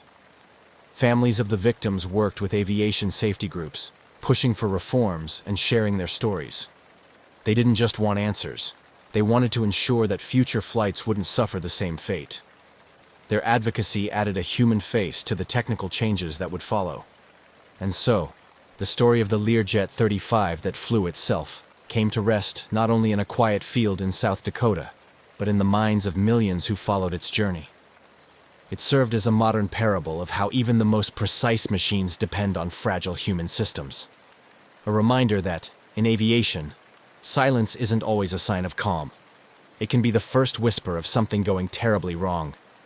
In the years since, the incident has remained one of aviation's most haunting modern mysteries.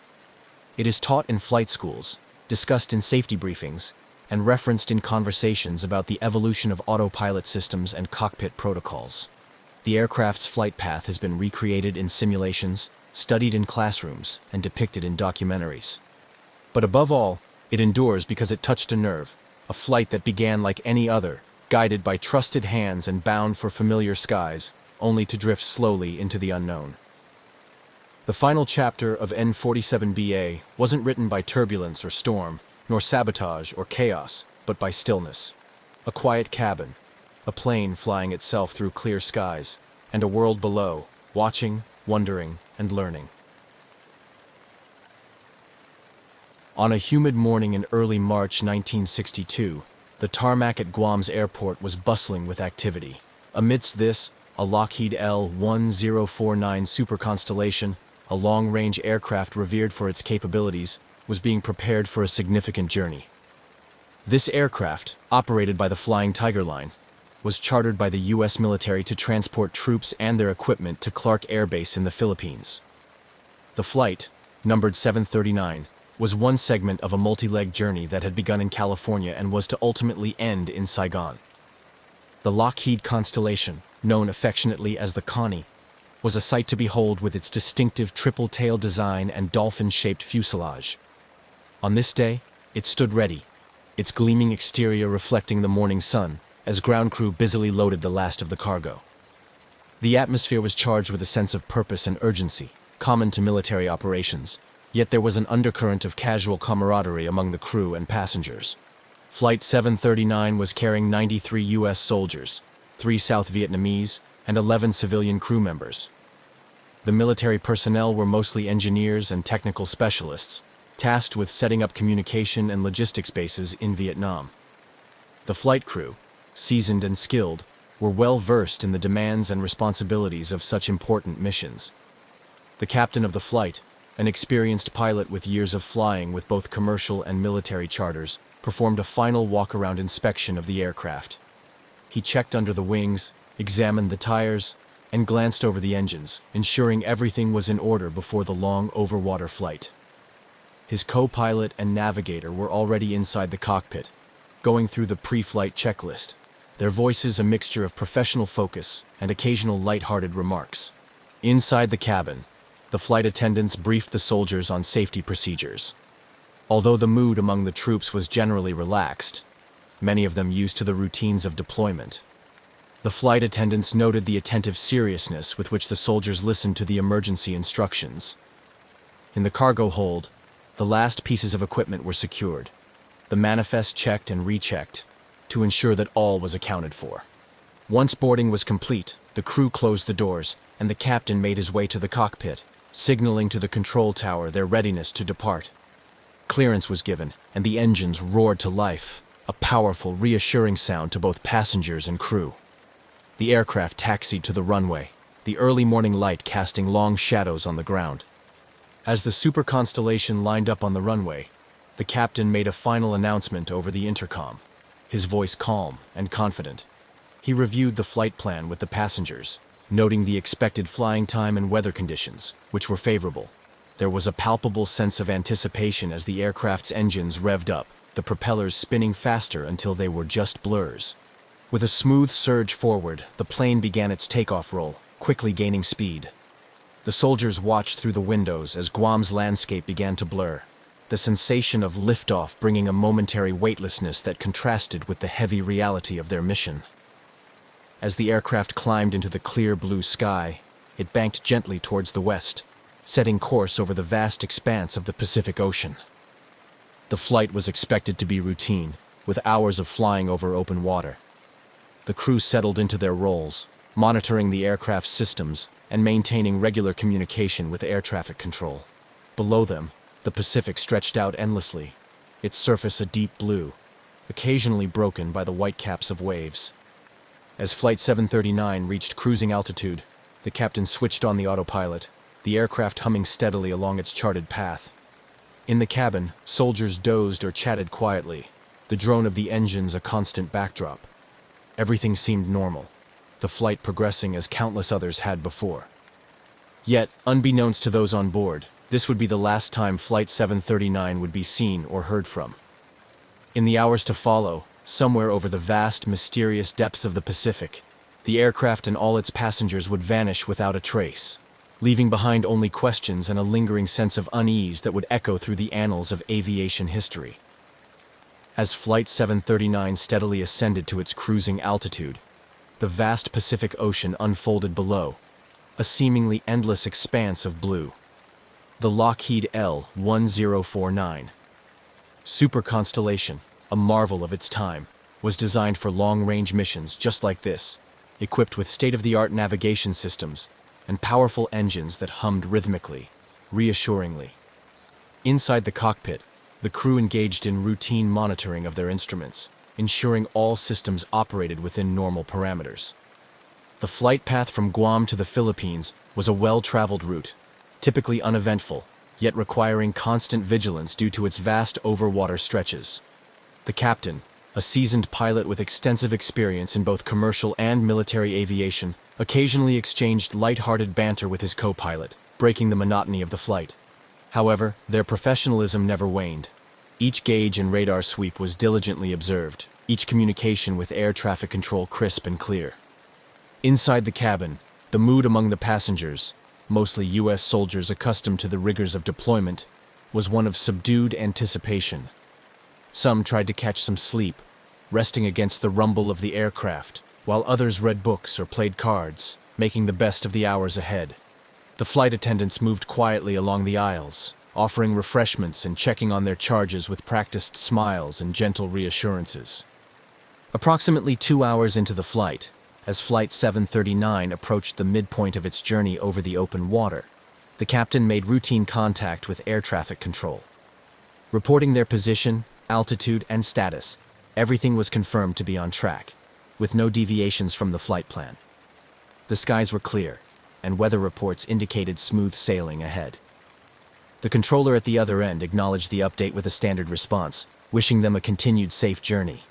This communication, routine and unremarkable, would later be scrutinized and replayed, as it was the last confirmed transmission received from Flight 739. At the time, however, there was no indication of anything amiss. The aircraft continued on its path, the autopilot maintaining a steady course, the engine's steady drone a testament to their reliability. But as the minutes ticked by, an unseen and escalating issue was unfolding. Unbeknownst to the crew and passengers, a critical situation was developing that would soon culminate in the mysterious disappearance of Flight 739. The aircraft, now a mere speck against the vastness of the Pacific, was heading towards an uncertain fate. The last radar contact with the aircraft showed it continuing along its intended flight path. Then, inexplicably, the blip that represented the mighty constellation faded from the radar screens, vanishing without a trace. The disappearance was so sudden, so complete, that air traffic controllers initially doubted their equipment, frantically adjusting settings and calling out to the aircraft with growing urgency. "Flight 739, this is Control. Please come in," crackled over the radio, the controller's voice betraying a hint of concern. There was no response, only static filled the airwaves. Repeated calls, each more desperate than the last, met with the same eerie silence. As the realization set in that the aircraft was no longer on radar and not responding to communications, a chill ran through the control room. Emergency protocols were swiftly enacted. The disappearance of a military-chartered aircraft, especially one carrying over 100 souls, was a critical incident. The U.S. military, along with local aviation authorities, began coordinating an immediate response. search and rescue operations were mobilized, with aircraft and ships directed to the last known location of Flight 739. As the news of the disappearance began to spread, the families of those on board, the military community, and the aviation world held their breath, hoping for any news of the aircraft. The mystery of what happened to Flight 739 in those final moments before it vanished would soon captivate the world, sparking questions, theories, and a massive search effort that sought in vain to uncover traces of the missing plane. The disappearance of Flight 739 triggered one of the largest search and rescue operations of the time, as the U.S. military, alongside international and local forces, launched an extensive effort to locate the missing aircraft and its passengers. Given the flight's last known position over the expansive Pacific Ocean, the area to be searched was vast and daunting, presenting significant logistical challenges. As soon as the aircraft was reported missing, the control centers coordinating the search mobilized a fleet of aircraft from various bases across the Pacific Rim. These included long-range patrol aircraft equipped with sophisticated radar and other sensory equipment designed for maritime surveillance and search operations. The U.S. Navy dispatched ships that were in the region to converge on the suspected area where contact with Flight 739 was lost. This initial response was a race against time, with hope still alive for finding survivors.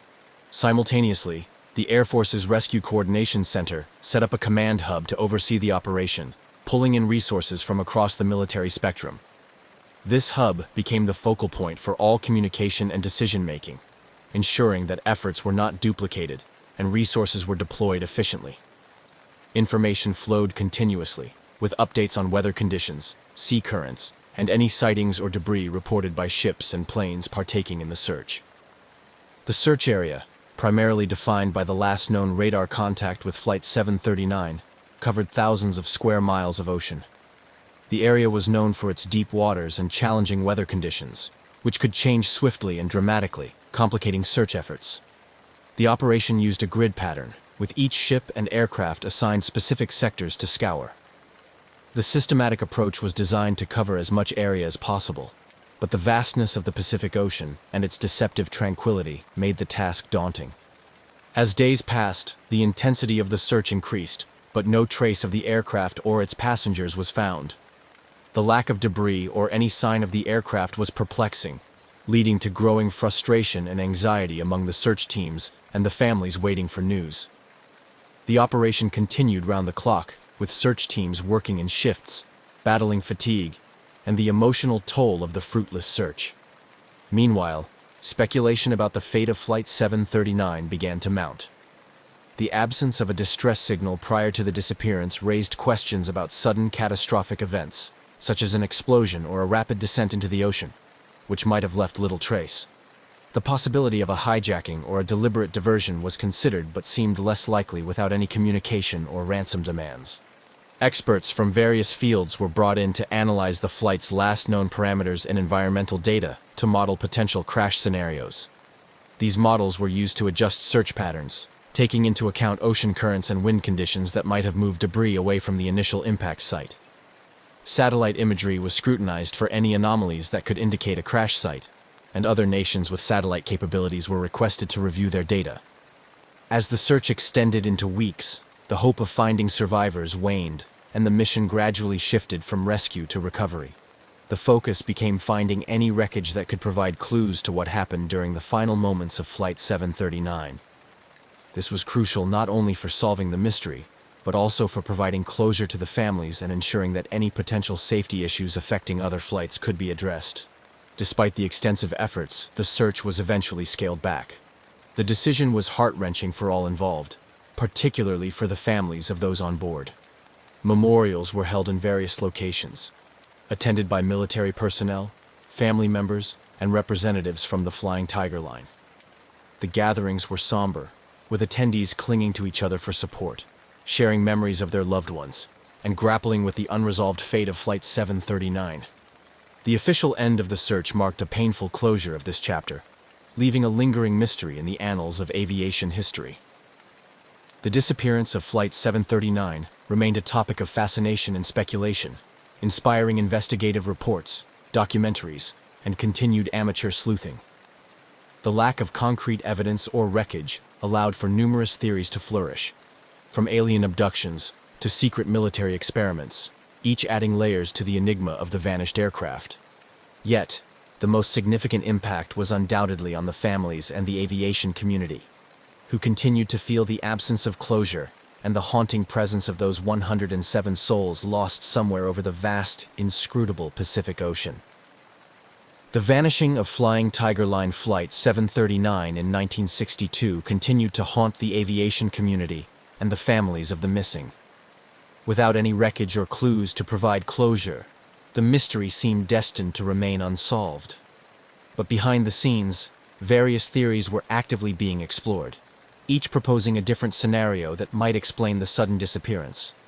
One prevailing theory was a catastrophic mechanical failure.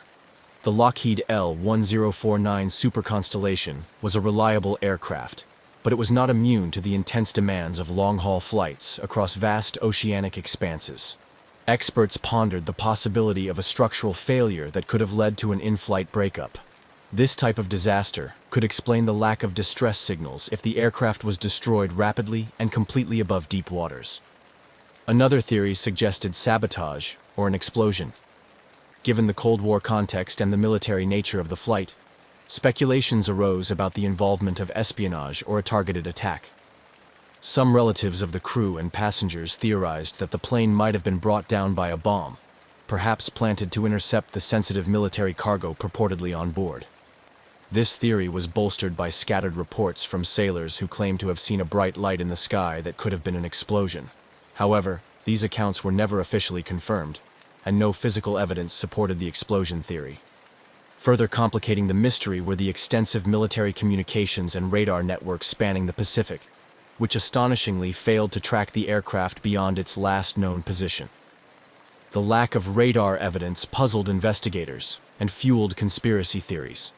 Some suggested that the flight might have veered off course, entering an area where it was either captured or brought down by foreign military forces.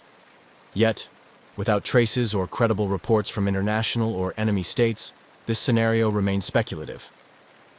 As time passed, the intense focus of the initial search efforts waned, but the determination for answers did not.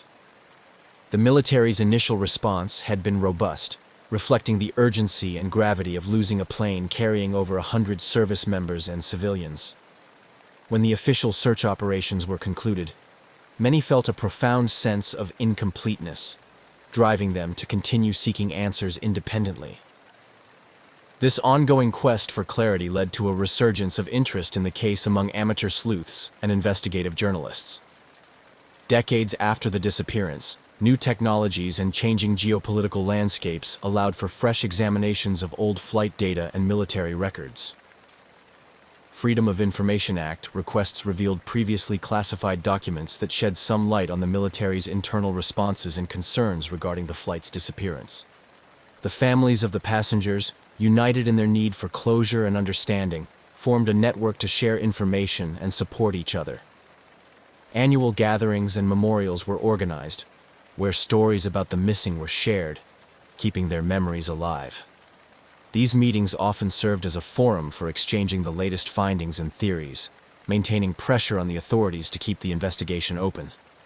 In recent years, advances in underwater technology and satellite imagery have prompted new searches in the Pacific. These efforts are often funded by private entities and supported by volunteers, including retired naval officers and aviation experts. Each new search brought a flurry of media attention, rekindling public interest and, more importantly, offering a glimmer of hope to those still haunted by the loss. Documentary filmmakers and investigative reporters have also played a crucial role in keeping the story in the public eye.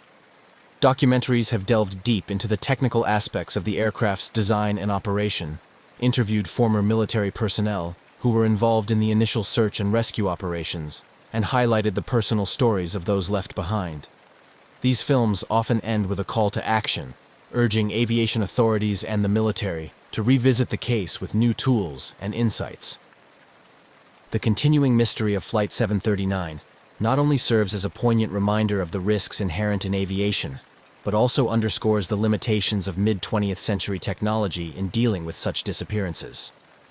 The story of Flight 739, woven through decades of speculation, research, and remembrance, remains a compelling chapter in the history of aviation, reflecting the enduring human need for answers and the relentless pursuit of truth, no matter how elusive it may be. The lack of definitive answers surrounding the disappearance of Flying Tiger Line Flight 739 had a profound impact on the families of the passengers and the crew, as well as on military operations and the broader aviation industry. As years turned into decades without closure, the emotional weight bore heavily on those left behind, prompting shifts in policy and continuing dialogue about aviation safety and military procedures. The immediate aftermath of the disappearance was a time of intense grief and confusion for the families of the 107 individuals on board.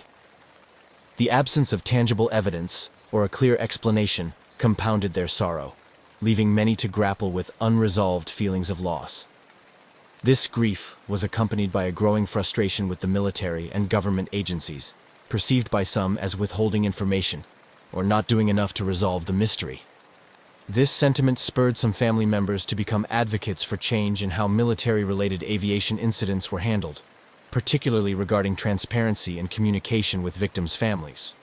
Their efforts led to more structured policies on providing timely and clear information to families, which has since been adopted in other areas of military and civilian aviation.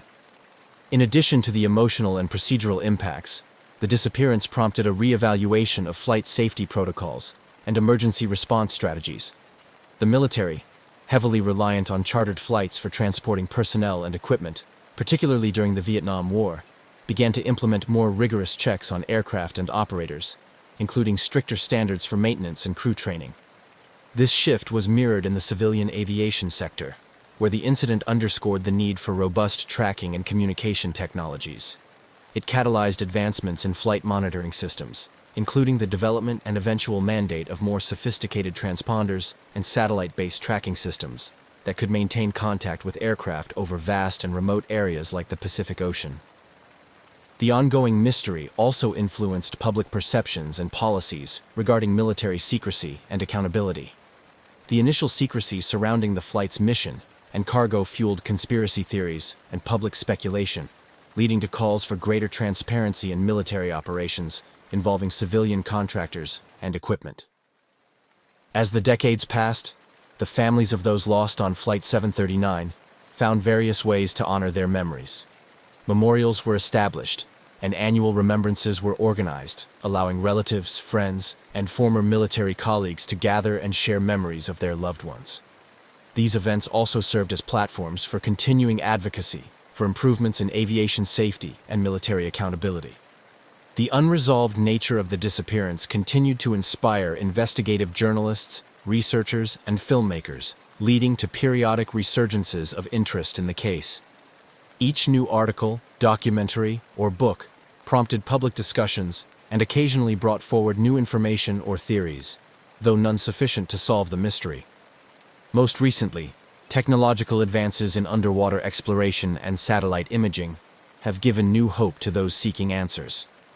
These technologies have the potential to explore and map the ocean floor at depths and with accuracy previously unattainable. Inspired by successful searches for other lost aircraft, such as Air France Flight 447, some family members and independent researchers have called for new searches in the areas where Flight 739 might have gone down. Despite the tragedy and the many years that have passed, the legacy of Flying Tiger Line Flight 739 remains a powerful catalyst for change and a poignant reminder of the enduring human spirit's quest for answers and justice. The story of Flight 739 continues to resonate, a mysterious chapter in aviation history that still captures the imagination and determination of many around the world. As the years turned into decades, the unresolved mystery of Flying Tiger Line Flight 739 continued to cast a long shadow over all who were touched by its disappearance. With neither wreckage nor definitive answers, the enigma remained a persistent reminder of the limitations faced in the search for truth within the vast, unyielding expanses of the ocean. The story of Flight 739, fraught with its enduring mystery, has transcended its era to become a symbol of unresolved loss and the pursuit of closure. Families of the missing, united by their shared grief, formed a close-knit community, bound together by the need to keep the memory of their loved ones alive and to seek answers. This community often gathered on anniversaries of the disappearance, creating a space not only to mourn, but also to share updates and continue pressing for action. Despite the passage of time, the call for new searches never completely died down. Advances in technology, particularly in satellite imaging and deep-sea exploration, rekindled hope among the families and the aviation community that someday the site of the crash might be discovered. Inspired by successful recoveries of other lost aircraft, such as the finding of the Titanic and the wreckage of Air France, Flight 447 decades after their disappearances, advocates for reopening the case of Flight 739 argued that modern technology could finally offer the means to locate the remains of the aircraft. Efforts to leverage new technologies led to proposals for targeted searches using sophisticated sonar equipment capable of deep-sea mapping, as well as drones that could scan large areas of the ocean floor more efficiently than manned vessels. These proposals garnered attention not only from the families, but also from governmental and private entities that could provide the necessary resources. In the realm of public engagement and media, the story of Flight 739 maintained a captivating allure. Documentaries produced in recent years brought the case back into the public eye, featuring interviews with former military personnel, aviation experts, and family members. These documentaries often explored not just the facts of the case, but also the broader implications of such disappearances on aviation safety and military transparency. Additionally, the mystery inspired authors and filmmakers, leading to the creation of various fictional accounts and conspiracy theories that, while often speculative, kept the conversation alive. These narratives explored themes of Cold War espionage, alien encounters, and even experimental military technology, reflecting the human fascination with unresolved mysteries. Academically, the disappearance of Flight 739 became a case study in international relations and military studies programs, where it was examined in the context of U.S. military logistics during the Vietnam War era and the geopolitical tensions of the time.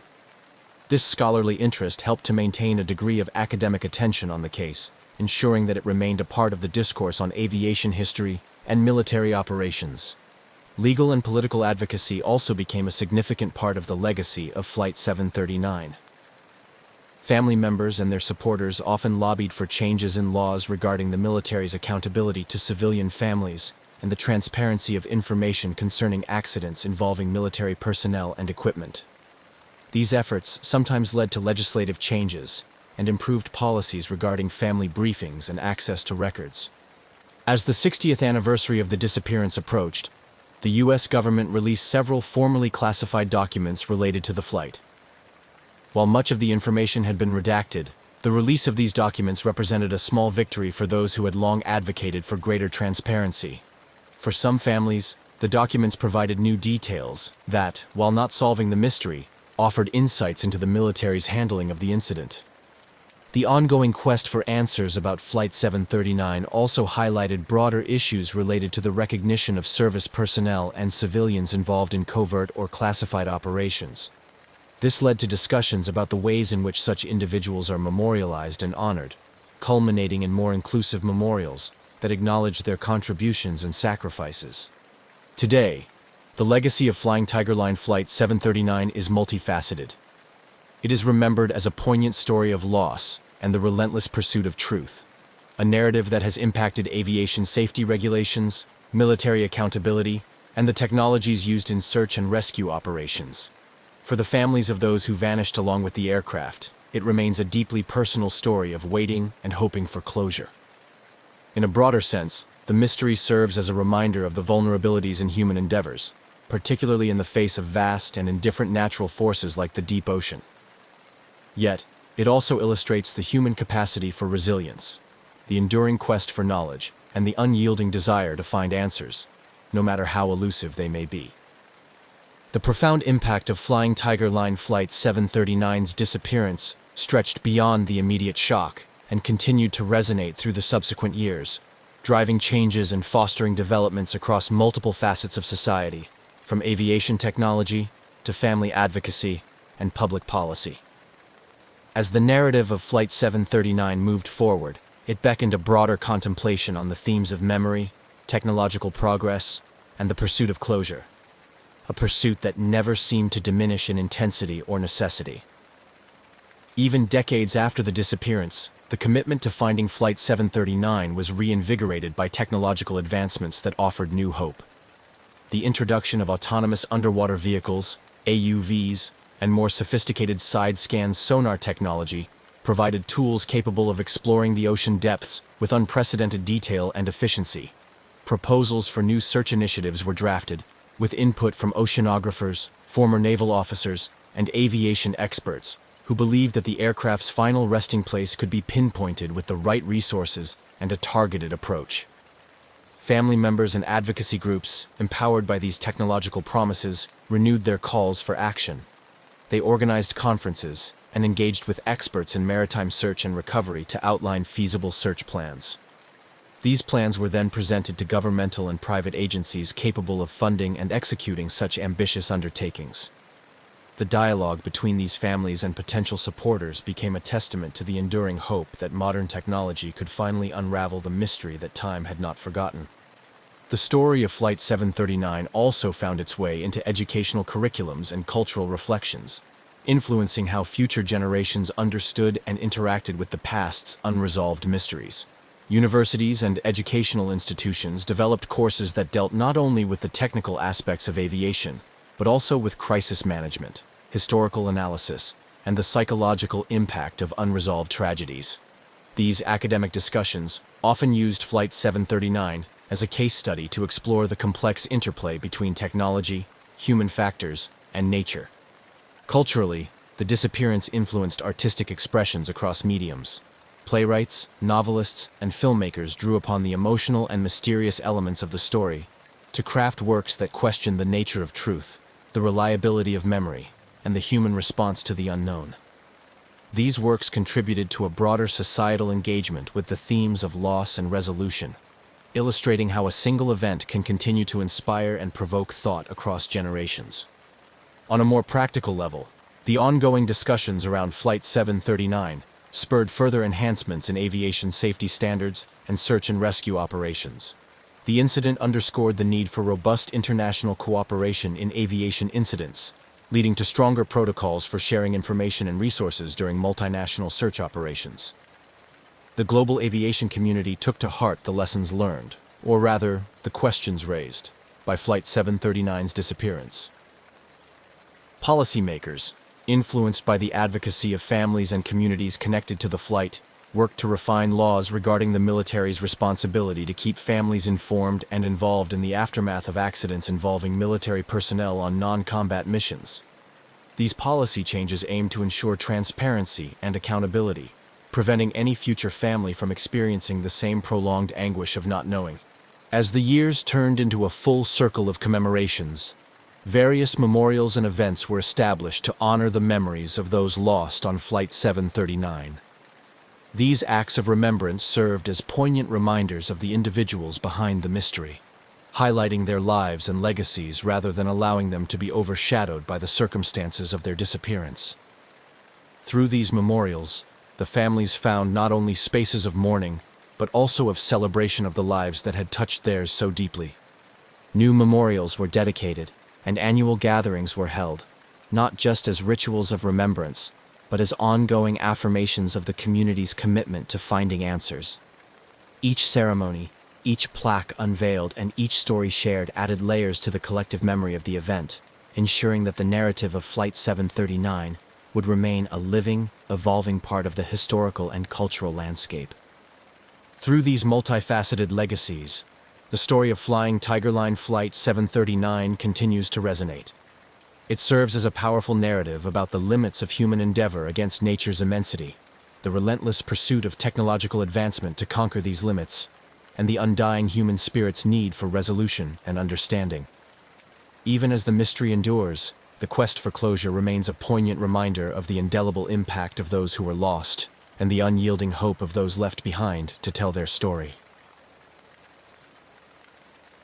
In the heart of Lima, Peru, on Christmas Eve, 1971, Julianne Kupsi prepared for a flight that was supposed to take her from her boarding school to a joyful reunion with her father in Pucallpa.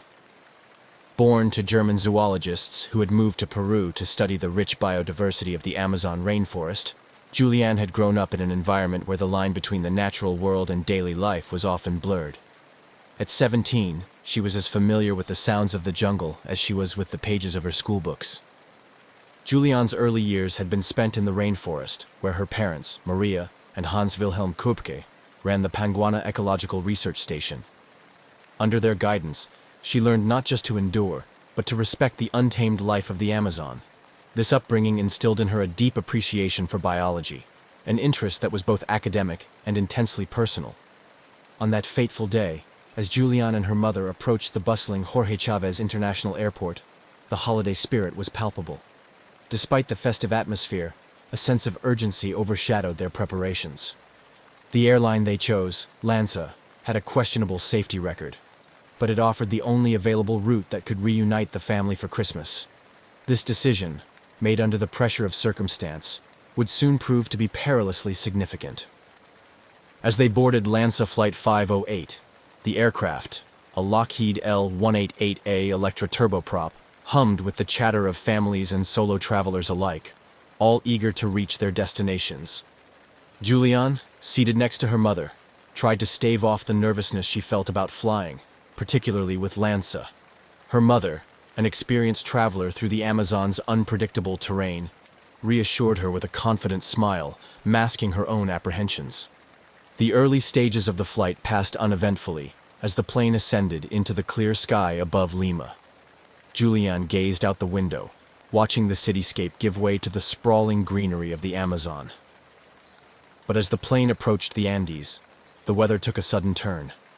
Dark clouds loomed ahead, signaling the onset of a severe thunderstorm.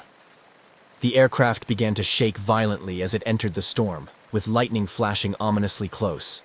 The pilots struggled to navigate through the worsening weather, the atmosphere among the passengers shifting from nervous to fraught. Julianne's grip tightened around her mother's hand, the comforting connection a stark contrast to the chaos unfolding around them. Then, without warning, a deafening sound tore through the cabin as the right wing of the plane was struck by lightning. In an instant, the aircraft began to break apart. Screams filled the air as the fuselage fragmented, and passengers found themselves plummeting towards the earth. Miraculously, Julianne remained strapped to her seat, her body hurtling through the open sky amidst the wreckage. As she lost consciousness, the last thing she saw was the canopy of the Amazon rushing towards her, a sight both terrifying and oddly familiar. Regaining consciousness, Julianne found herself alone in the dense undergrowth of the jungle. Her seat had cushioned her fall, a stroke of improbable luck that allowed her to survive the 2-mile drop. Dazed and injured, she realized the gravity of her situation. She was lost in the vast Amazon, with no sign of other survivors. Drawing on her childhood experiences and the survival skills her parents had taught her, Julianne knew she had to find water first. Recalling her father's advice that following water would eventually lead to civilization, she found a small stream. With a determination fueled by her instinct to survive and the hope of finding her mother and other passengers, Julianne began the arduous journey through the Amazon. Her trek was fraught with challenges. Each step took her deeper into the heart of the jungle, where every sound seemed amplified and every shadow could conceal a predator. However, Julianne's intimate knowledge of the rainforest became her greatest ally. She knew how to read the subtle signs of nature, which plants were safe to touch, and which sounds to heed or ignore. As days turned into an exhausting blur, Julianne's physical strength waned, but her resolve strengthened, driven by the memories of her parents' teachings and the profound connection she felt to the rainforest. Her journey through the Amazon not only tested her survival skills but also deepened her understanding of the natural world, a harsh, unforgiving, yet profoundly beautiful realm that had shaped the course of her life from the very beginning. On the ill-fated day of December 24, 1971, as LANSA Flight 508 ascended into the increasingly turbulent skies above the Peruvian Amazon, none aboard could have predicted the extent of the disaster about to unfold. The Lockheed L-188A Electra, already buzzing with the low murmur of passengers' conversations mixed with the sounds of the storm outside, faced an immediate and grave threat. The flight began routinely, with the aircraft climbing through the layers of clouds. As the plane approached the dense storm clouds, the pilots increased their altitude in an attempt to navigate above the worsening weather. Julianne Köpke, seated next to her mother, looked out the window, watching the lightning dance across the sky, her heart racing with each flash that illuminated the cabin. The storm intensified, enveloping the aircraft in a violent torrent of rain and gusting winds. Turbulence shook the cabin as the pilots fought to maintain control. Passengers tightened their seatbelts, gripping armrests and each other as the plane pitched and rolled.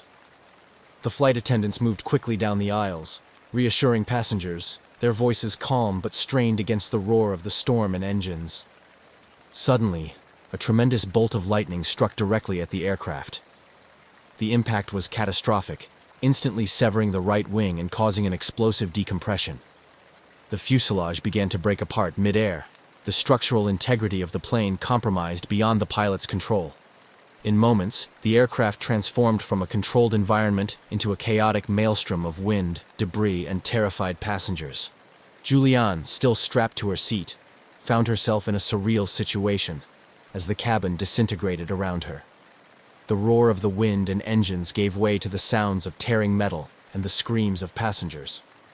The last thing Julianne saw before losing consciousness was the rainforest canopy spiraling towards her, a dizzying green expanse rushing up to meet her.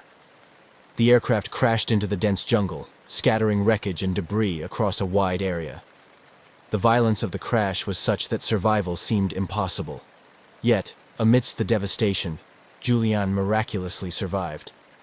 When she regained consciousness, she found herself alone, surrounded by wreckage, in the deep jungle. Her survival was a stark contrast to the fate of the other 91 souls aboard, who perished in one of the deadliest aviation disasters in history. The immediate aftermath of the crash was marked by an eerie silence in the jungle, broken only by the sounds of nature quickly reclaiming the space. For Julianne, the shock of the crash soon gave way to the realization of her dire situation. Injured, dazed, and isolated, she faced the daunting reality that her survival depended on her ability to navigate through one of the most challenging environments on Earth. With no rescue in sight, Julianne drew upon her unique upbringing in the rainforest, recalling the lessons from her parents about survival in the wild. She knew she needed to find water and shelter, basic necessities for survival.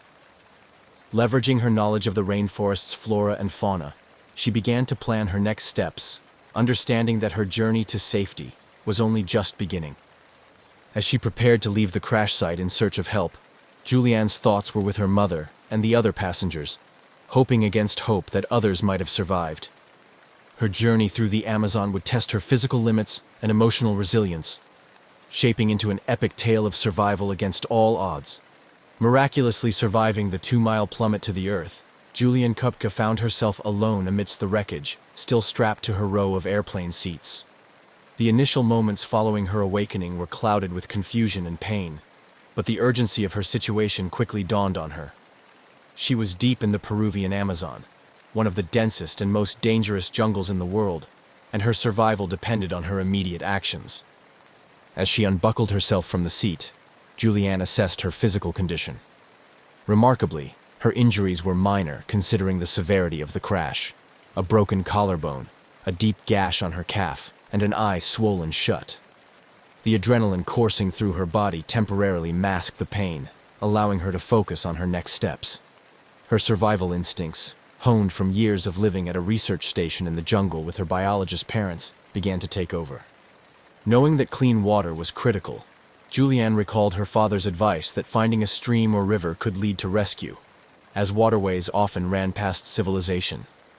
She heard the faint sound of running water nearby and used the noise to guide her through the dense undergrowth. Her progress was slow and painstaking due to her injuries and the challenging terrain filled with thick vines and hidden roots that made walking difficult, especially since one of her sandals was lost during the fall. Julianne's knowledge of the rainforest was a vital asset.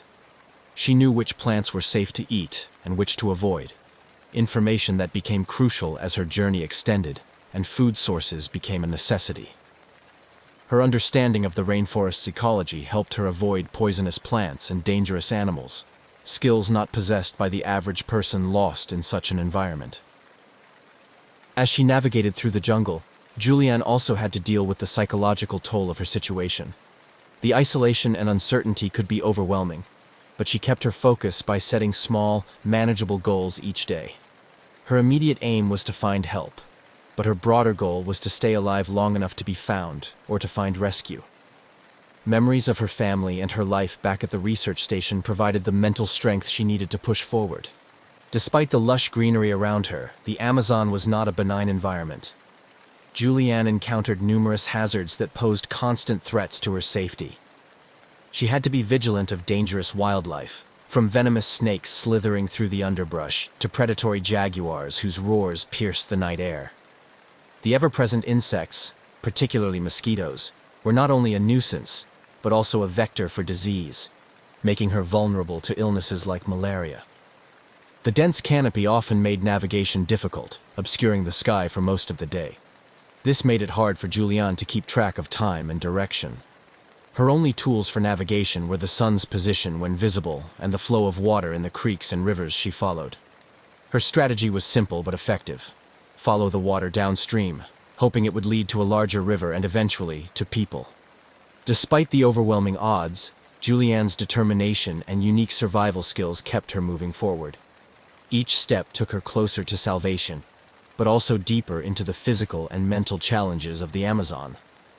Her ordeal was far from over, but her resilience and resourcefulness set the foundation for what would become an incredible tale of human survival and endurance against the most daunting of odds.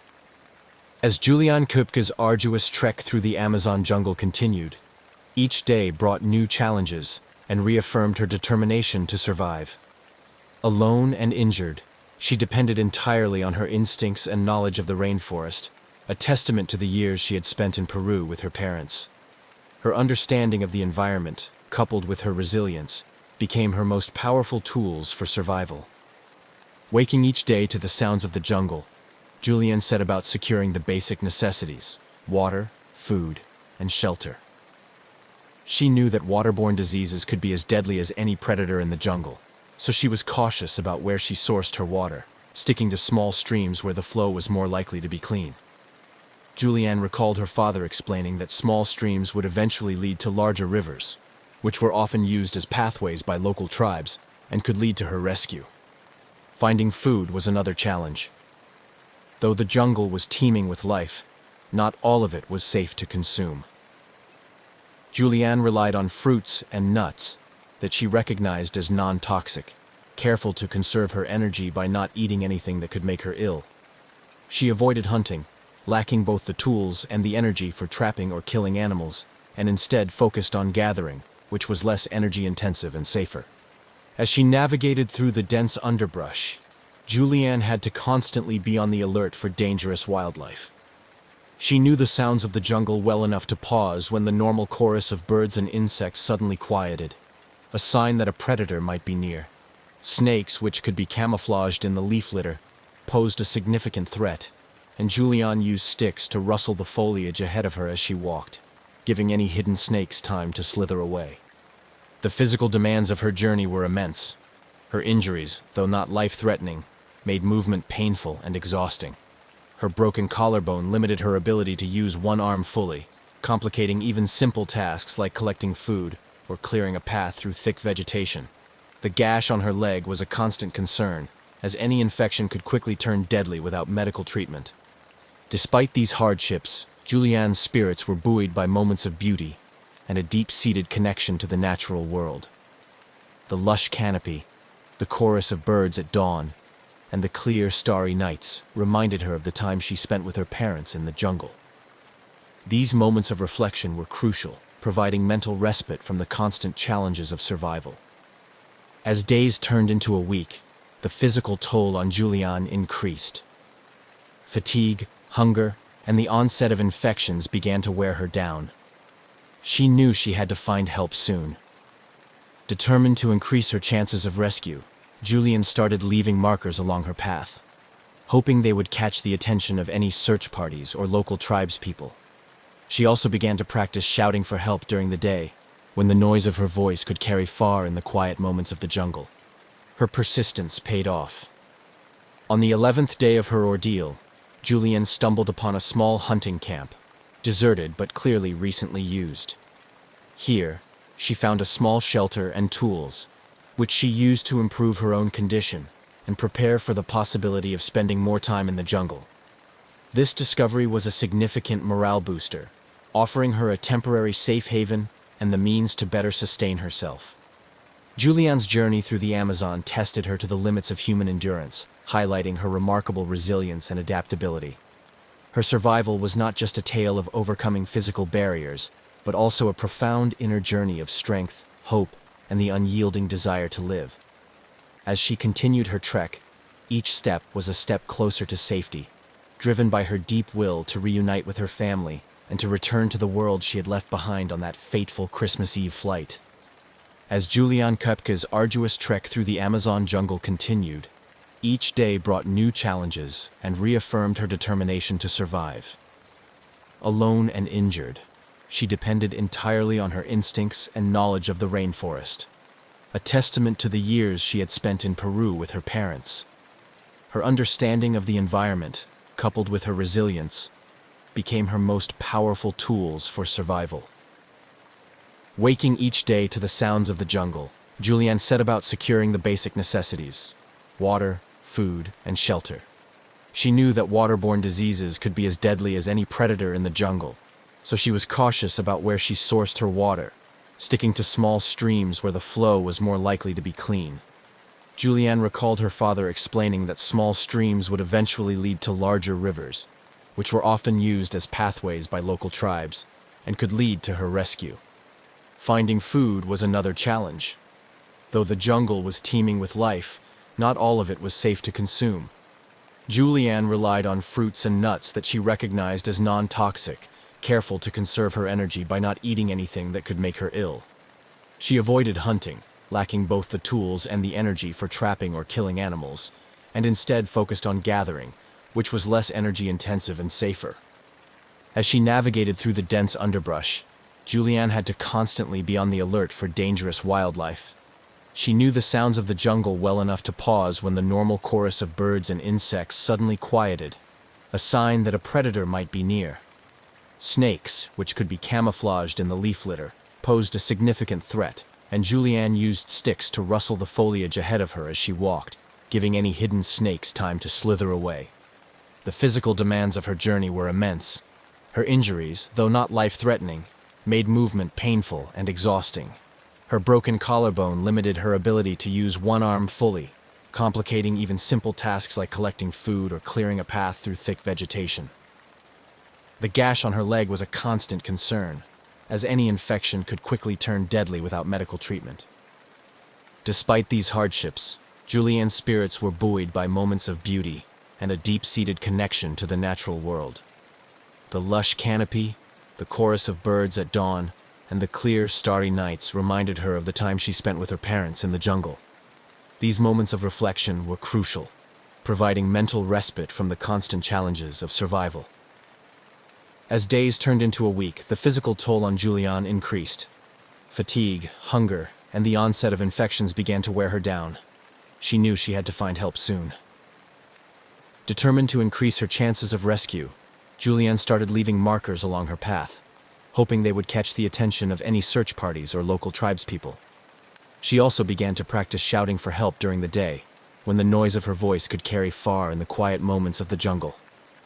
Her persistence paid off. On the 11th day of her ordeal, Julianne stumbled upon a small hunting camp, deserted but clearly recently used. Here, she found a small shelter and tools, which she used to improve her own condition and prepare for the possibility of spending more time in the jungle. This discovery was a significant morale booster, offering her a temporary safe haven and the means to better sustain herself. Julianne's journey through the Amazon tested her to the limits of human endurance, highlighting her remarkable resilience and adaptability. Her survival was not just a tale of overcoming physical barriers, but also a profound inner journey of strength, hope, and the unyielding desire to live. As she continued her trek, each step was a step closer to safety, driven by her deep will to reunite with her family and to return to the world she had left behind on that fateful Christmas Eve flight. As Julianne Koepke continued her harrowing journey through the Amazon, her determination was fueled by a singular focus: survival. Her days were governed by the essential tasks of finding food and safe drinking water, navigating through the dense jungle, and avoiding the myriad dangers that the rainforest presented. Each small decision had potentially life-saving implications, and Julianne's deep familiarity with the jungle environment became her greatest asset. Using techniques her parents had taught her during her childhood, Julianne tapped into her knowledge of the rainforest's biodiversity to sustain herself. She knew which plants were safe to eat and which were best avoided, knowledge that was crucial in an environment where a simple mistake could prove fatal. This practical botanical knowledge allowed her to nourish herself with fruits and nuts that were safe to consume, providing her with the energy needed to continue. Moreover, Julianne understood the importance of hydration, especially in the hot and humid conditions of the Amazon. She followed small streams, ensuring she stayed hydrated, without moving too far from a predictable water source. These streams not only quenched her thirst, but also guided her through the vast, disorienting landscape, serving as a natural pathway through the dense underbrush. Despite the physical exhaustion and mental strain, Julianne's spirits were periodically lifted by the sheer beauty of the rainforest. The rich sounds of wildlife, from the calls of exotic birds to the rustling of small mammals, reminded her of her childhood spent in similar surroundings. These moments of appreciation provided brief respite from the relentless challenges of survival. Julianne's encounter with wildlife also included moments of tension and fear. The Amazon is home to numerous predators, and Julianne had to remain vigilant against potential threats from jaguars, snakes, and even poisonous insects. Her approach was one of cautious respect, avoiding confrontation and making noise when moving to alert animals to her presence, which is often enough to keep them at bay. Navigation was one of the most daunting challenges. Without a compass or a clear path, Julianne relied heavily on the sun and the flow of water bodies to maintain her bearings. She was aware that rivers and streams are lifelines in the Amazon, often leading to settlements or being used by local people for transportation. By following the flow of water, she aimed to find a larger river that could lead to rescue. The psychological challenge of isolation was profound. Julianne was not only battling physical exhaustion and environmental hazards, but also the emotional weight of solitude. She talked to herself, recounting memories and lessons from her parents, which helped to keep her mind focused and her morale high. This self-communication was crucial in maintaining her mental health and staving off the despair that could come from her isolation. As the days passed, Julianne's initial hope of quickly finding rescue began to wane, yet her determination did not falter. She understood that her best chance of survival was to keep moving toward potential rescue points. This resolve was put to the test when, after nearly 2 weeks alone in the jungle, she stumbled upon a significant sign of human activity: an abandoned boat lodged in a small tributary. Realizing the potential of this find, Julianne used the boat as a shelter, gathering strength and resources. She found a small cache of supplies in the boat, likely left by fishermen, which included some basic tools that could be used for fishing or improving her shelter. This discovery was a significant morale booster and a turning point, providing her with slightly improved living conditions and renewed hope.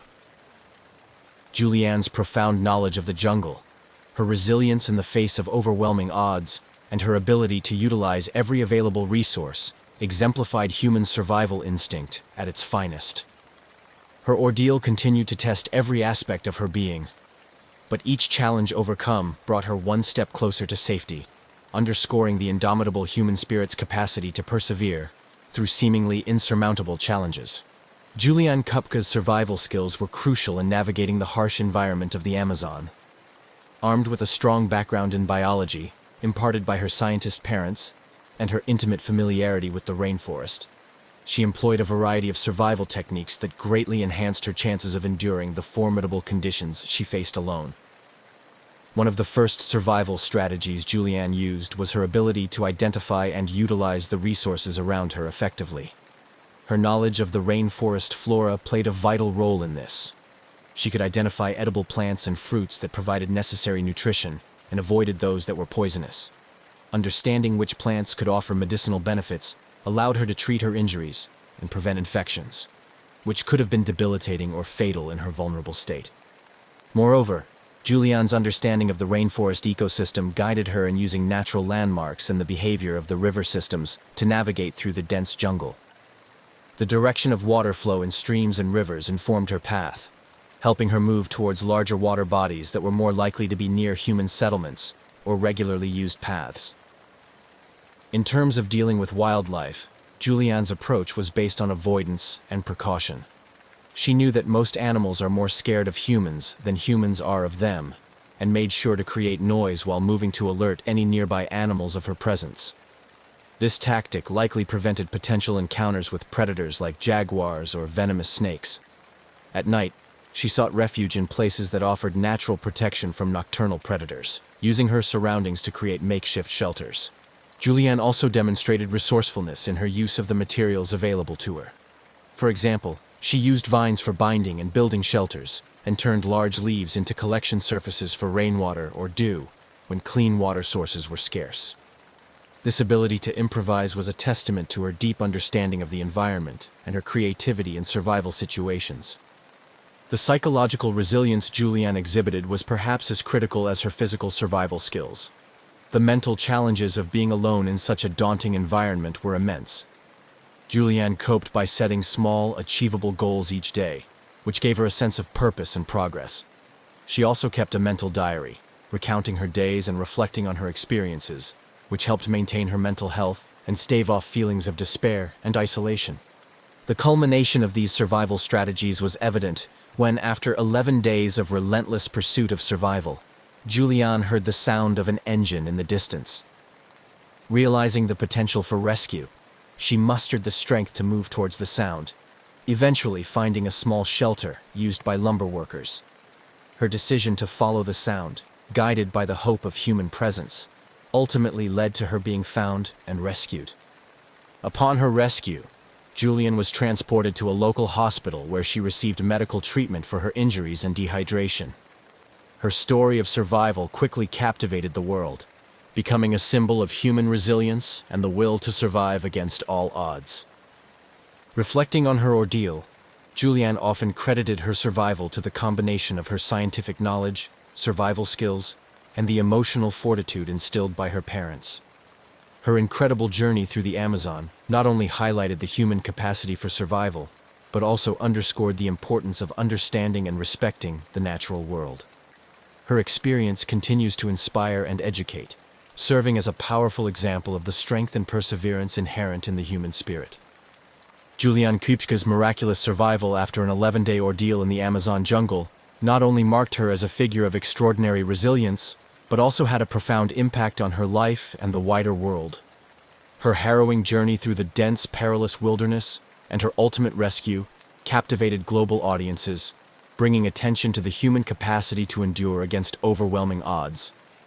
After her rescue and during her recovery, Julianne's story was widely covered by the media, and she was often portrayed as a symbol of hope and human strength.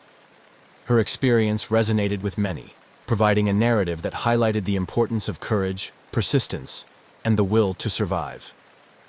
As she healed from her physical injuries, Julianne also had to navigate the complex process of psychological recovery, dealing with the trauma of the crash and the loss of her mother, who had perished in the disaster. Returning to civilization brought challenges.